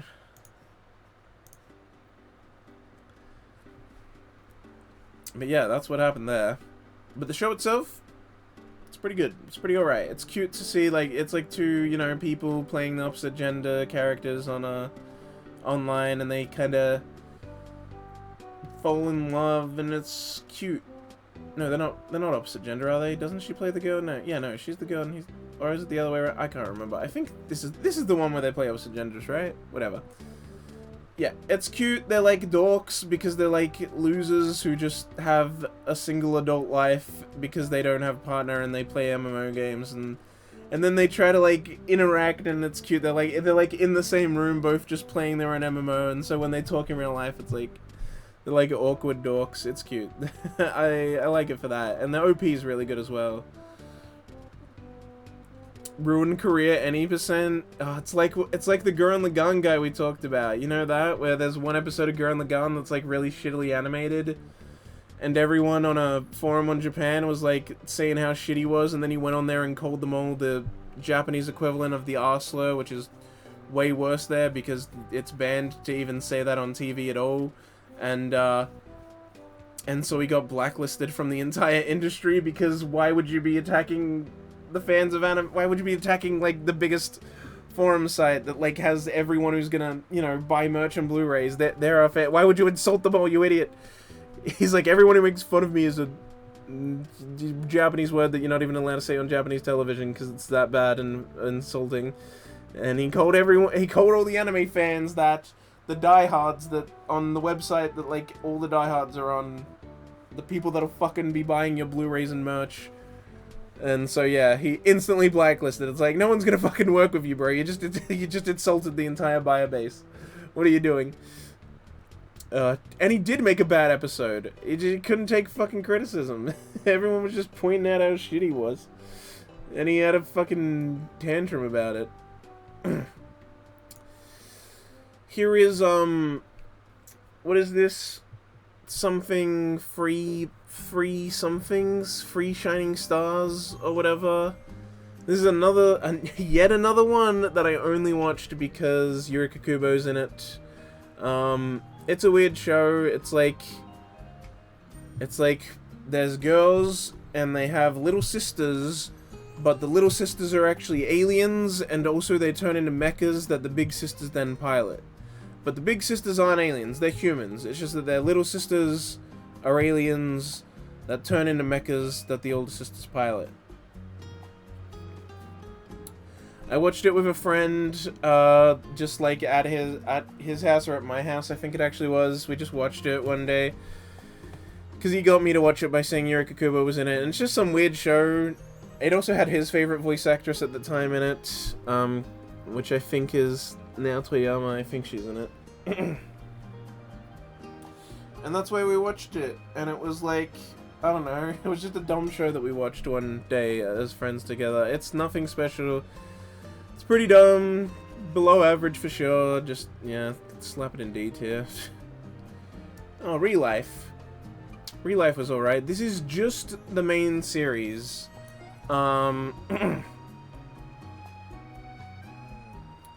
This is just the main series. It's not even the OVA extra episodes. I know there's been like a bunch of extra Real Life stuff since the main series aired. I've still only seen the main series.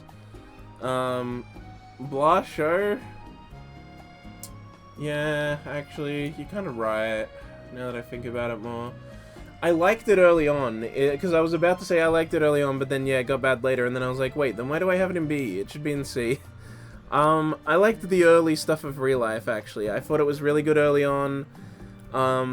Once the kind of first main arc was resolved, and also we found out that one of the other girls was also, like, taking the young pill. Once it got to that part, the show kind of went downhill for me and just became kind of boring, kind of a meh. Real Life main show was fun but forgettable. Fair. I remember it's actually, you watched it before me, and I was at your house once, and you mentioned it, and then I, like, watched it shortly after that.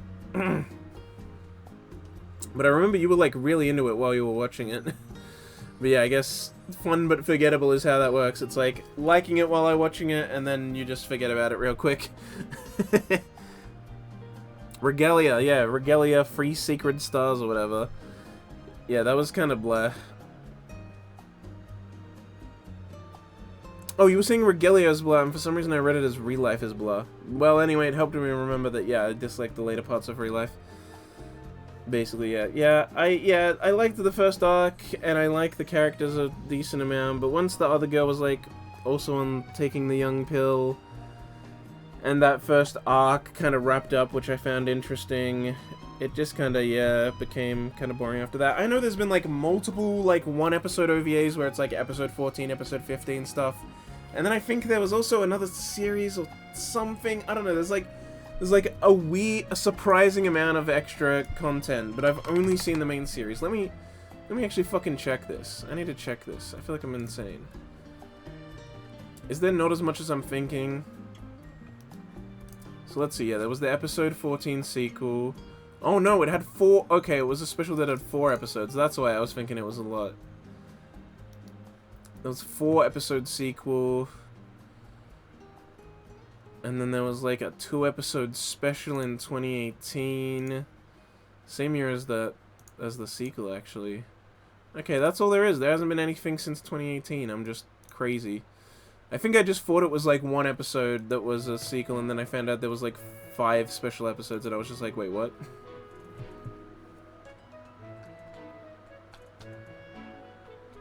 Yeah, I know. That's the thing you always bring up about it, is how much you hate the villain.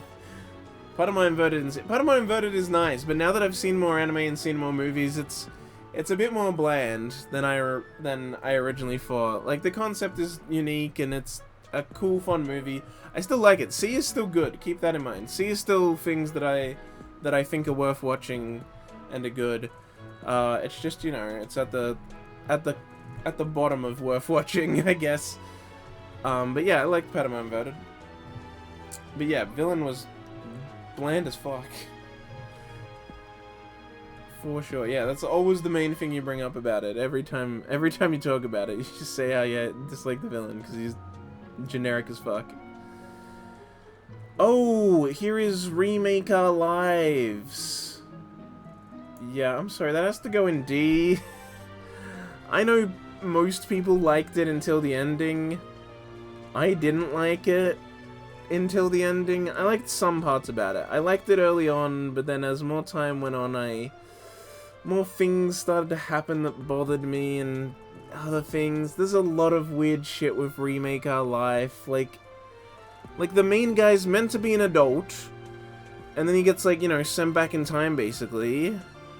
And then for some reason, like, the girl, like, at one point comes up behind him and hugs him from behind, and he goes like, oh, and he's, like, unable to even talk. It's like, I'm sorry, gasping for air, speechless because a girl hugged you from behind, bro? Who's, like, 18 and you're meant to be, like, a full-blown adult? I'm sorry, what universe do we live in? I don't care how soft her breasts are on your back, bro. That's not... That reaction is completely way beyond normal. And then sometimes he's, like, able to, like, be a Chad and be like, yeah, I'm cool with the girls and flirt with them and stuff, but then sometimes he's like that. It's, like, super inconsistent characterization. Sometimes he acts like a generic harem MC, and then sometimes he's like an adult. It's so ridiculous. I liked it early on, but it's just like, the more harem-y it got, the worse it got. And also, like, every time a problem comes up and he's the one to solve it, it's like, okay, but everyone already solved that problem in the original timeline, because this is the Platinum Gen people. Why are we acting like you being here is, like, so genius that you're able to solve the problem and no one else is? And I actually like that then they did show a future where everyone's life was fucked and they weren't the Platinum Gen, and everyone's life was ruined because of him. Because he stepped in and solved all their fucking problems for them. And I was like, I like that.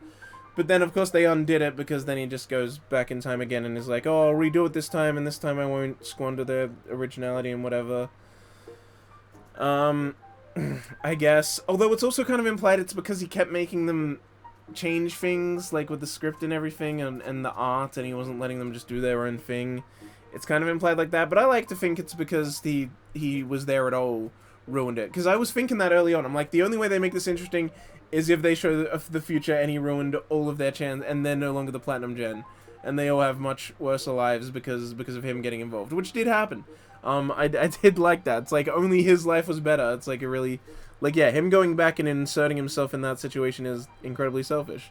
But then they go back on it at the end, which makes it less, like, none of it matters. They spend so many episodes in the future world, and then they're just like, all right, now go back and don't let this happen. It's like, okay, that could have been just an episode or two. Did you have to spend so much time focusing on this future world if we're just gonna undo it? And also have big emotional moments and act like anything in it matters? Like, you're just gonna go back and undo it now. Why does it matter? Why does any of this matter? We know that's happening. Ugh. Maybe he was allergic to boobs and the contact sent him into a reaction. He's like having an allergic reaction, that's why he's like gasping for air. But yeah, it's weird. Because also, like, the episode before that, he sees the chick, like, he kissed a chick the day before, and then he sees her sleeping there, and he's like, oh, I guess we're dating now, so I can go in and kiss her. And he goes in to kiss her, and it's like, yeah, this is the same guy that then goes and gets embarrassed because a girl hugged him from behind. Like, what the fuck is this characterization? And also, he realizes that, you know, two girls are both after him, and that it's not good to lead both of them on, and so he should just end it and tell them, like, how it is. But he goes and tells, and so he goes to get advice from some other girl, and she tells him off, which at first, again, this is another thing with Remake of Her Life. At first, I loved what they were doing with the concept, because she tells him off, slaps him in the face, tells him, like, you're a piece of shit, you gotta tell them where you stand on this. Leading both of them on is, like, just being the biggest fucking dick imaginable. And then she's like, but I guess it would cause problems with the production, so don't tell them yet, tell them later. For now, lead both of them on and make them both think they have a chance with you. Just be a generic harem MC for now, okay? Can you do that for me? It's like, you fucking bitch! You did exactly what you were meant to do! You told him off! You told the harem protagonist off! And then you're like, actually, I'm an enabler. Keep doing it! Ah! It's like with the time travel. Future world that's worse because of what he did, and then it's like, oh no, everyone's actually kind of okay with their lives and happy in this situation anyway, and you're gonna undo all of it anyway by going back, or, oh, like, the harem protagonist is getting told off and actually needs to fix it. Oh no, never mind, everyone says that he should keep doing that, and it's like, everything they do that's slightly interesting, they then just backpedal on, and they're like, oh, nope, actually, never mind. She was amazing, that's actually the right thing to say as a lead of a project. I mean, I guess, but it's still just like, I liked her telling him off, and then she's like, but keep doing it so there's no issues with the project, and I was like, you lose me there. Yeah, I was so on your side for a sec. Yeah, I know, but it still was just like, it still just left such a bad taste in my mouth, because I'm like, because he's not gonna fucking resolve it. They're gonna forget that she said that, and they'll be like, let's keep doing harem protagonist nonsense and it keep being a harem show. If there ever is any more seasons, maybe there won't be. It's been a while since the first season and no announcement of a follow-up, so who knows, but there was just so much stuff. Also, it starts out in a college. I like anime that is set in a college, because it's like, there's not many like that. Like, I really liked that about Golden Time. So many high school anime, not enough college anime. College life is so much cooler and interesting than fucking high schoolers' life, but for some reason, high school is just way more common. Because that's the thing, everyone went to high school, not everyone went to college, so it's not as relatable of a situation, I get that, but I like college anime. They're cool. College life was so much more fun than high school life, like, by such a huge margin. And so seeing people experience that life, and they, like, yeah, they go out to clubs, and they go out to, and, like, hang out with other people, and they do university stuff, and it's like, I like seeing this. It's fun. Yeah, that was really weird that he, like, came back. It, like, ended at such a weird moment. I think they wanted to... that makes it feel like there's meant to be another season, right? Maybe it was just manga bait? Is it based off a manga? Or is it original? Bokutachi no remake. Light novel. Okay. Maybe then. I don't know. Maybe they wanted a second season. Maybe it's bait. Who knows? Either way, it was a really terrible spot to end it. Or maybe, yeah, I guess that too, possibly. Yeah, I remember doing fairly well. A lot of people were watching it when it aired, but I think a lot of people also disliked the ending, so... They were making something after... Well, there was nothing at least on their mail page listed as coming after. Just had the recap and the light novel there as related things.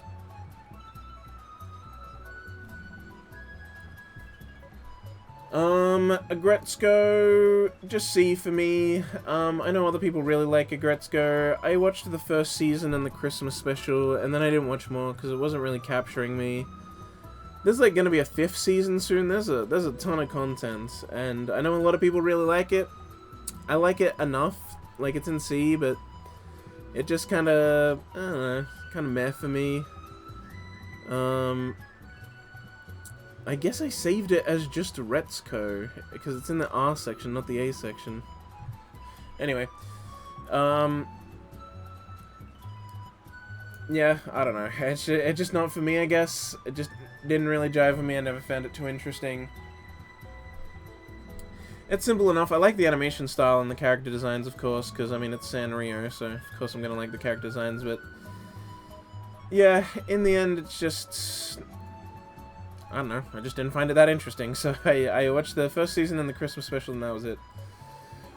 Ride Your Wave, D. I just found this movie really subpar and underwhelming. I kind of heard about it, and I saw the trailer, and it was a little weird, but I also thought maybe interesting. And then it was in cinemas here, so I don't know. I like going to the cinemas.